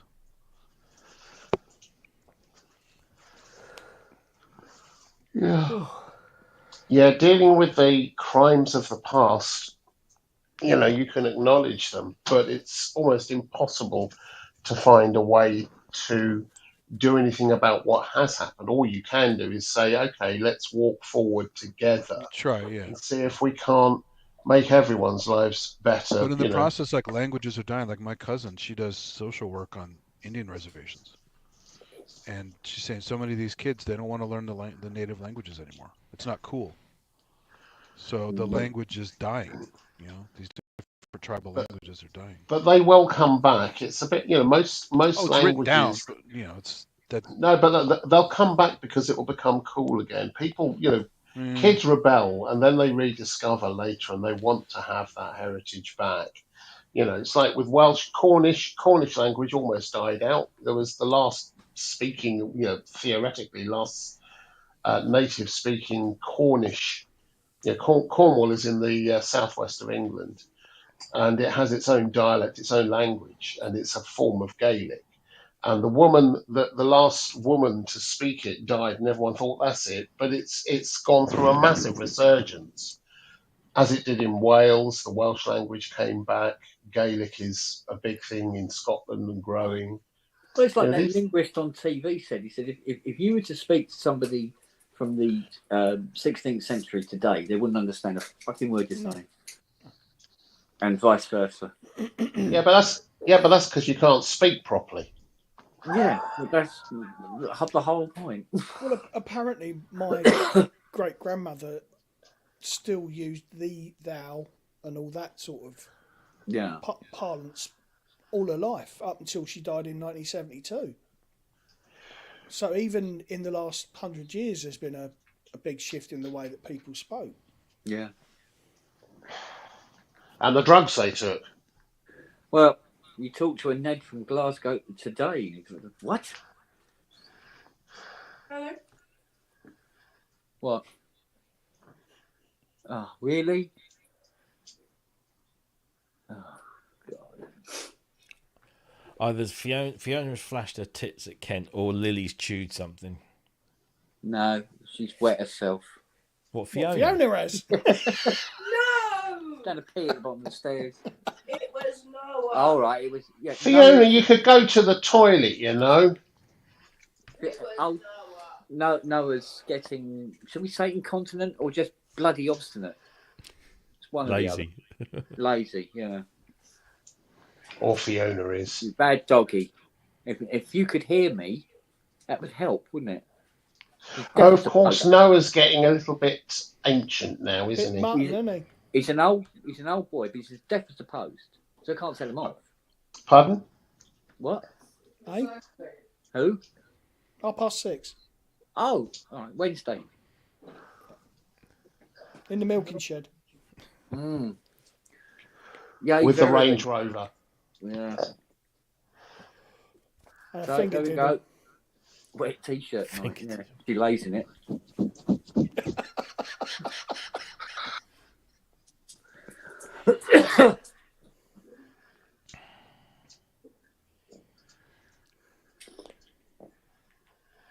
I don't know.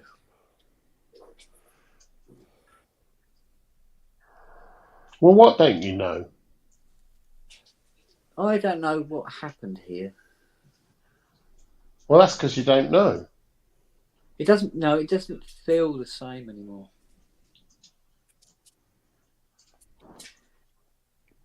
Do you know what I mean? The country I grew up in, it doesn't feel like it anymore. Oh, The country. Well, of that's course. long gone. It's long gone. Yeah, but that's the nature of any place you are in. It changes, it moves on. It has changed. It's no longer ours. We grew up with one thing. The whole of society has changed, but that happened to our parents as well. It just seems more corrupt than it used to be. There was a time when you wouldn't have been able to build a housing estate on a school field like that. She's still banging on about that. Yeah, I Oh. have to fucking look at it every day. That's why. I was thinking that. I was thinking. You know, there's a family living in a caravan at the bottom of the garden. Sadly, corruption the other is part side of of human that nature. It's Well, everywhere. evict him then. Don't, Yeah. don't, They've got Yeah, but you fucking can't do rent- that. Yeah, but you don't can't rent the do that space to out. your in-laws. What a bet. Get your Irish asses out of there now. Yeah. Do you like dags? She like I don't know. that. Do you know when you used to there would be like a satirical comedy sketch and somebody would do something completely outrageous, and now today it's like a norm. You're reading it in the paper. Yeah, but don't forget there was a big shift from say the late 40s, even from the late 40s to the 70s when I grew up. You know, Yeah. we're 50 years on from that, so there are generational shifts all the time. My parents used to say all the time, often, as they got older, well, things aren't like they used to be. No, I remember when this was all fields. I remember blah blah. Yeah, but it's also it's just people's attitudes now. That's education and that's political gambits. That's what people want us to be, and they want us to be stupid. They don't want us to go to university except without debt. They don't mind you going and getting into debt to go to university because then you're trapped. And they have control of you, which is a very cynical and Andy Brooks kind of thing to say, but it's pretty much true. It is very true. Uh-oh. Yeah, but there we go. Summon You know. Brooksy. Yeah, Brooksy, come on, give us a shout. Cunning But, yeah. linguist. Cunning linguist.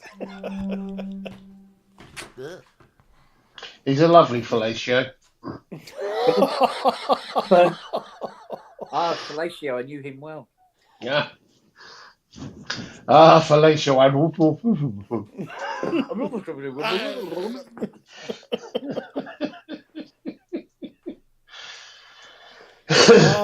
Fellatio, I blew him well. That's a Yes, different kind of scumbag skullduggery. activity's Yes, generally gone up, it's yeah, more okay. skullduggery. I don't know. The only problem is like, you know, when you say things, oh, it doesn't feel like it, you know, oh, in my day, and everything, oh, fucking hell, did I get old or something? Yeah, I did. Yes. When did that Yeah. happen? Yeah. When did Yeah, we all did. When did that happen?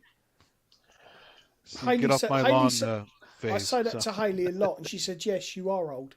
Yeah. It's the truth of it. You know, time goes quicker than you ever fucking realise. I talked to my mum once when we moved her up here from London, and we put, she got sheltered housing around the corner, and I used to take her out for drives every few days, certainly every weekend, and we'd always end up at this pub that she liked. We'd have some drinks, and she was getting on a bit, wasn't really that mobile. And one day she said to me, she said, I know why.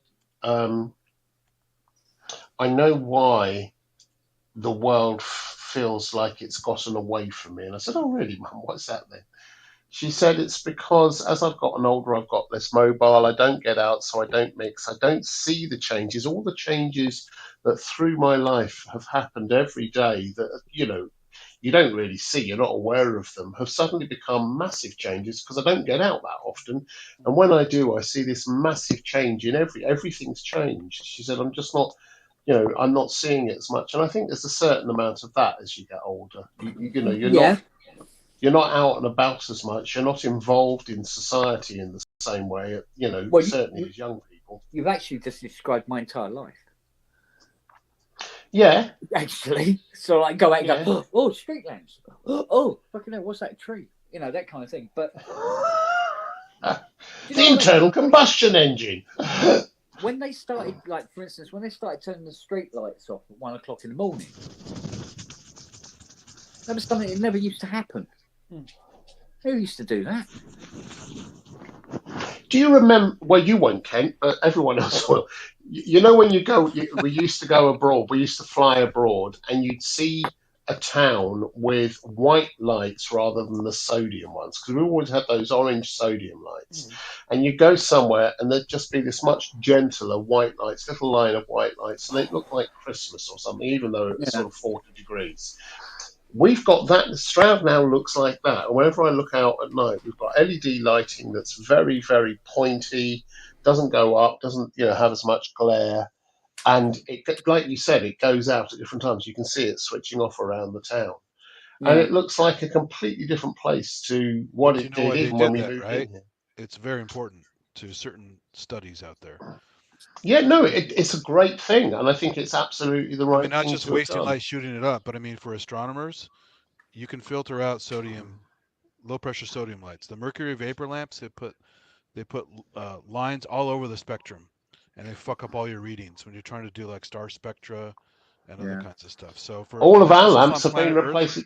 LEDs have replaced all of those now here. Exactly, yeah, and they're more directional and they're more energy. Yeah, but still the light pollution out the back here coming, where London just used to be a glow in the distance. There's still too much light pollution. Yeah. Has now come right across to the point now where I can see the moon, I can see Venus. If it's really, really, really dark, I can see Mars and one star. Ken, right now. You should really think about getting your roof repaired then, mate. Yeah, and yet you look up in the sky the rest of the time, and I can see 14 planes at any one time.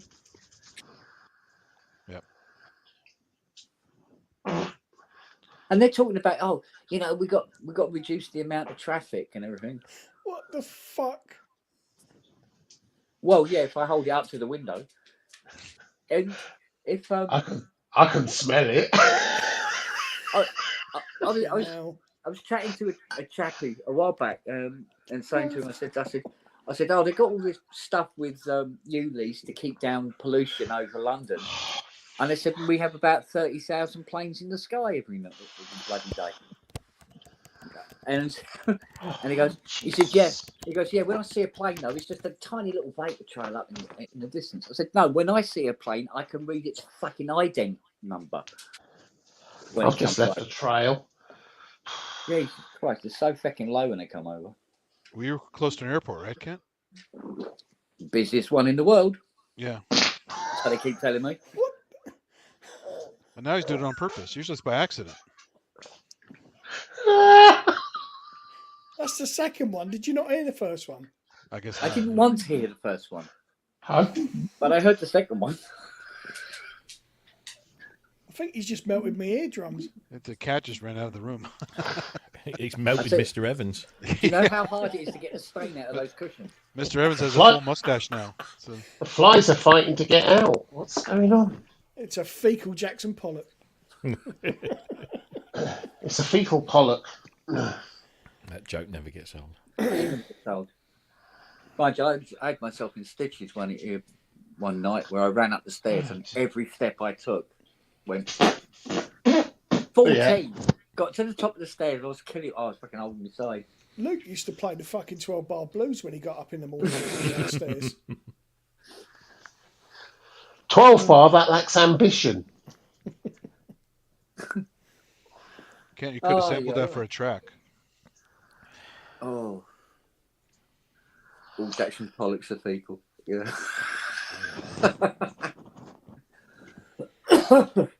Oh, man. Jesus. Jesus, big arrow now.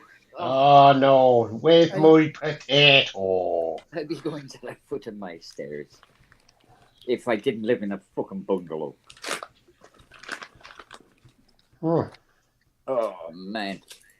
Still, there you go. Judging by what Longhurst just did, I think we've worked out what a bubble shake is.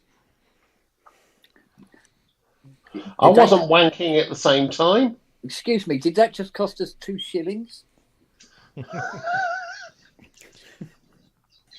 Remember, the card had night rates and day rates, right? Wasn't it different rates for time of day? Yeah, do you do party rates? 2 shillings, 15 cents by today, Oh, man. and about 30 cents back in the 70s. Christ. Oh, mate. Pardon me.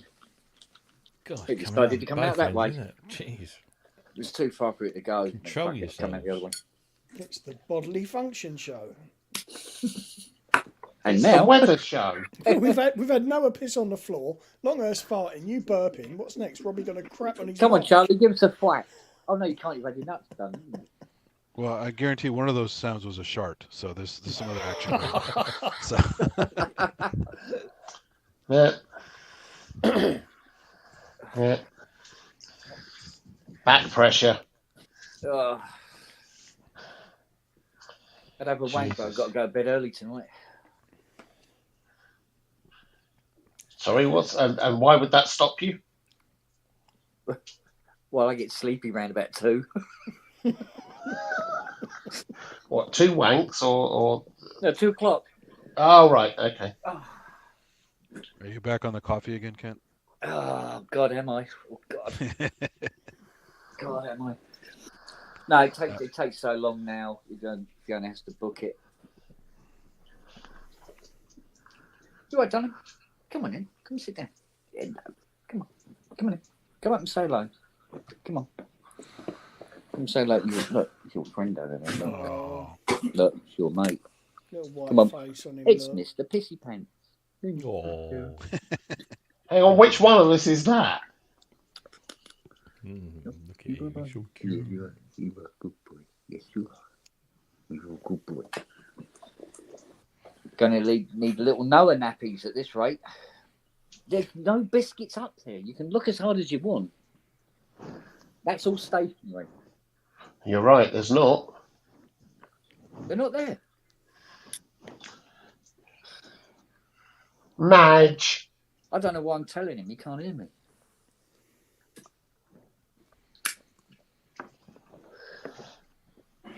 Look. So look, you mate, look. Look. Here. Over here, see? Your mate over there, look. Oh, there's a screen cap.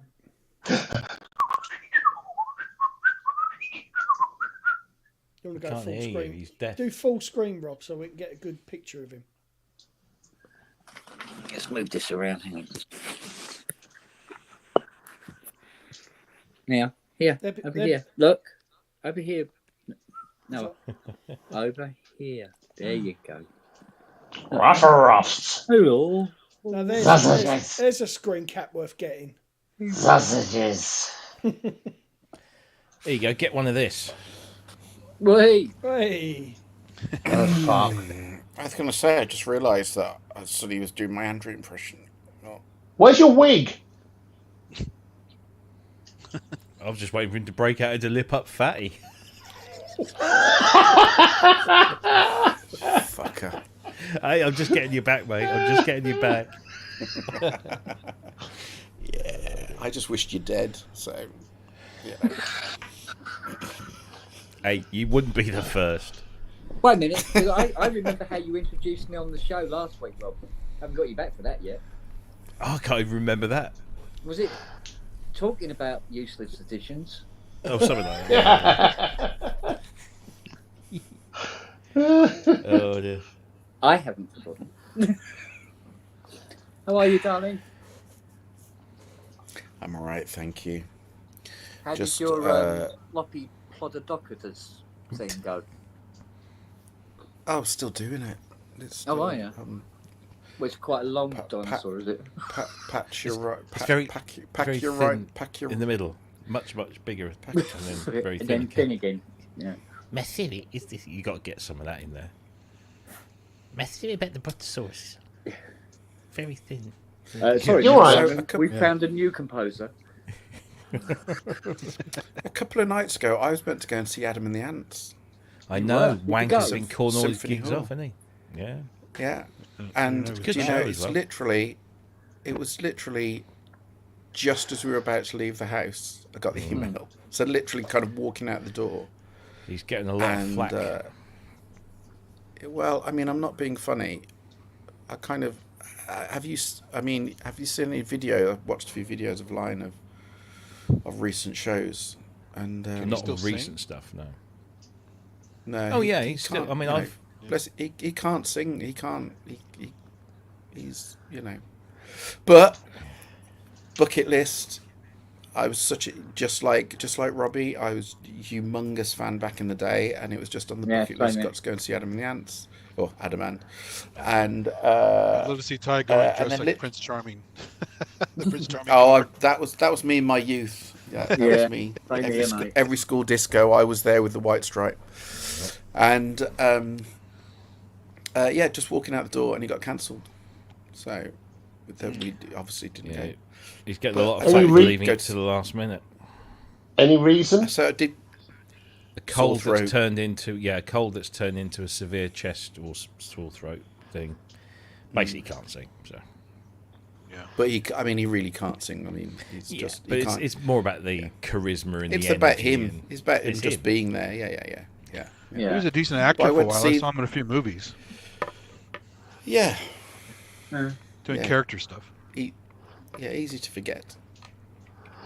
I've been to see a few names, bands where you kind of got to know people over the years, and you get invites, and you go, oh, brilliant to see them. I've got some tickets for this, and you go and see them, and then they open their mouth, and you go, oh dear, and then you have to meet them afterwards. And what do you think of the show? It's not so- It was very impressive. Love the keyboards. Unique. Yeah. The light show was excellent. So we did go Great to see sound. tonight though. Went to the Tears of Fears film. Yeah, I skipped it. You skipped it. Why? Yeah, no. After yesterday, I was just too tired. I would have. Oh, fallen fuck asleep in yesterday. It's just that you're just putting it on for the, we know the truth. it. No. And was I'll it wait, good? I'll wait for the Blu-ray. What? Robbie being in hospital? Yeah, that was obviously very good. We were very pleased to hear that. But he That's made what. it out. Was it good? Was it good, But Robbie? what about Was it the good being Tears for fucking ill? Fears thing? Oh, why is no one mocking Robbie about this? Come on, if I was at death's door, everyone would be having a fucking party. Because we already Speak have, for and you're a yourself. twat. So, Oh, okay.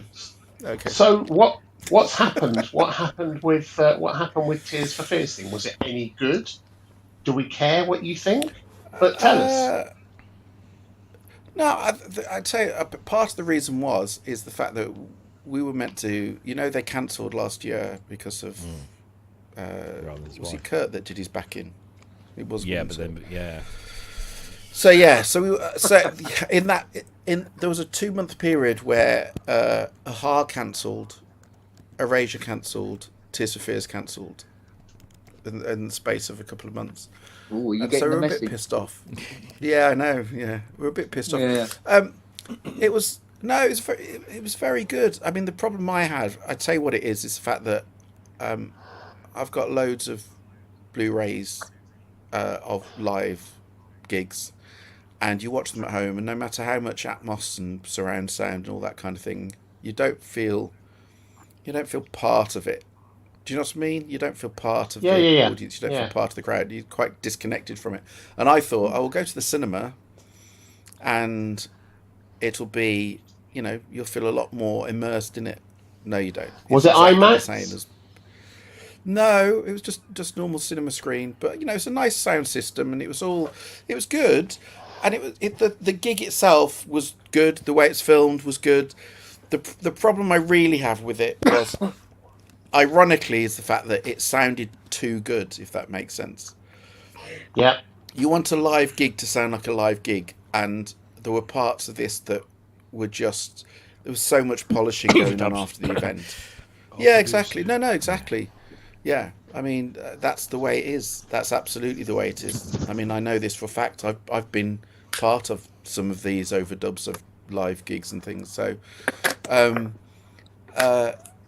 and it's how it is. But the fact I was just watching it, and I mean, I think I said, on their last tour before the Tipping Point tour, I went to see them twice, and some of the vocals were, I mean, yeah, they weren't the best, mainly from Kurt, really. They weren't that great.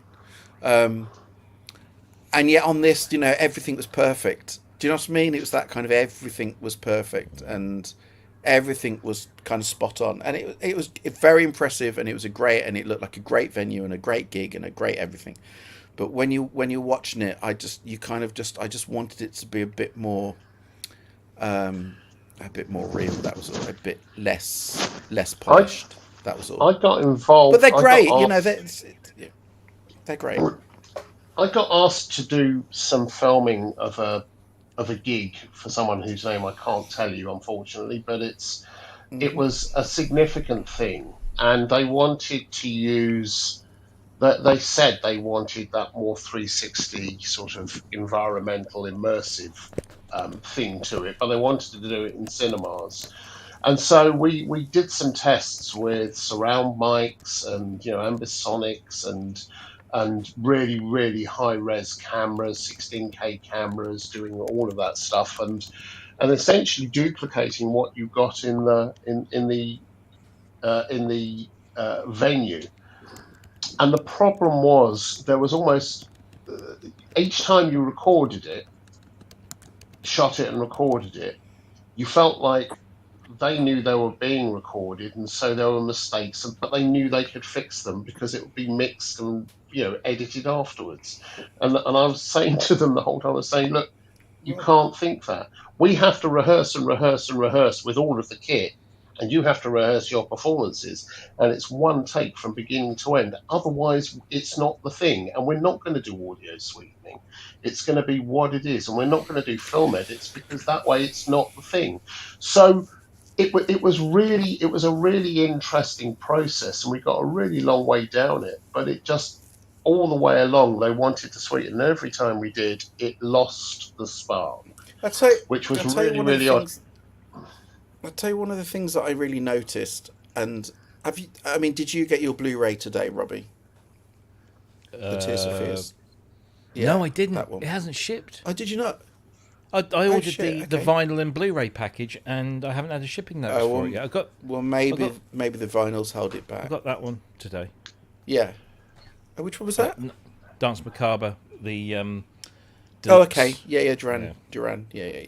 But yeah, no. I literally just checked. And I thought that comes out tomorrow, and my Blu-ray and vinyl's still not shipped. Well, when you get a chance to listen to it, what I just find quite bizarre, because you know, kind of you and I are both Steve Wilson fans, and by the way, just as a matter of interest, have you listened to his autobiography? I've got the books. Oh, okay. If are you on Audible? I can be. Okay, honestly, go and listen to him reading it on Audible. It's geek's paradise. And the problem is, so much of it, I swear to you, I'm listening and going, "Fuck, this is me." Honestly, so much of the way he thinks, the way he talks, the way is about his instruments, and all the instruments, the same instruments that we've talked about. His first sampler, DSS-1. You know, you go down the list of instruments because he's a real geek, and and I'm just there going, "Fuck, that was me." Anyway, but we're big Steve Wilson fans, but this is the first time I think I've heard him mix a live gig. And the strange thing is that it is this thing that the best live Blu-rays that I've got that are surround sound do try to get that immersive feel. So like the crowd, there's obviously ambient crowd mics, and you do feel quite surrounded. Whereas with this, all the crowd was very much kind of front speakers, and it felt like you weren't in the crowd. It felt like you were right at the back, looking in over the crowd. It just felt it's just obviously for whatever reason it just felt a bit bizarre. But and also the mix. I'd love to see when you get it. Honestly, give me a call because I'd love to know what you think of the mix, because there's something strange going on center vocals, just EQ wise. It just doesn't sit well. At the cinema it wasn't like that, but on the Blu-ray it just feels like the center speakers just not quite. But I'd love that's often Atmos though. It's often the way it's been mixed in the studio. It's mixed in, so it's an odd one, because it might have sounded perfect where he was, but that optimum listening position and the way what you're hearing when you're mixing with Atmos is not always what you hear. You know, on 5, which is a shame. Anyway, can I just ask in all seriousness, because Robbie and I haven't spoke. Are you okay, Robbie? Yes, mate. I'm fine. You sure? I was playing Watch of the Skies in my chest for the last 3 or 4 days. Okay. And you know, I've had AFib for a long while, but it just flared up. Yeah. And I wish I hadn't bothered calling 111. Although my wife said, "No, you should have done. You've done exactly the right thing," because I basically sat in A&E for a total of 7 hours to basically then be told, "No, there's nothing. Nothing's changed. It's just what you've got has just decided to do what you know." We can't. There's no obvious. What's the word? Biological reason. You know, they did all the bloods and everything. Didn't have a heart attack, and blood pressure was bang on the money, which did surprise me. And I spoke to a pharmacist who then consulted with a doctor, and we agreed that we would up my medication by 50%, which I started doing today. But actually today, it's been a lot better. This was before I started upping the meds. So hopefully from tomorrow onwards, it should all calm down. But I've got more tests to be done because they want to rule out things like hypothyroidism and liver function and other bits and bobs. And yeah, But you did do the right thing. You did do. I know, but it was just Yeah, I found out today from someone that they basically, I hadn't spoke to them for ages, and I found out that in July they'd had a heart attack, and everyone around them was going, "Oh, don't make such a fuss, no, there's nothing wrong," because he was conscious throughout the entire thing. He just felt really tired and just really lethargic, but he wasn't right. I think the way he described it to me was he felt like gravity was pulling him down, essentially. And in the end, he just wasn't right, so they called an ambulance, and it was quite a big heart attack they had. But, so he's had to have rushed into operation. So you did the right thing. That's what I'm saying. Oh yeah, I mean the thing was, it's been nothing like when I had my big episode where I did get blue lit into hospital, and that was really disconcerting because it just wouldn't stop, and it was going on for hours, and I did the same sort of thing. I just kept saying, "Oh no, it'll sort itself out. It's just me having the heart flutter." Except it's a bloke thing, isn't it? Though? Yeah. I was just kind of, oh no, and I think also the fact that on that particular day we were about to go and pick Jackie's new to her car, and she'd been so excited about it. I said, "Well, let's just go and get that, and then we'll see what happens." And Jackie said, "No, fuck that. I'm calling the doctor." And then she called the doctor, and the doctor said, "Call a fucking ambulance," and then paramedics and all. Yeah, so this didn't feel like that. This was just uncomfortable because every time a defib, you have an arrhythmia,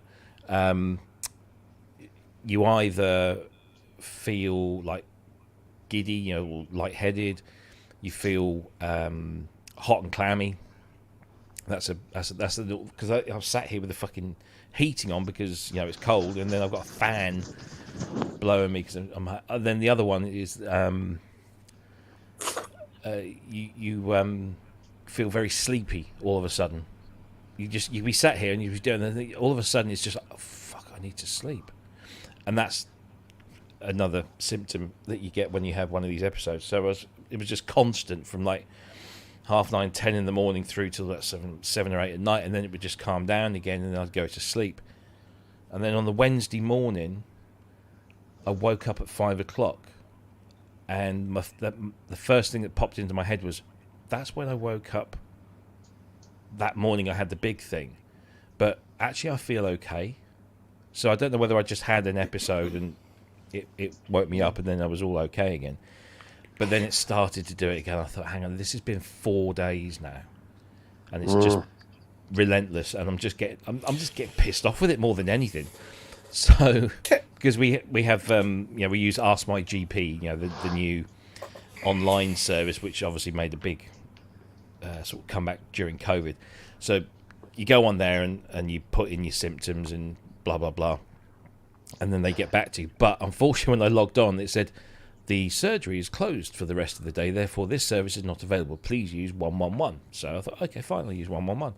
So I went online, did 111, answered all the questions, put in all the things, and it says, you need to go to hospital. I'm like, do I though? So I left it for about another hour or so, and I'm like, oh, I'll call 111 up. So I called 111, got through to a lovely lady who asked me all the same questions, and she turns around and says, you need to go to hospital, and you need to go there within the hour. They are now expecting you. Go now. Don't drive. Do not pass go. Do not collect 200 quid. So off I went, and then spent the next 7 hours just mostly sitting around. Yeah, but that's ECGs and bloods all came back good. So yeah, it's a good thing you went, but I get the frustration every time I've taken a friend or relative to the emergency room for anything, even if it's trivial. It's a minimum 3 to 4 hours, usually more. Yeah, and they're like, oh. So, but if you need it, you need it. So it's important. Yeah, exactly. But yeah, so Andrew, Andrew, have you got anything majorly wrong with you in terms of? Because I'm just looking at the, kind of this you lot of wankers, and I'm just sitting here going, well, oh yeah, literally. And I'm just sitting there and go, there's Kent with his fucking episodes where he just kind of loses weeks of his life. There's you with your heart that's all fucked. There's Matt who's just, been Matt. half dead however many times. Then there's what about you, Andrew? Have you had a heart attack or you just a fat cunt? I keep, I mean, I I, just I, it's, I keep stepping on my, I keep stepping on my cock. But otherwise, no, I've got arthritis. I've got really bad arthritis in my all the way down okay. my spine, which causes all sorts of issues. It's not getting any better. It is spreading. It's an ongoing disease, and it's something which I've inherited. Fuck, So, I'm healthy. but Fucking hell. otherwise I'm good because you learn. The thing is, you learn to deal with these things and get on with your life. I've got to tell Do you you, know what? really interesting. No, really interesting. My mother worked out before she died. She had been essentially disabled by arthritis for more than half of her life, and you kind of look at that and you go, and she didn't moan about it ever, ever, ever, ever. She ended up with the claw hands and all this stuff, picking up a glass with two hands. She never moaned about it. And I just think back to her and I think, well, I've got no fucking right to complain. So you just find a way to get on and it's fine. It's all good. Apart from stepping on my cock. No, obviously. Yeah. Anyway, back to reality. The I've got good very, lord, very, very short feet. short legs. Yeah, they're about that long. Do you know? But the thing is, I know you're right though, because I mean, my mum who did moan about the fact. So basically, my mum got bad arthritis in her knees, and from when she was kind of 50 or something, and it gradually got worse. And literally every conversation we had for the last 20 odd years of her life, literally, when I turned and went, "How are you, mum?"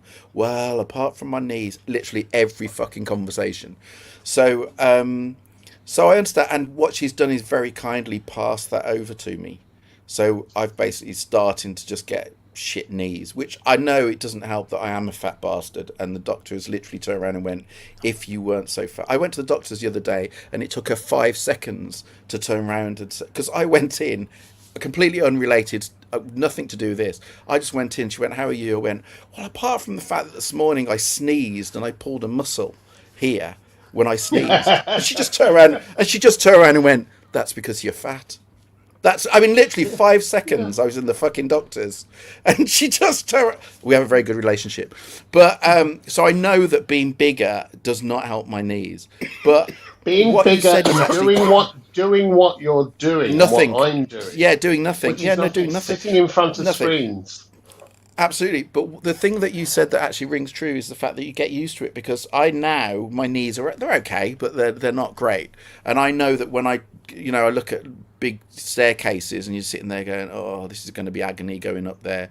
But you get used to it. And I forgot what it's like not to have sore knees. Do you know what I mean? You forget what it's like because your body just naturally just kind of goes, "Okay, I it's going to think. hurt," but I don't I remember what it was think. like not to hurt. So I think the biggest issue that I face now, which I think a lot of us will do, because I'm probably a bit older than most of you, apart from Kent, who's 197.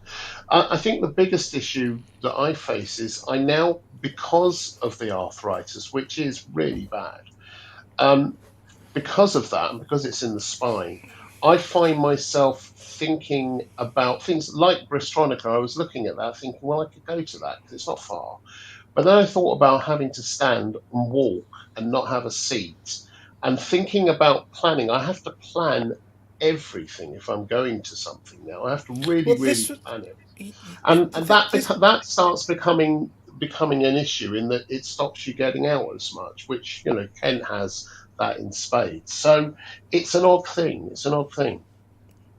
well, this is what we had with when I met up with Rich Hilton because Rich, I mean, I know Rich has lost a lot of weight, but when I first met him, he was a big guy, and he's had problems after an accident that he had many years in terms of walking and his back and all that kind of thing.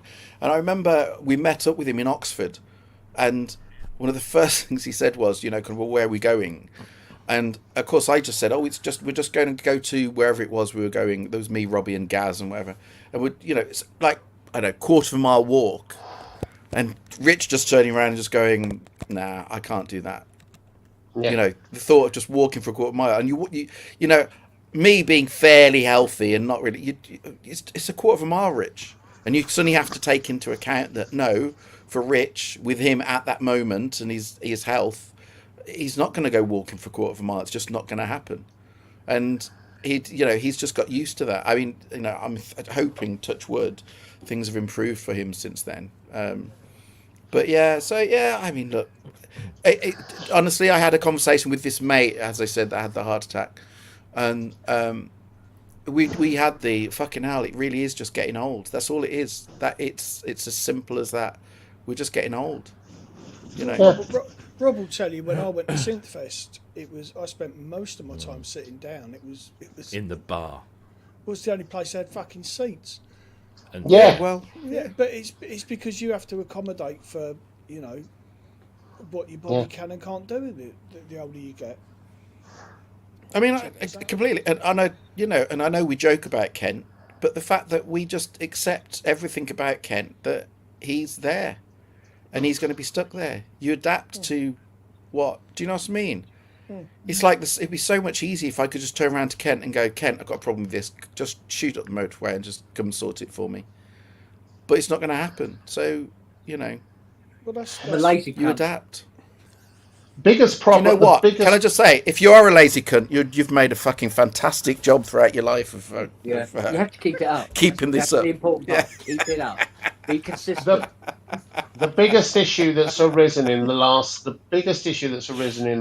2 days is when I saw Robbie's post today saying he was okay and got out. I suddenly thought, fuck me, I'm not going to inherit that lawnmower anymore. Which was No, just, you say that. You say that. Fiona went, when that post come up on the screen on the TV, and Fiona looked at me and went, "Oh, does that mean that fucking DX1's coming back?" Can I be the first to say, Robbie, that I may be the only one here who actually had a girlfriend that was genuinely concerned, because she came rushing to me, turning around and saying, "Have you seen Robbie's post?" Oh, bless her. Holy shit! You really thought she said that? No, she did. That's exactly what she did. My missus said exactly the same. See, all the ladies love me. All the ladies love me. Yeah, we all think you're a cunt. Yeah, exactly. I don't care. No. No. We all know. Have you seen Pip? We don't think. We know.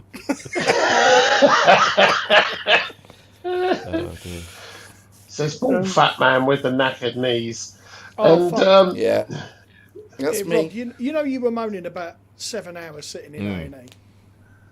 Do you want to know a really good delay? It's only a standard pub. Talk to the fucking coroner this week. Oh God! Right? No, I told you that it's now going to take another. I think it was 8 weeks. Yeah. Yeah. Spoke to the funeral director and she said, "Don't be surprised if it takes a fucking year." Oh shit! What? Why? Apparently, since COVID, toxicology tests, rather than going to one central lab, they now get farmed out to specialist labs, and they're not just testing. Each lab specialises in looking for one drug or one type of alcohol or this or that or the other. And there's all these little labs all over the UK, and they don't talk to each other. So yeah, I've done it with computers apparently. Yeah. So my funeral director said, "Don't be surprised if you're waiting for a year for the inquest." Oh fuck, that's man! Fucking disgusting. That's disgusting. Fun. Yeah. It's just. Well, it's disgusting that it's there, but it's not, any of theirs fault. No, of course it's not. But at that point, you just but the situation is disgusting. The situation is disgusting. It of is course it is. disgusting. But you get to that point, you just throw your hands in the air and go, "Fuck it, it is what it is." Yeah. It can also be caused by family troubles. Like Casey Kasem, the famous radio guy, his body was up in the air, basically frozen. Family fighting over it for like 6 months, maybe a year. Yeah. The poor guy couldn't get buried or cremated or anything because they were fighting over the rights of his body. Yeah, there was all that bullshit with that, wasn't there? It's crazy. Can I tell you something really serious? Go on. Can I tell you something really serious? So the car went in for there's something wrong with it. I don't know Which the one? TT. Don't know, just the TT. But it. So I It's know the this Audi car like the badge. back of my hand. Say again? It's the Audi badge. Take that off, it'll be fine. No. Honestly, there's some. I don't know what it is. I've never had Yeah. this before. I know that car. I know the feel of that car like the back of my hand. And we went out, and it's just there's something. It just feels a bit wallowy. I don't know whether it's the suspension or the steering, but something's not right on it. So I took it to the garage, booked it into the garage, took it to the garage, took it in. I should point out that this had new tyres and alloys on about 3 months ago. And I had a phone call about an hour later going, oh, hi, Ty, yeah, we've got some bad news. And I'm thinking, oh, fuck, what bit of the suspension's broken, what bit of the steering's broken. And they turned and went, yeah, when our guy was putting it onto the lift, basically, Yeah. he's caught the wheel, and he's really fucked it. So, can you tell us where you bought the wheels from? And we're going to have to buy a new wheel. I'm thinking, what the fuck have they? I mean, and I haven't heard anything back. So they haven't got back to me all day, but. So, I mean, I've got to get a new fucking alloy now because they fucked it. Just get it onto the fucking lift. Yeah. No, they have. But it's a little thing where you just think, okay, not happy. Fairness, really in not fairness, happy. that does happen because Luke's told me his initial nickname when he started at Land Rover was Wheelie because he was picking up a brand new set of alloys to put on a Range Rover and he dropped one. And apparently he cracked it. It landed on something and he cracked it. Yeah. So it's down to them to replace it. So you'd think a little bit more robust than that, wouldn't you? Say again? Oh, don't even start me off on alloys. No, you'd be surprised with fucking alloys, I tell you. But anyway, so that was obviously really important. That was really important news that one of my alloys is fucked. Oh dear. So, yeah, not a happy bunny, it has to be said. That's going to cost you £11. Well, yeah. But anyway.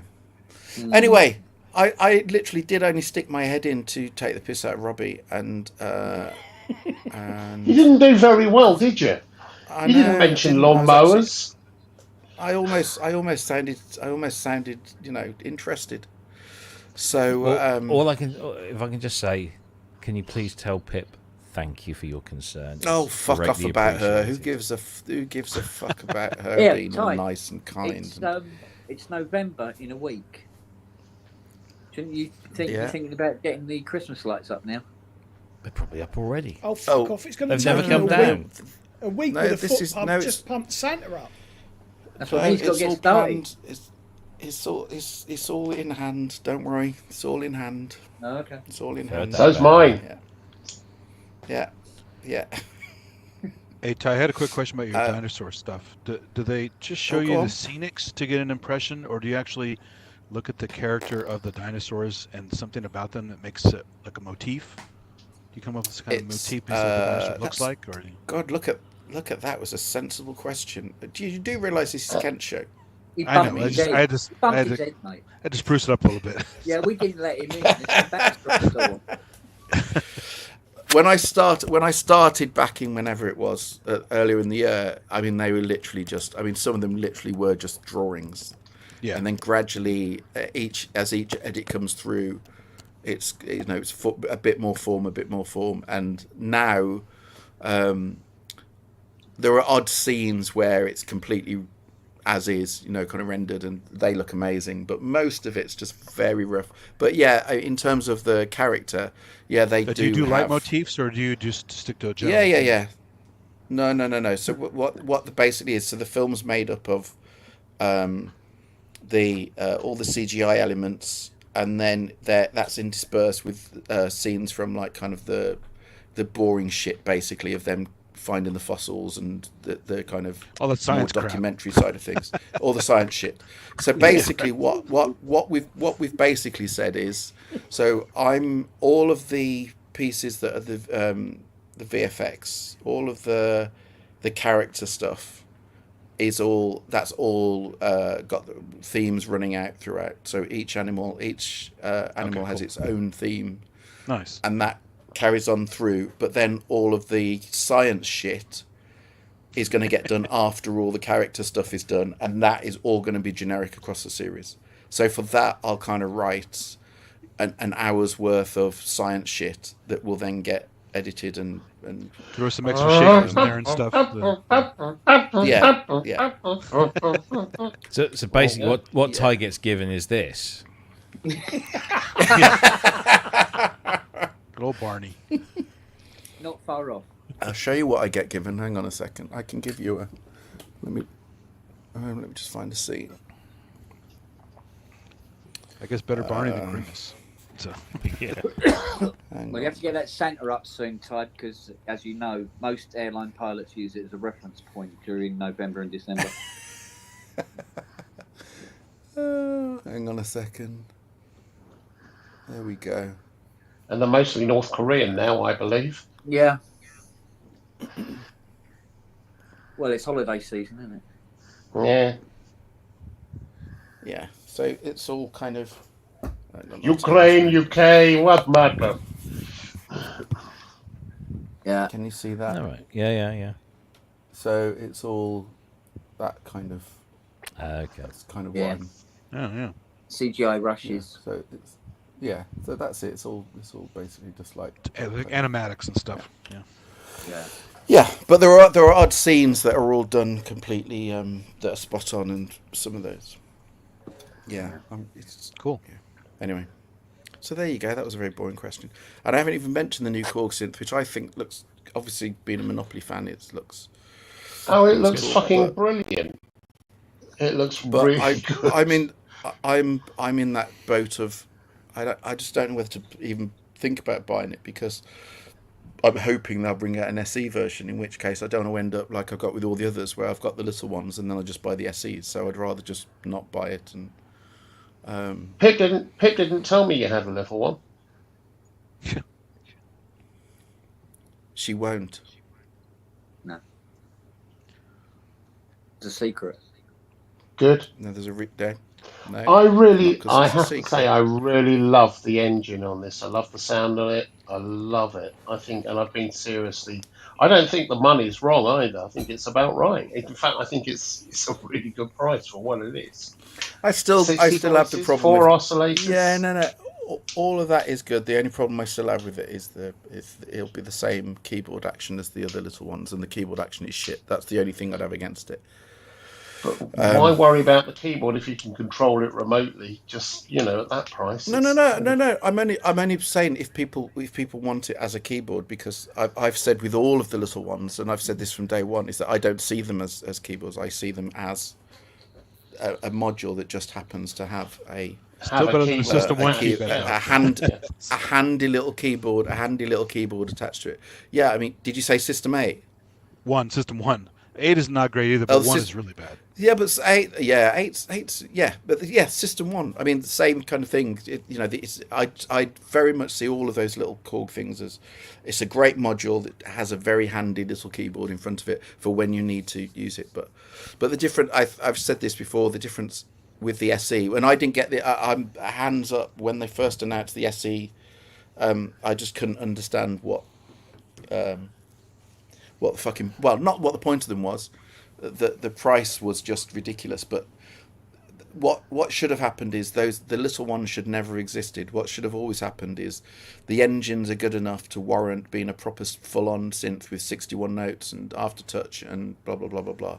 That's how they should have come out. They should have always been, the SE should have been all that existed of those synths, because the engines warrant it being a proper synth. And if you look at it that way round, and even so, the retail price of the SEs was just fucking ridiculous. But the prices we've all picked up, some of us have picked them up for recently, more like now the 1,000 quid or the 1,400 quid. That's a reasonable price for what they are.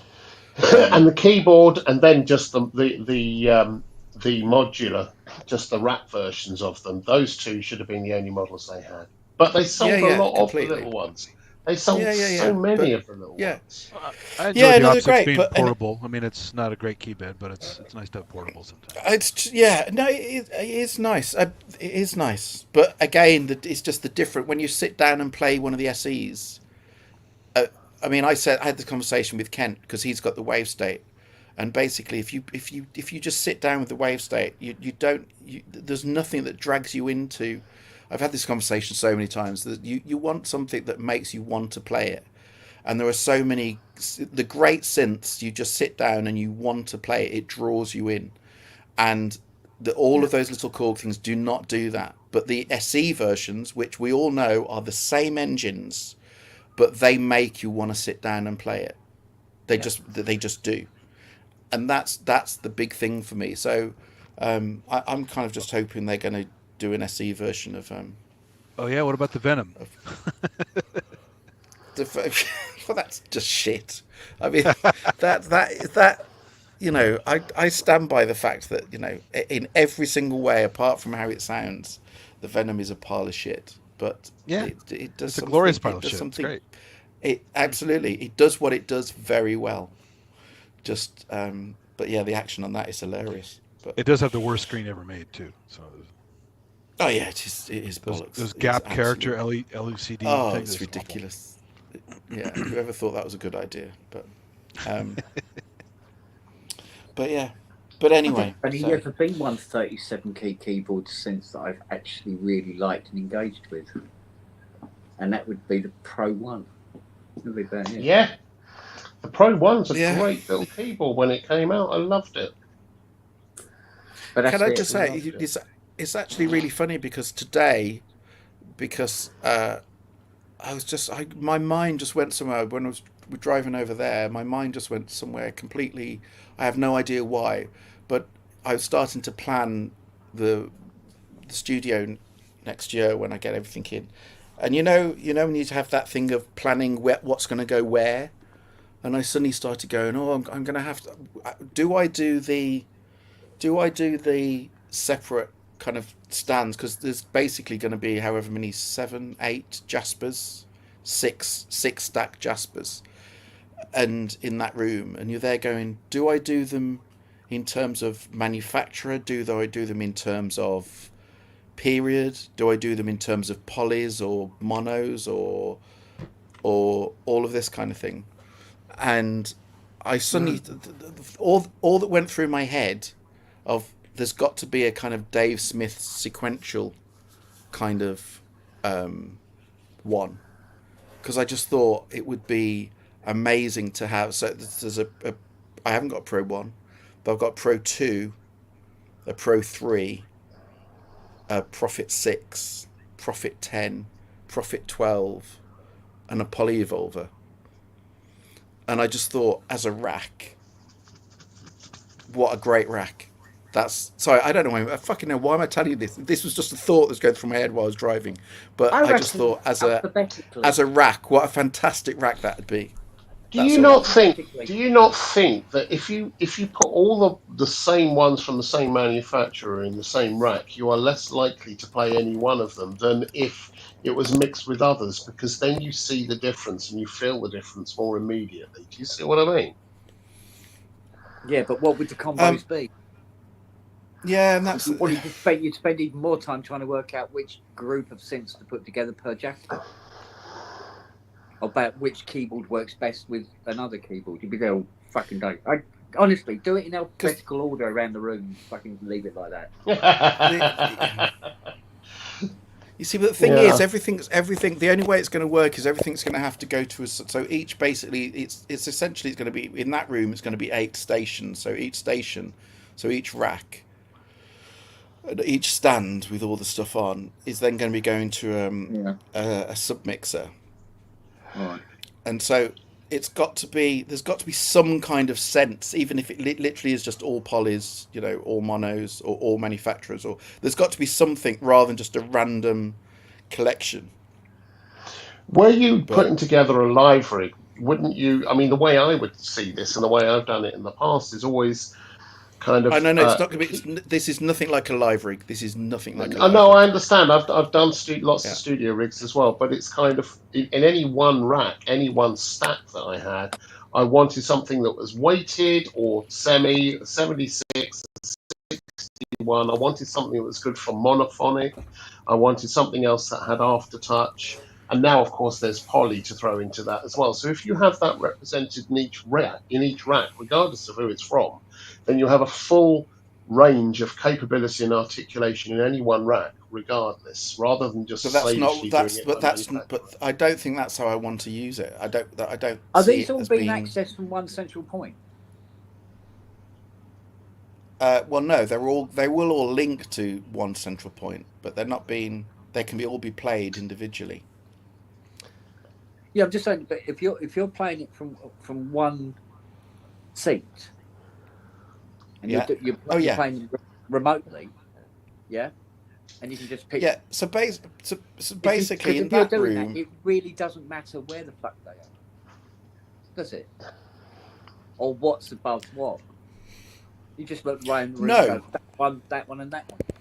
I think it's Line no. up. I mean that is the playroom basically. As I said, that is essentially the playroom. That's the room that I kind of go in just to kind of get ideas. If that I makes think sense. you should do it like High Fidelity and organise them autobiographically. Or as haikus. Do them as haikus. Each one 5, in a particular 3, order 5, as it 3. affected you in your life, autobiographically. I genuinely, I want to do my record collection autobiographically, but it would take me for fucking ever. Oh, I couldn't even. Or That would be my start life, with rest of my life taken up transistor doing and that. work your way around the room But to CPU. Have them in colour order. Yeah. Like that. White, That isn't white. such a bad idea because I do have a lot of white synths. So I mean, there's got to be a white station. I think that's got to happen.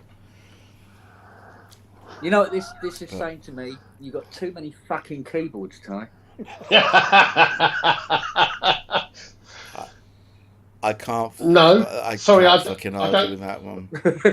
I don't understand. I don't understand what you're saying there. That doesn't quite. What? Too many what? Yeah. You seem to have bought keyboards for 3 lifetimes. If only it was only 3. Well, it depends on how much you want to get out of them. You know? Yeah. Yeah. Fucking hell, can you It's imagine an the issue. Vermeer if he sold them off? It crashed the market.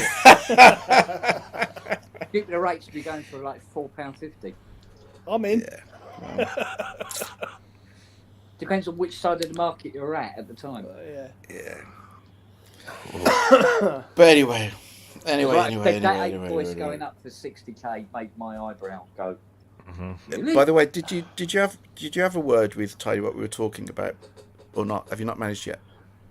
Yes, About the 4. I had a word and he goes, "Let me think about it." Which Okay, is, cool. That's great. No, which That's is great. tiny for okay. Okay. Oh, cool. Okay. Because with tiny, it's normally nah. We go wah or whatever, and it wasn't going Because it's actually it's even got to a stage now where because I was thinking of for this year going into this financial year, and so thinking what to get and what to have and all this kind of thing, and it's even got to a stage where I started looking at guitars. Which Matt, you'll appreciate this one. Have you seen Martin Gore's Oh, yes. the Gretsch? So yeah, so I might get Please one of those. don't, you And I also bastard. why? Oh, sorry. Oh, okay. No. Oh, No. no. When you say please don't, I'm like, what? I told my son and he was like, fucker, I want one. Because my boy wants Yeah. desperately. Yeah. Yeah. Well, Yeah, sorry. No, don't, please don't stop. Well, but so looking at that, and also this is the killer, is the fact that I mean I've told you my opinion of Jake. What's his name? Jacob Collier. Collier. I've said it before. He's a fucking Ladder. genius, but I cannot listen to a word of his fucking shite music. Cannot listen to I can't listen to 1 second of it. It makes my skin crawl. But I don't know if you've seen. He's just bought out a 5-string guitar with a really bonkers tuning. So basically, he had this idea of this guitar, and he got Taylor made him one, and they're now releasing this. It's the same kind of price as the Martin Gore one, but it's a 5-string, and it's just a 5-string acoustic. But I just love I love the idea of the bonkersness of it, even though it's associated with, again, it's a limited edition attached to him. But I don't even fucking play guitar particularly. But you know, I look at the things like that, and you know, and they're just totally desirable things, and it's just like I'd just love like- a Martin Gore, but it would sit in the corner like my other Gretsch because I can't play guitars Yeah. anymore. yeah. I mean, I Chapman can play, I stick. just don't play. Yeah. I don't. Well, no, because I've told you I'm friendly with Nick Begg. So what's the point in me having a fucking Chapman stick when you're friend with Nick? Because Well, it's yeah. like it's literally me who can't fucking play a note of it, and him who literally is the Oh, god of the He Chapman is stick. something else, isn't he? Something that He's the amazing. other thing that Ty said, he said he'll have a look, but he thinks he might have those 2 other bits. Oh, okay, okay. But he'll check out for you. But I tell you what, he did mention that I thought was interesting. It's interesting more than anything else, right? He's got an MS-20 that he's going to put up, Mm-hmm. and I went, "How much is that going up for?" He goes, "I really, really don't know because it's kind of unique." And I said, "Well, what's unique about it?" He says, "Well, it's in its box." I went, "Yeah, I've seen it in the box." He said, "No, it's still in its sealed box. I bought it out of the box." Uh-oh. You disappeared. Cut Say out that there, again. You Ken. disappeared. Said, bought it in 1978, but we've never actually taken it out of the box. Fucking hell. Wow. But what, an original? He said, "Yeah, never been opened." Wow. Yeah, that's different. Go, what's its condition like? Well, pretty good, Yeah. I'd say. I'd like to see that Wow. unboxing. No one's ever shown an unboxing for one of those. Yeah, an unboxing Yeah. for something that's fucking, what, nearly 50 years old or something. Christ. Fuck. That's an Alex Ball video if you ever wanted one. Yeah. Yeah, exactly I that. said to her, I said, "Yeah, if you're going to open that," he said, "No," he says, "I'm not going to open it." He says, "I've just put it up for grabs." I went, "Oh, it's open. The caps are Would anyone dare to unbox it or hold on to it for the value that it might accrue? Schrodinger's Yeah, of course you'd MS-20. fucking, you see, the of thing course is, you'd fucking it's- unbox it. Yeah, Of course it's interesting being unboxed, but the thing is that its condition when you take it out of the box, you have the most perfect condition MS-20 on the planet. If only you knew someone that likes that kind of shit. Yeah, Someone that it's either fucking perfect or it's in the bin. yeah. So, but it's like that JP4. It's like the close-up photographs of it are going, what the fuck? Wow. Well, didn't Manny just find a FS1R brand new in a box? No, he didn't find it. He bought it. He bought it. Okay, Yeah. He bought it when they were clearing them out. that's crazy. And $299. Holy shit. And- You're and joking. No, What was this? This was 99, 2000. Basically, it was at the Yeah, end of yeah, the they run. did. They did chuck them out. They Yeah, did yeah. chuck them out. Yeah. Yeah. No one. Look, do you know what, Wags? I wouldn't be fucking surprised at all. Because that is the nature of the business these days. X-ray machine. Yeah. Anyway, look, you lovely bunch. I need to actually get on and do some fucking more dinosaur music. I've got a pterodactyl that's about to try and eat the baby dinosaur, so I need to write some music. Oh, horror music. Yeah, it is. You probably can't Wow. hear that. Yeah, no, we heard Kai, that. will you please teach me how to notate orchestras, please? Properly. Fucking hell, what? 10 minutes? 15 minutes? How long you got? Yeah, 10 or 15 minutes every hour for the next 12 years. do a StreamYard seminar No, mode, and I you tell you can, what, you know. no, just a rough, not necessarily how to orchestrate, that's not the correct word. Ty doing a Scientology course. Yeah, How- go on. Just how to, How to make it sound like you know what you're doing. yeah, to make, could you make some sort of device that sort of like pokes a sharp pencil in my ear as soon as I turn reverb up too much? And it shoves a pencil in your ear, kind of thing. I need a device like that or something. You just have Because to I listen think to your work and I'm going, how does he make it No, sound but so it's- fucking real? No, because the difference is you have to think differently. That's all it is. It's how you think. It's not even honestly. It's not even. I mean, obviously, there's fucking years of shit that goes into the learning of it, but it's more you just think in a different way. That's all it is. Okay. You think like that, and I don't think like that. That's all. Yeah. It's. Do you know what I mean? So you don't It's think exactly the Divisi when same you're as- doing it, it just works out that way? Oh no, I completely think Divisi, but I'm thinking in parts. Kent's thinking in chords. Kent's just I'm sitting thinking there in thinking, holes. Yeah. Yeah. Right. yeah. If he's just thinking like that, and I don't think like that, I think it's almost like I just see all the individual instruments, and also there's a lot of I don't care what anyone says, and I'm always open about the way I do things. There's so much fucking trial and error in what I do, in terms of mainly to do with textures and whatever. It's like the thing I'm doing at the moment, the original orchestration I had in my head. We're now however many hours into it, and of the original ideas that I had, none of that now exists because I was adding to it and changing it and whatever, and so all of the original ideas that I had, that's all gone now, Yeah. and it's been replaced with other stuff. So, but a lot of that is trial and error, and that's why when you've got the time, I've said this so many times before, when you've got the time to experiment, which I kind of have at the moment theoretically, is that you spend fucking hours and hours and hours doing one small section to make it, as creative and as you can. When you don't have that time, you go into autopilot. And I know if I do this, and this, it's going to work. And all the autopilot bits are literally just stuff that I've known for 20 years, and I know it'll work. Yeah. And there's no creativity in it. It's just me on autopilot. It's like Do you it's like save all coloring those in by revs and numbers. ever go back to them in a project? Save all the Revs that you worked on and never go back to them during the project, or you no, just never go back to them never go unless back. I have to. Okay. No, never go back to. I never go back to anything that I've. But it's like that conversation Unless we had about the Osmos, why I'm not getting on with it, and why you don't have the issue that I have, and about the piano training. Like I said, 15 minutes I think I had when I was about 6, and that was it. Go away, you're fucking useless. And that thing about how you play is why the Osmos sounds like a fucking bag of bloody strangled chickens when I try to play it. You just turn the training wheels on. You'll be all right. Yeah, but you even can to that, change. Paul, if you turn down the lateral, have I ever formally? would be having it. Sorry, have I ever formally studied composition? Yeah, years of it.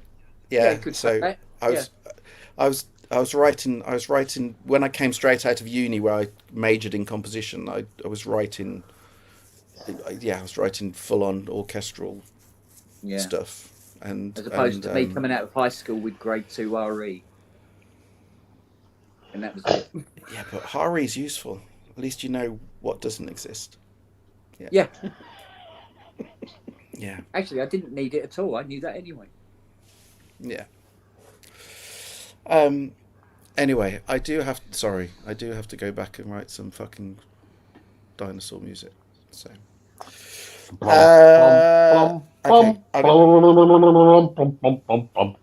There we go. Giving you that. Oh, thank you. Do you know what I wrote? I bet you won't hear it over here. I wonder if it's in here. Hang on a second.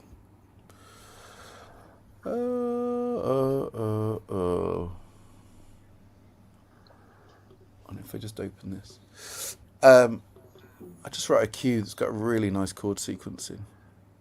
No, I did try adjusting the sensitivity wags, and it still sounds like I'm trying to have a wank in a cat factory. It's ridiculous.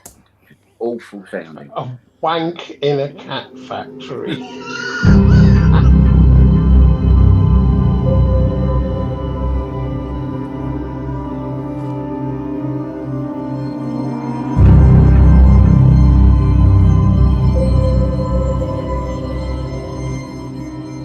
Can you hear that or not?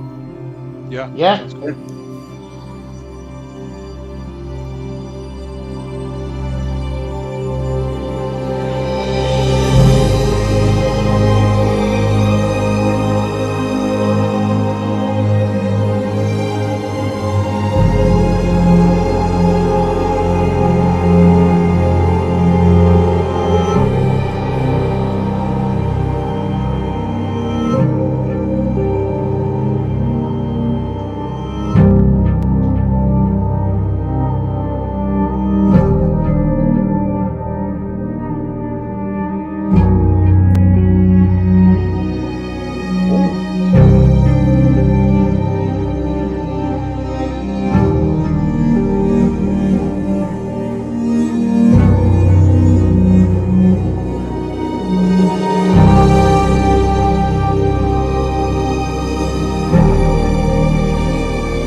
Anyway, it goes and gets bigger and bigger and bigger. No, don't Oh, stop it. I just David I just Arnold's thought going it to be really. pissed off. You've just scored the next Bond movie. It's just Sounds honestly great. such a. It was just a really. It's a really nice chord sequence. Yeah. Those deep sounds, But- are those strums or string taps? They are cello. Like a, They're like a tap basically versus it's a cello mixed, There you go. but pluck. it's plucked strings on a cello Pluck, mixed with yeah, a yeah. sub bass. Nice. But Yeah, these but- these are orchestral libraries that aren't available to normal humans, though. No, most of them are. I mean, there's a couple that aren't, but most of them are. It's Vienna, isn't Yeah, it? yeah. There's loads. Yeah, there's. Lots You know, of- the £14,000 Vienna. No, but that's. Anyway, I'm Yeah. not. We need a Ty Unwin signature chord pack. Yeah. Yeah. Where's the next one? Actually, where's the next bit? The next section that I did after that has got another. I'm sorry. Approaches two. This is the next section, which is the same.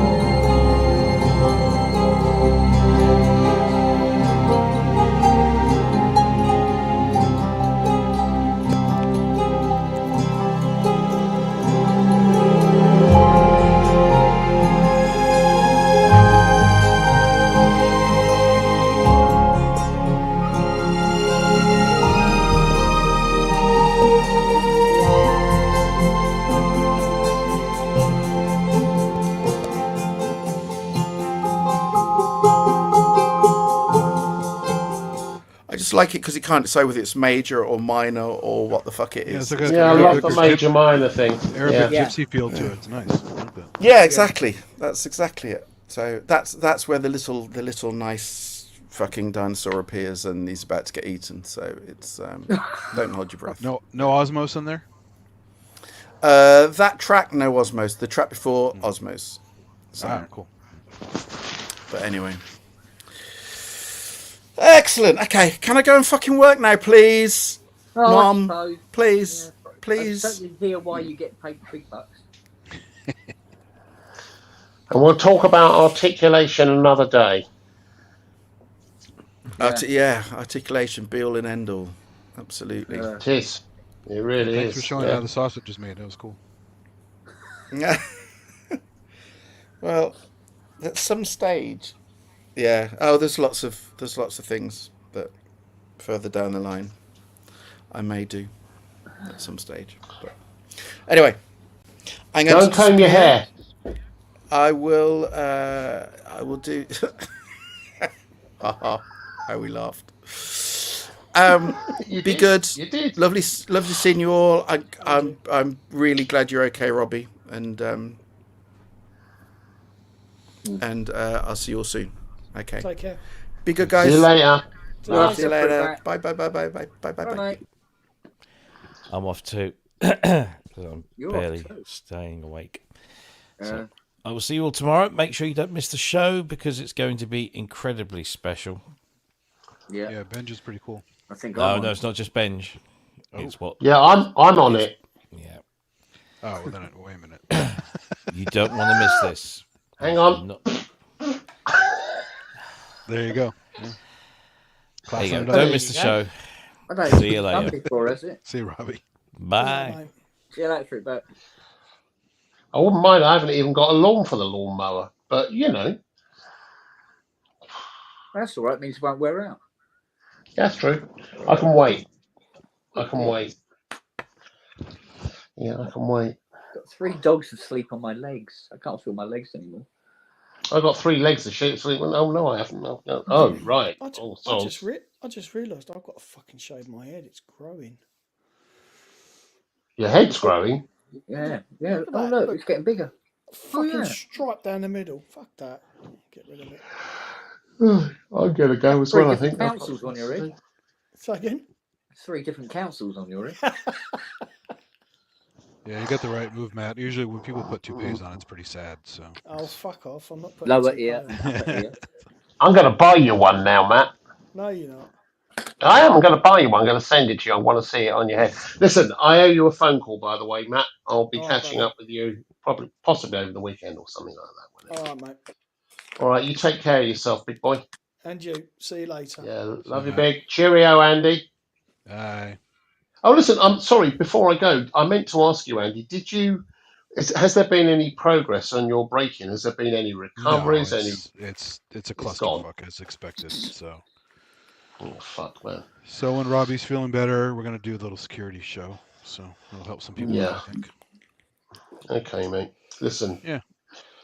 Big love to you as well. Kent, Thanks, fuck man. off. What? Get bent. Good stuff.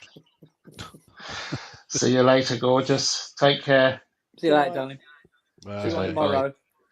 Yeah, see you on the morrow. Cheers, bud. Bye. I'll tell you what is coming down. I'm going to look forward to having in the background on one of the PSNs when it's ready for its sound check. Is a 1967 Moog C3 modular. Ooh. Nice. One of the early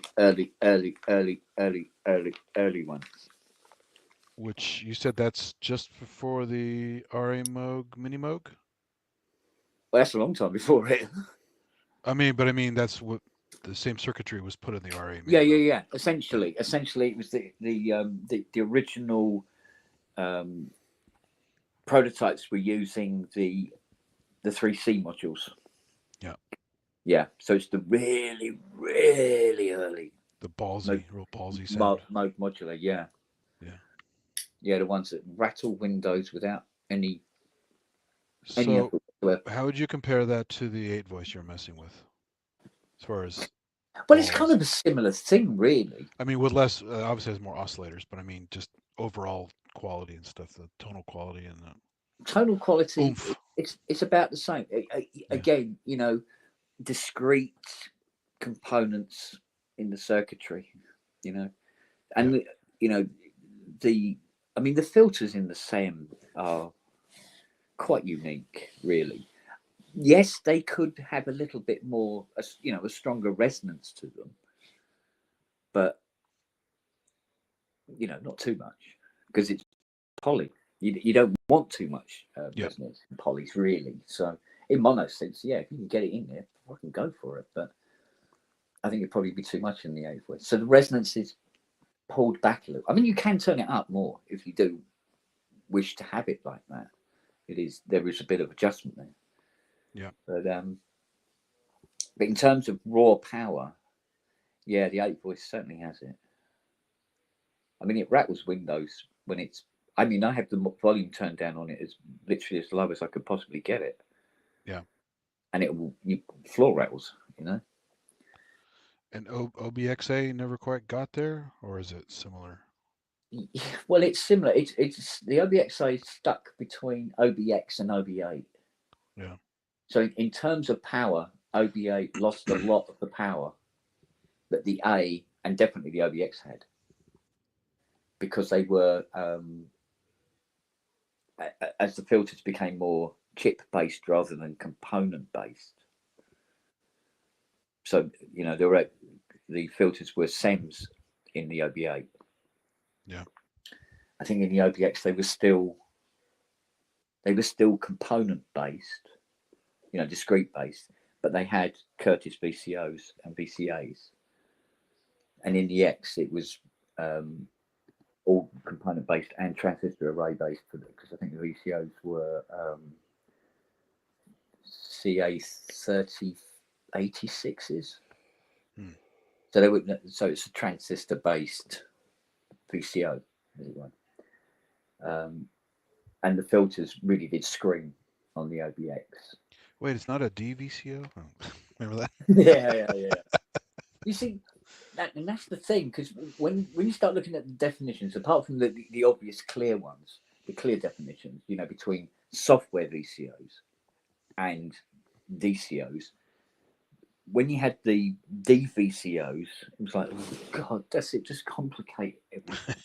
Yeah, and it was this bridge between pure analog VCOs, and you see, again, that's another thing.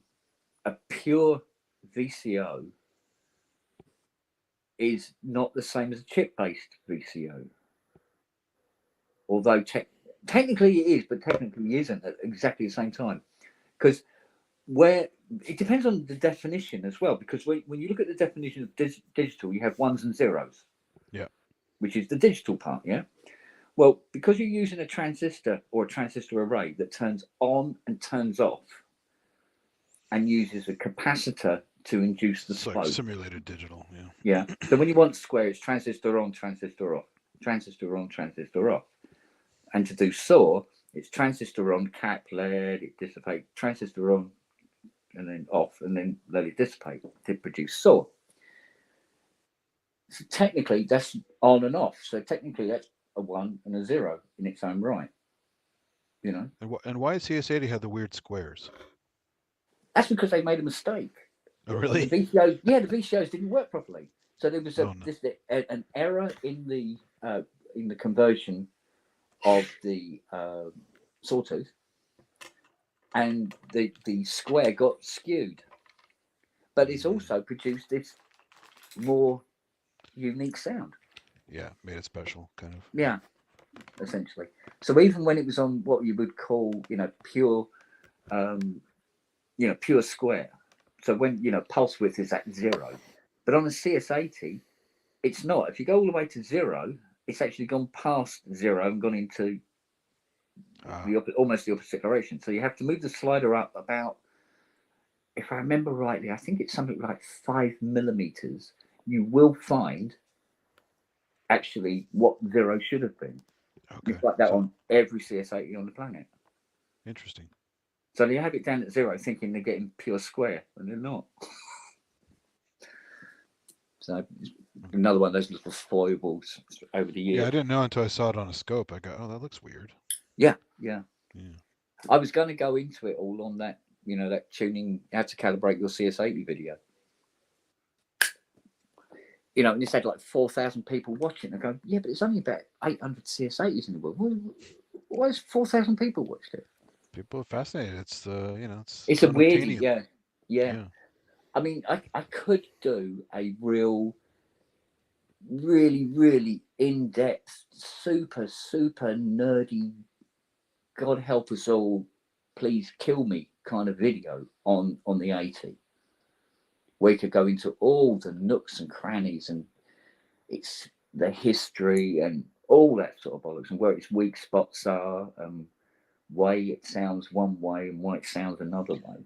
You should. That'd be a great living document, Yeah, I mean, really document the whole thing, like inside out, and then you just end up. Where else do you hear all that shit? No one ever talks about that. You know? Yeah, but at the same time, surely if you did a video like that, I mean, I could do like a 3 hour video, a rehearsed 3 hour video, and edited and everything and presented, and it'd still be like 3.5 bloody hours long. And you just get an audience that will slash their wrist at the end of it. Do you know what I mean? It's like, oh Yeah. God, when's this going to end? Because Well, you do like a survey, just a kind of a brief, flyover. yeah. The thing is, when you do the briefs and you go, oh, here's an interesting thing actually as we're on the way there, and and this and this and this, and point out what all the errors and mistakes in the design were that Yamaha knew about, and they go, oh, we will correct them, and they did. They were correcting the various not faults, deviations from what they originally had envisaged the AP doing would be more accurate, which is why the early 80s generally seem to sound better than the later 80s. When did they officially stop supporting it? Well, they terminated production in 79, but they were still getting into shops around about beginning of 1980. How about Because when they stopped doing EPROMs or whatever for it, like any kind of revs or something? According to Dusty Miller, who's working at Yamaha UK, he said they beamed all the CS components that they had left in the storeroom into a skip in 96. Wow. Just threw them all away. New front panels, knobs, switches. Just think what kind of deal you could have buckets made of on ICs. components. Yeah. Fucking hell. Yeah, all those VCOs and VCFs. You talk about this video. I think people would watch it just because people like to be educated on things, that they like to learn about stuff they don't know about. That's true, but deep down,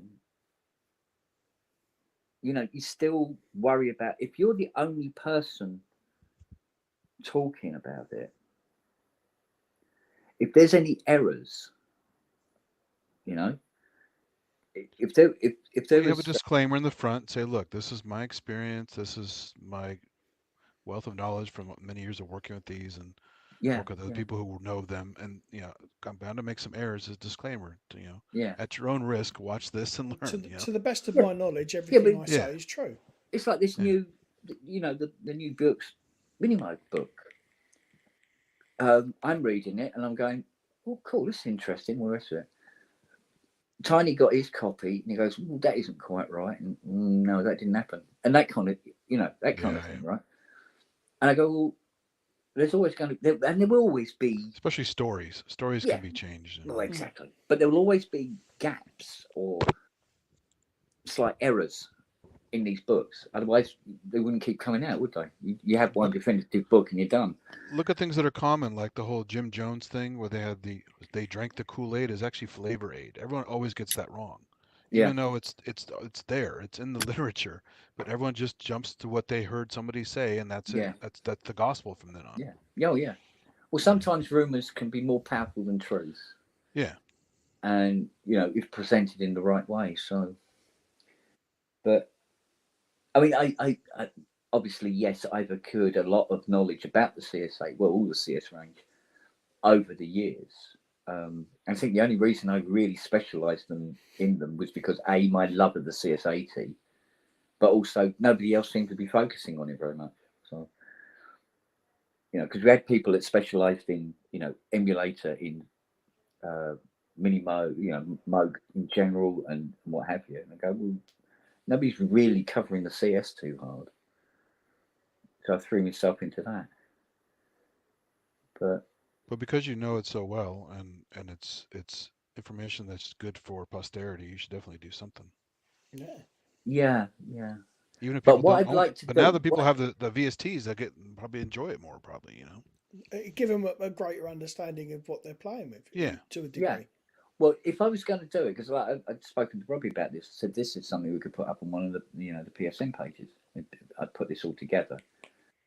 Is that if I was going to do this, I would want to do it with Vangelis's Nemo 80. Oh, that'd be great. Yeah. Do it with that. That's the definitive. That's the definitive. Yeah, because 80, that's the connection between what people know from what they've heard Yeah. and the actual instrument that produced it and why it was producing it. Yeah. You know, as opposed to, with all respect to Kevin Nolan, any-ated, and do that. So, admittedly, I'm going to have to restore the living shit out of this before we do the video, but I was going to do that anyway. Get the new caps in and recalibrate and get her all sorted again. Because the last person to touch it would be Dusty Miller. So is it yours? No, not yet. But it is coming. But it's It coming. is coming. Yeah. Got to do it then, mate. Yeah. Got But also, Van Gogh says GS1's coming as well. Oh wow. Listen. You're the only guy on the planet who's going to be able to pull this off, right? Oh, I'm sure somebody else could do it as well. No, Might we take also them work longer. on Might take them, them so you longer. have the intimate knowledge of working on them, not just playing them. But don't Yeah, forget, yeah. you've got another little angle on that, in that you built the KSR 80, and he used one of those. Yeah, yeah. But used that because it was. Oh. He used that. Yeah. So. Yeah, because I mean, where you, because I mean, Van Gogh said to me, he said the only thing I didn't like about it, he said, is that the aftertouch was heavier than what I'm used to. And I remember saying to him, I said, "Oh yeah, look, you know that little white slider that was on the end, that extra paddle. I'd fitted this other paddle to it, right on the end of the other paddles." And he says, "Oh yeah, I saw that." I said, "No, that adjusts the sensitivity of the aftertouch." He goes, "You can do that?" I mean, wow. Well, that's what I did, yeah. He goes, "I didn't know you could do that." I said, "Yeah, it just changes the amount of voltage that's going to the aftertouch. So by bringing it forward, you increase the voltage, and therefore less pressure is required to get the level you want." It's like the aftertouch slider on the D50, the little slider they have on the D50. Yeah. Yeah. Yeah, that kind of thing. So, and this was like obviously this was a physical thing that was going on within the machine. Like, it's basically a few wires and a pot, and there you go, mate. Because it occurred to me that some people play the keyboard harder than others. So why not have, be able to adjust how hard or how soft the aftertouch was, and because I mean the resistance on the rubber are very, very soft, admittedly, yeah, but it's all about the voltage. What the voltage starts at when you start pressing, and what it is when it's fully pressed. Yeah. So if it's a 4.2 volt, and you push it all the way down to get that 4.2 volt, you think, oh, you only push it the same amount, but you don't, because it gets harder to get to that 4.2 because it's right at the bottom. But there's your amount. But if you set it to 6 volt, you only have to push it down like 3/4 of the way, and it's still quite soft, and you're reaching that full point. Yeah. Plus, since it's playable, because you added another dynamic controller to it, so you could play the paddle while you're playing the aftertouch. That's a whole other level to it. Yeah. The other thing I did was I fitted in the KSR 80. You had a second LFO, so it could run one bank with one LFO, and then the other bank with another one. But they weren't synced. They were independent of each other, but they were running at the same speed. If you see what I mean. And see, that's another thing you really need to talk about is a more in-depth description of the KSR. Oh, mate. Well, this is information that needs to be put out. If I tell you what, if I can find the old camera, there's a card, one of them fucking memory cards, SD and it's in this old little SD card in one of these little cameras, and I took some photographs of a mod I did. It was for a German guy, and I put in 16 independent LFOs into this 80 that was switchable. Jesus. So he had one LFO per voice card, or should I say two independent LFOs per voice, right? But it wasn't a question of like, all right, let's get some sort of LFO chip and bung it in, or 555 and all this. They were original IG 00130 LFOs, which have their own kind of way, right? And so made up all the boards and did all the wiring. Oh, the wire, fuck, the wiring. Oh my god, we're talking reams of wires like this running in the back, and I was trying to make this all fit inside this case, which was already freaking crowded. Trust me, because he wanted it to be. He wanted split stereo on it so that you had bank one would go out the left and bank two would go out the right. Yeah, or you could switch it and it would swap over and all this sort of thing, or have it in plain stereo. And then you had mono center.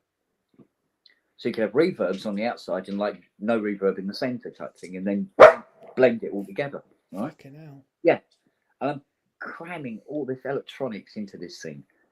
And as I'm cramming more and more stuff into this, and these mods are going in, I noticed that when I ran the Peterson tuner, I go, it's gone out of tune. That's weird. Oh, we'll worry about that later. So I'm adding some more stuff, blah, blah, blah, blah. It actually got to the point where the power supply was dipping. Are you adding too much stuff? With all this electronics I was putting into it. And I had to start winding up the power supply again to try and obtain the plus minus 15 volt on it. For what you put in. Yeah. With the drawer on it. And I'm going, oh, wait. Now the power supply is getting a lot warmer than it used to. So I had to uprate that. And then it ended up having two fans in there as well to keep the heat sinks cool. And it was like, oh. And it went on and on. I just took photographs of all this stuff. And then in the end, he abandoned the project. Wow. Although you were prophetic, because Arturi had the original version with the two fans in it, and there you go, you put two fans in it. So yeah, but did one drawing in and one blowing out. Did he pay you for the work? Yeah, but he paid for what I had done, bless him. But he said, look, just take it all out and put it back to standard. Well, that meant you could have had your rate back 18 months ago, mate. And I put all these boards and the wiring and everything like that into a stacker box, and I can't remember where it is. Never going to find it. It's got 16 CS LFOs in it, for fuck's sake. 16 of the bastards. Damn. Oh, that was the other thing. I just remembered. He wanted, even if it was in mono, he wanted the ring mod to be in stereo. What a pain in the ass. Oh, mate. You couldn't believe. And he wanted an audio in. He had audio. So I fitted audio into it. I mean, he was throwing money at this, to be fair, which obviously makes designing stuff, well, sure. Let's face it, a fucking breeze. Yeah. You go, need more money. All right, I'll be in the bank tomorrow. Cool. No, cool. Wow. But, you're there with so was it the was schematics. the audio was just filter and ring mod, or what else did it hit? Oh, what? Mate, I'm trying to remember this. Oh, Jesus, what else did it have? So many things he wanted. Audio path, would it cover all those components? It's one of the things that reminded me about it was when we were talking about the pulse width. He wanted the pulse width to be, when it said 0 on the front panel, be actually 0. And I had to make a compensation circuit for all 16 voices so that it was pure square wave when it was set to 0 on the front panel. And what it did was throw out all of the fucking presets. Of course, yeah. Of course. So then I had to try and find all of the resistors that controlled the pulse width value for each preset, and then replace it with a resistor or a trimmer to get it back to where it should be before it was corrected. So that then the presets match. Because that was guys have too much money; they just ruin things, right? So they. Well, this is what he's like you said. He goes, "No, I can throw as much money as it needs. You tell me what it needs," which is all well and good.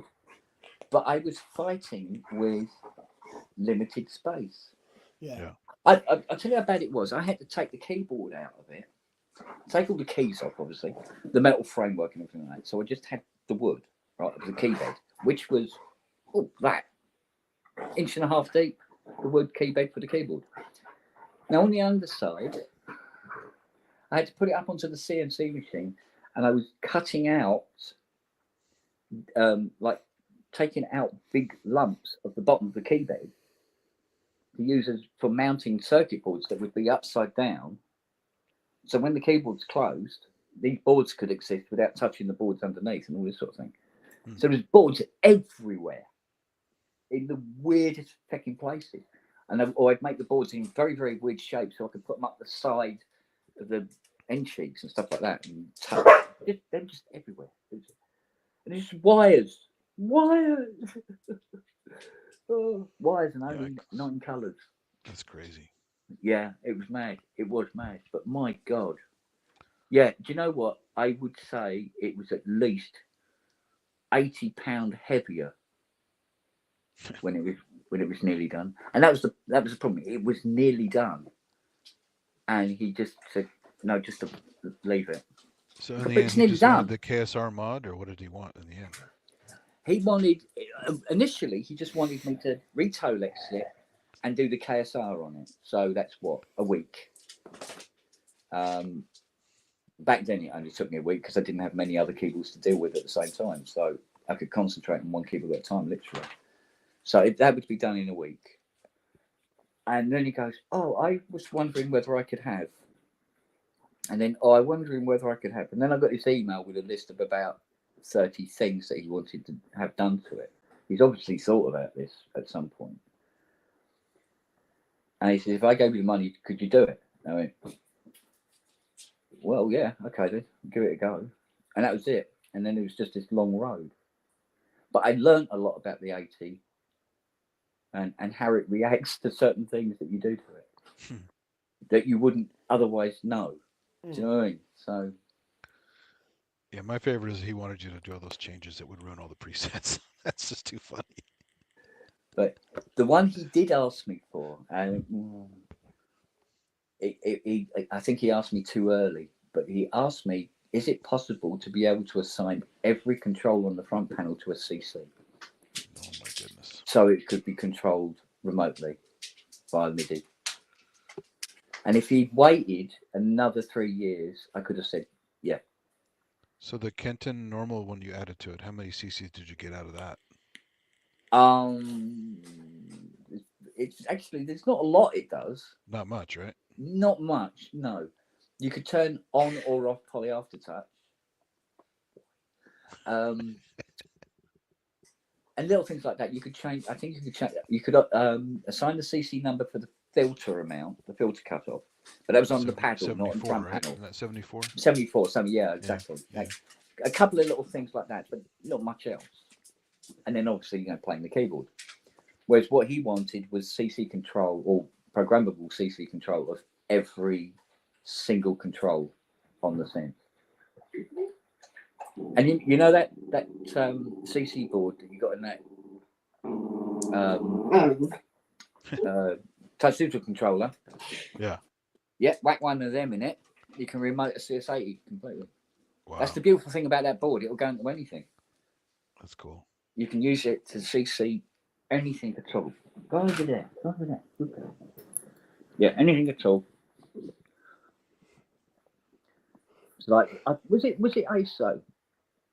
Was it ASO Wagyu, I think, were asking about getting the rack-mounted Korg. Was that Wagyu? Yeah, you get one of these CC boards.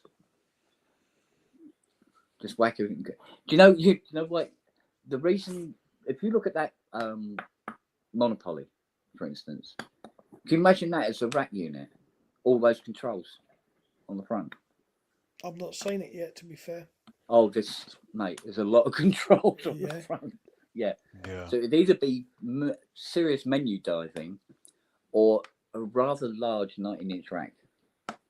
Yeah.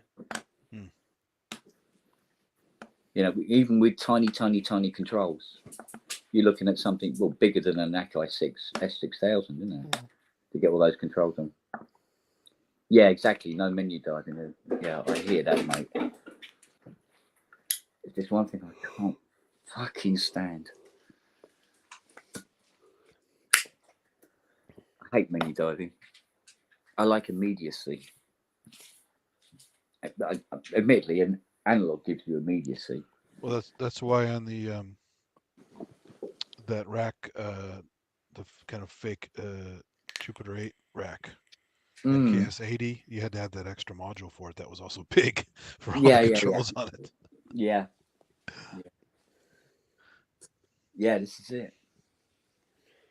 So Even crazier, the yelling house for the DX7, that massive yelling house thing. Yeah, that was. Well, I was huge, thinking of remanufacturing that processor board again,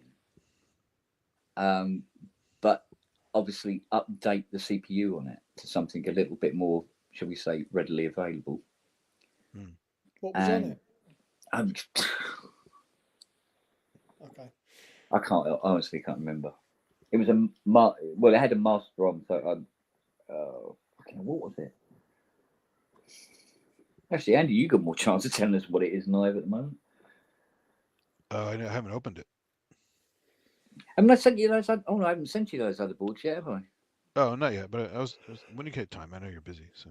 Yeah, it's just remembering stuff. It's so beautiful. I was scared to open it and change to it. So.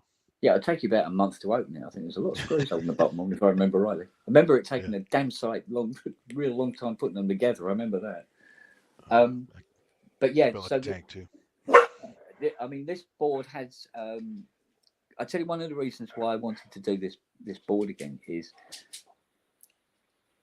if I was to mount one of these boards into an Oberheim 4-voice, for instance, because it's on the cards, you mount this board and you've got USB and DIN MIDI available to control every single control on the entire 8-voice. Yeah. Crazy. Remotely via computer, which means you can save patches. Nice. Because what you can do then is you have like an override. So like on the PS3200, where you pull the knob out, and then you what you do is written to RAM, push it back in, it's written to the card. So that's how you did a memory on a PS3200. You pulled them out, and it was a different. I was gonna say, how many presets on a regular 8-voice? Just stock. 8. On the I think it was 2 banks of 8. Was it 2 banks of 8? Or was it just 1 bank of 8? And that's because it's SEM based. That's the same with the SEM as well. Just you have your preset on the SEM, or did not have any presets? I forgot. On the 32, there's 8, isn't it? Is it 8 or is it 16? Or actually, you needed that extra. Isn't there an extra little box area of the 8 that gives you that preset stuff, right? It's on the program. On the program, you had the 8 buttons, but I think you had A and B. I'll have to look. Isn't it weird? Because the SEM by itself doesn't really have any, does it? Does it have presets? Yeah. No. So basically, what the programmer was doing is it was creating, it was recording the CVs from everything, because everything was controlled via that programmer. So when you turned the filter, it opened all the filters. Or if you selected, because you had those 3-way switches where you go, or push say number 4 upwards to manual, and you turn the filter knob, only the filter on SEM 4 would open and close. Yeah. So you had to have this dual state going on. So like I'm saying, with this CC board, fit this CC board, and they'll have MIDI control of all the controls. But it meant that you can also save directly to the computer any patches that you make. So you can save thousands and thousands of patches, right? Whereas on the 8-voice, you can save 8, and that's your fucking lot, mate. Yeah. And if there's a fault on the programmer, you can't fix it. End of. You can't get that chip. Forget it.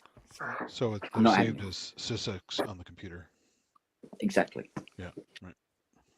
And And of course, you could get your door to do anything to it via any control surface that you have. Nice. Yeah. I mean, I'd love it. I'd love to update the board that it actually does supports MPE. Oh, Is yeah, this the touch digital board you're talking about? Yeah. Yeah, because we were fucking around with ideas of turning that Jupiter 8 panel into an actual MIDI controller, weren't we? Yeah. And you said about using one That of those. board would do it. Yeah. And that was the beautiful thing about that board. I mean, because I was getting a lot of slag when the controller went out, because people were going, yeah, but you made a one-use controller. And I go, yeah, because GeForce were the only company fucking interested in being involved. Yeah. Ta-da! But because you have MIDI learn, it's whatever you want to do with Exactly. But the board I designed was capable of controlling anything. But not only that, where most controllers only have the like 64 cc's, this has 128. Yeah. It's actually I think it's converted MPRNs on the top end. Yeah. Because on the touch digital controller, there's more than 64 controls. So if you can get MPE involved, and obviously it's already got the USB interface, although I would probably like to put USB-C on it now. And it had the DIN MIDI and all the rest of it. I mean, stick it in a box, it'll control fucking anything. It's nice that it has the USB-B on it, though. I like that sturdy connector. Yeah, no, I'm with you on that, Andy, I must admit. But sometimes where it is, you end up with just a lot of C's, and it's really hard to find USB cables that are C one end and that USB-A the other. You go by a little converter, a little gender. Yeah. And then you're getting lots of extra connections that you don't really want to have. C's and USB-A. I've got a USB-A to C next door. What did I use that for? I use it for my audio interface. Well, you can sit down. But what I mean is when you look on Amazon, they're not really that readily available. Do you know what I mean? No, as opposed to C to C or B to A. I think I ordered mine from some DJ Tech Tools or something like that. It was a website, and I was just looking for this specific cable and found it and just bought a couple. Yeah. Of them, but BetaWaves are still really common because of printers and stuff. So you can always find those. You see, like Ray said, I mean, if Behringer can nail the sound, and I don't think they will, and that's not a reflection on Behringer. That's even Black Corporation didn't nail it, right? So literally, if it's not those big fat FETs and those big fat transistors and everything else, it can't. But there's also this thing about the size of the 8 voice is all part of the experience and the interaction as well. There's something about having this enormous machine in front of you. And those unusual paddles, right? That's where else do you see those things? Yeah, exactly. So, because there's only a few lucky people in the world who can afford 60, 100,000 K, for one of them. And even if they had the money, they've got to find one. They're not exactly still need an FX processor. Yeah. I mean, 8 voices aren't exactly growing on trees. I never were. How many did they make? Was it 40 or something stupid? Oh, really? Jesus. It wasn't many.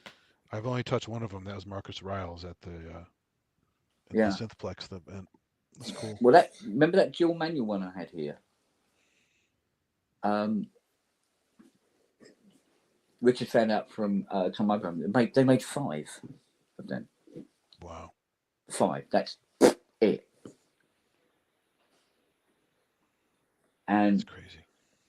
He sold it. When did he sell it? He sold it a few years ago, I think. And he paid about, I can't remember what he paid for it, but it was such a fucking mess. But what was interesting about it was that was built before they had actually started coming up with the programmer. Oh. So what it had, there was a switch on it where the programmer would be. There's this panel, and it had these little rocker switches, the little tactile switches. and to select which voice was on and off and stuff like that. And then you had this thing that chose how many SEMs were being used and to what manual they were being assigned to, right? And it had this clicky switch, and it was really clunky and everything, and it was crackling and not always working full on. I went, I'll put a bit of switch cleaner in it, that's all it. Undone the 4 screws, and when I took the panel off, the switch was about that deep. It's like a panel, staircase. yeah, just loads of them on a shaft that was nearly, honest to God, 6 inches long. Oh my god! You know. And some of the copper contacts were all broken away and stuff, and I had to take this whole thing apart and clean it and repair it and everything like that, and put it all like an back experiment together. than a final product, right? It was. It was basically what they did was they made something that would just bridge the 2 parts, you know. So now, I said talking about Dave Spears. When Dave Spears bought that 8 voice to me, he goes, look what I bought, right? I go, yay! And we tried it, and it went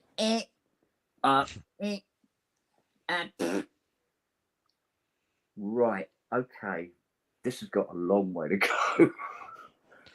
And I really, really, really cut my teeth on that Oberheim. And even when I phoned up Dave one morning and said, Dave, he goes, yeah. I said, you know that 8 voice? He went, yeah. I said, it's done. Everything's working. Fuck off. I mean, well, get your ass in the car, come over and find out. He went, Just get a bunch of speeding tickets on the way there. So. Literally, a couple of minutes later, it felt like the doorbell goes, and he's there with Chris. Goes, well, I said, it's set up. Come and try it. And I'm not kidding you. He looked that far away from bursting into tears when he was playing it. Yeah, it does sound beautiful. Everything worked. And then he goes, all right, but what happens when you put it into that mode? Oh, it does it. Oh my God. Oh. It was just, and the sound. And he started quickly going through it because he knows them sounds really well. He's going through it and he's putting this sound together. And he starts playing it. I'm going, fucking hell, that sounds brilliant. And I'd been working on it for over a year. Yeah. I'm going, wow.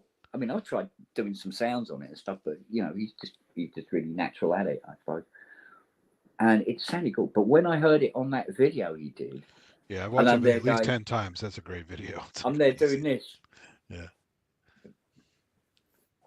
I make that fucking happen, boys. Curious about the SEM reissues he did a while back. I don't know if he still makes them or not, but the reissues.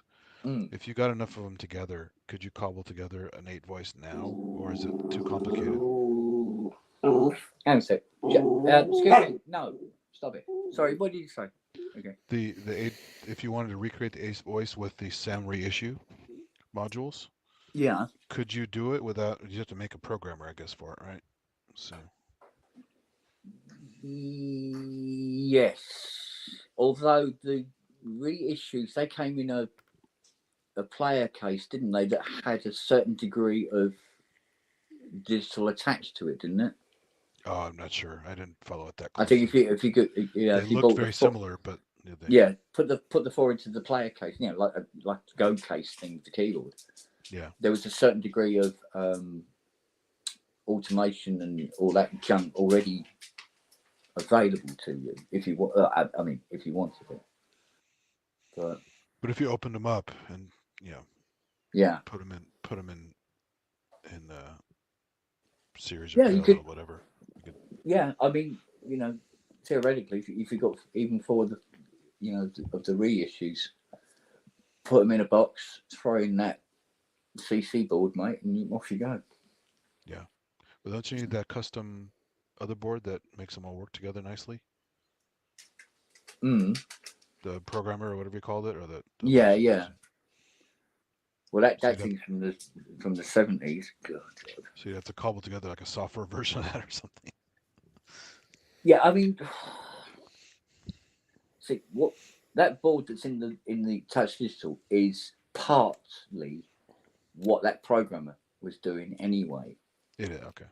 So should we call it a through hole vintage version of Okay. my board?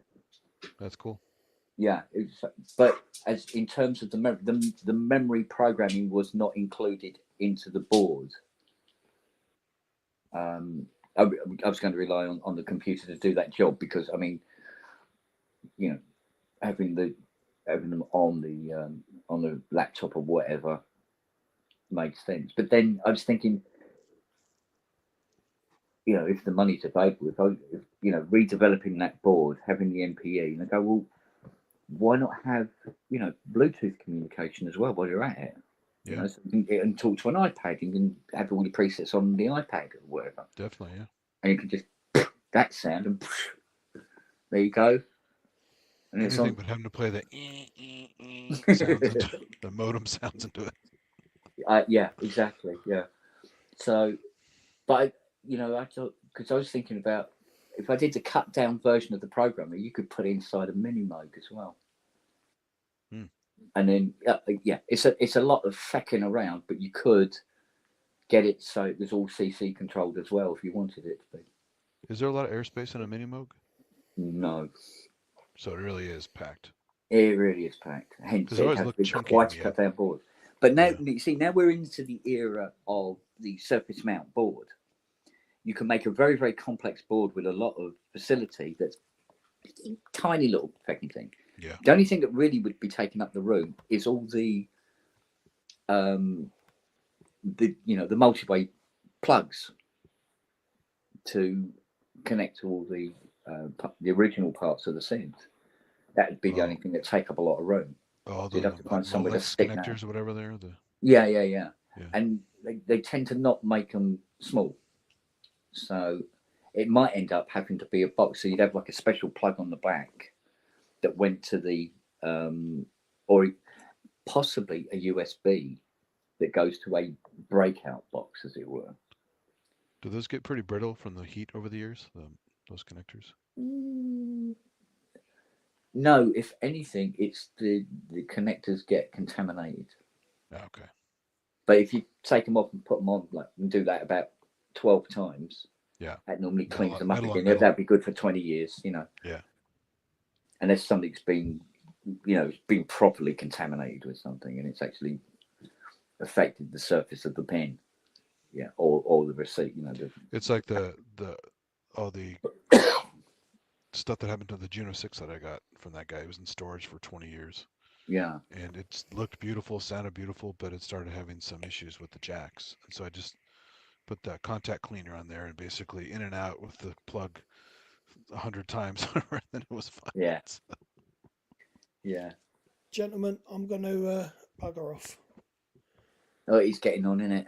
Aye. Yeah. All right. So I'm going to take my leave and say good night. Yeah. Good info there, Kent. It's good stuff. Yeah. Thanks. Yeah. Yeah. I've managed to pick up a lot of shit over the years. Yeah. It's you're the historian as well as the fix-it guy. Yeah, but I must admit, you know, a lot of the history you pick up simply because it actually helps when you're trying to repair things as well. Yeah. And you go, oh, you can't use that on that because in that model they did this, this, and this. So if you put that in, it'll just fuck up and you won't like it at all, kind of thing. Yeah. You know, that's what most of that's all about. However, this idea of doing a CS80 documentary, it'd be awesome. I think, to be honest with you, if you know, when and if the Vangelis 80 gets here,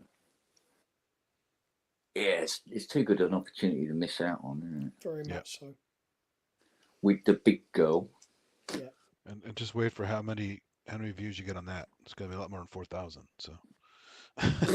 Easily. Couldn't give a fuck about that, to be honest. No, I'm just saying that because it's. Yeah, I know. But yeah, it's just so we can, you know.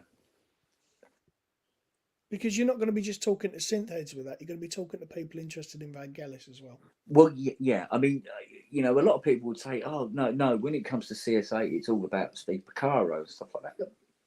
Okay, fair enough. I said, but where I'm standing, it ain't. Sorry. Yeah. You know, but the fact that 80 And this is when Tiny told me this, I could have strangled him where he stood, because he went.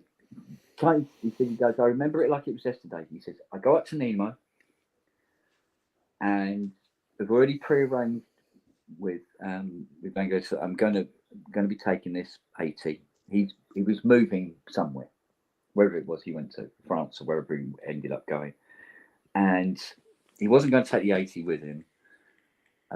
He had the one on the yacht that was built into his yacht that you can't get out. You have to take the yacht apart to get the 80 out. So Or I'm take the 80 assuming, apart. Take the 80 apart to get it out. yeah, literally, it's even if you took it apart, you couldn't get it out. They literally built the cabin around the 80. Well, it's around the studio that's in the yacht. Crazy. And he goes, look, I got the one that's on the yacht. He says, and I've got one that's in storage. And it was the one he used to drag around with him when he used to do, like, if he went on stage with it or whatever. But the actual 80 that everybody got to hear was the one that was in the Nemo studio. And so he goes, yeah, I went in there. He said he's still got this old fucking EMU1, emulator 1 on top of it. Wow. He said he's got the old System 100 over here. He said he didn't keep that. He says I took that. And I went, oh, what happened to that then? He went, oh no, I think somebody nicked that. Oh man. But anyway, he said, so I go in. I said, right, so the 80's there. What happened? He said, I'd already paid him. He said, I started moving keyboards off and everything, and took it out to the band. And they came back, and I got the GS1. And he got a few other bits and pieces, right? And I went, yeah. He says, and then I took it back. He said, I took it up to Coventry and put it in the sound room in Coventry. I went, yeah. He said, yeah, and that's it. I said, well, has it been on? He went, no. He said, people don't hire 80s. Not anymore. I go, the last person to play this 80 was Vangelis. He went, yeah, I suppose so. Went, what?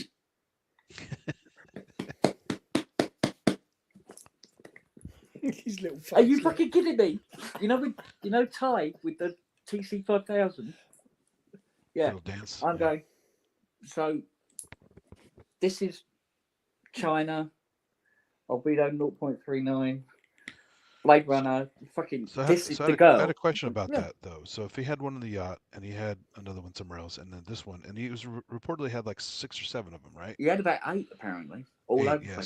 So how do you know this wasn't swapped out at some point? It's not the one he did those albums on. Well, Vegas told me it was the same one. Because it didn't move? And the serial number suggests that, because the serial number shows it to be a 1976 80. Okay. So it's his first girl. I just wondered, because when stuff gets moved around, you never quite know. But exactly. I know. But he said, no, it's always been here. Cool.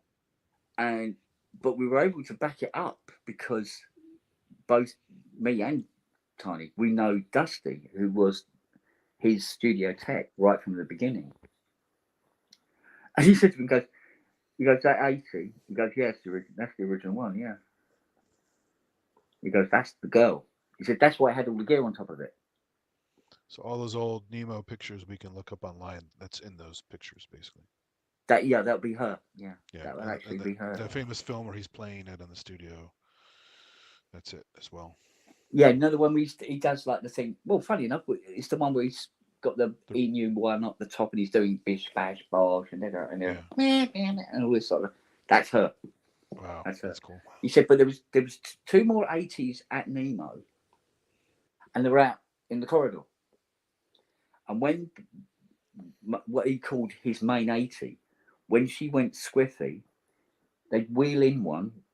Dusty would wheel in one. Pull parts out. And he'd do a few bits and pieces on it while Dusty would just, he said 9 times out of 10 it was just tuning the bugger thing. He said he'd tune it up, put everything back, put the EMU back on, and then they'd wheel the other 80 out, and then he'd go back to his main one, and then do his composing and all the rest of it there. So I go, do you know what? shit. If I'd known that one day this thing would actually come here and then actually be here sort of like on a, permanent loan. It's pretty nuts, yeah. Wow. Sometimes the Dreams stars do align. come true. Yeah. And then having the Blade Runner GS1 here, because they want me to do what I did to Picaro's one. Mm. Or should I call it Mark Knopfler's one? Whichever. But that was the other thing.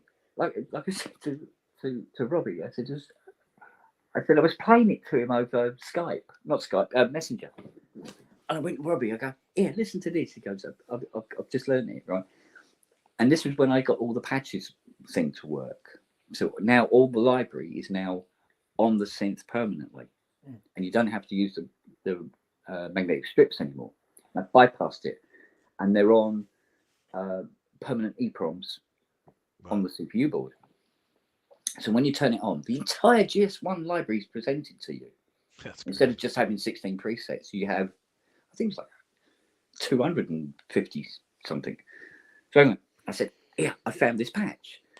And I go, here I go. All right, so it's set that to 2, set that one to, I think it was 7, and then preset 14. And I started going, burr, burr, burr, burr, burr, burr, burr, like this, right? And it's the Africa sound, right? I'm doing that and everything like that. And Robbie goes, yeah, fucking hell, yeah, that is the sound, isn't it? I went, yeah. And then went, hang on a minute. He went, what? I go, I'm playing Africa on Steve Picaro's GS1. Yeah. There you go. And he went, oh yeah. Oh fuck. I'm going, shit, what am I doing? And then there's you earlier saying, oh, I've got Alison Moyet's fucking T8 here, and you're becoming very blasé about people's keyboards, and then you get these two. Yeah, but I mean, like I'd be saying to Fiona, I said, yeah, but it's Steve Picaro's GS1. She goes, yeah, that he played Africa on. Yeah, and this is the patch. So I'm playing the patch, and she's going, yeah, okay, yeah, cool, yeah. So when I came in from out the front here, because I was sitting in the back of a transit van at 1 o'clock in the morning, playing Jimmy Page's guitar, right, badly. And I come in and go, I've just been playing Jimmy Page's guitar. And she went, oh, okay. Yeah. Carries on watching the TV. Yeah. Okay. TV's more interesting, yeah. See, now that to me would be like playing Martin Gore's Gretsch, like Ty was talking about buying Yeah. the replica of. But it's all about points of interest, because when I was saying, like, I was talking to Fiona, I said, oh, I've just been talking to David Arnold. And she went, who? I said, David Arnold, the composer? Rings a bell. I went, Stargate? She went, oh, yeah, I remember Stargate. I said, the Bond films? Which ones? Timothy Dalton ones? No, not the Timothy Dalton ones. The Pierce Brosnan ones. Well, most of the Pierce Brosnan ones. That's funny. And she goes, oh, yeah, oh, cool. What's he want? I said, no, he got a TSA, and he got a few bits he wants. Oh, cool, like that, right? Nothing, right? That's great. However, one day I'm on the phone in here, and she comes wandering in. She's been out in the garden, and I'm on the phone to this guy, and I go, blah, blah, blah, this, that, and the other. Blah, blah, blah. Yeah, no, cool. Yeah, we could do that. Yeah, we'll get that sorted. Yeah, no problem. Yeah. All right. And I hang up, and she goes, anybody interesting? I went, John Fox. She goes, it was John Fox. Like, John fucking Fox. wet knickers all over the place. That's great. Yeah. So it's points of interest, isn't it? Of course. You know? It would be me with, I don't know, probably Nick Rhodes' Jupiter 8 or one of his Jupiters or something like that. Yeah, exactly so. But what was funny was it's when you don't think about it, and then it all suddenly comes together, like with that GS1, where all those elements come together, and you just go, Yeah. How did that happen? Yeah. I'm also looking forward to I've had getting the this thing for GS1 8 because I months. don't know the Blade Runner sounds on the GS1. I don't know how to pick those out. Anyway, I'm going to bed. Well, on Africa, it's the big chord beginning. Oh, Africa, yeah, for sure. But you said Yeah, it's on for sure. Blade Runner, but I don't know the sounds on Blade Runner. Blade if Runner, it's just one. look for the. Yeah, come and sit over there. All the FM twinkly sounds that Okay. you're going to get all over the score and stuff like that. Okay.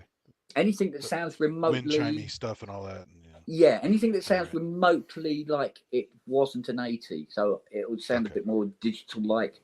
A lot of that will be GS1 because he really fell in love with it when he got it. Apparently, Sure. Yeah. it was You know. right up his street. So Cool. Right. yeah, all right, darlings. Alrighty. Good Speak stuff. to you all soon. See So you all PSN later. tomorrow. Yep, definitely. Thanks, Tron. Saturday, I hope. Yes. All being I well. hope so. And then Randy, Rants. Saturday You doing also. Rants? Yeah. Oh, Andy? yeah. Good man. Yeah, I forego sleep all the time because it's worth it. Right. Bless. Yeah. All right, then, lovely people in the chat as well. See you all Yeah. tomorrow at some point. Take it Hopefully, easy. as long as I don't get any more. Yeah, let's hope not, eh? Yeah. No, it's been very quiet. I think we're over that for now, and Good. hopefully it won't come back for a while. Good. So I didn't lose any memory this time, put it that way, which is good. What's my name again? Sorry, Your name innit? is Frank Ellis. Yeah. Frank Mate, Ellis. Suffolk. Yeah. Suffolk, well, Coventry, something like that. One of them. All right, darlings. See you guys. Hello. Everybody take care. Look after yourself. Bye, everybody. Good night. Ta-da.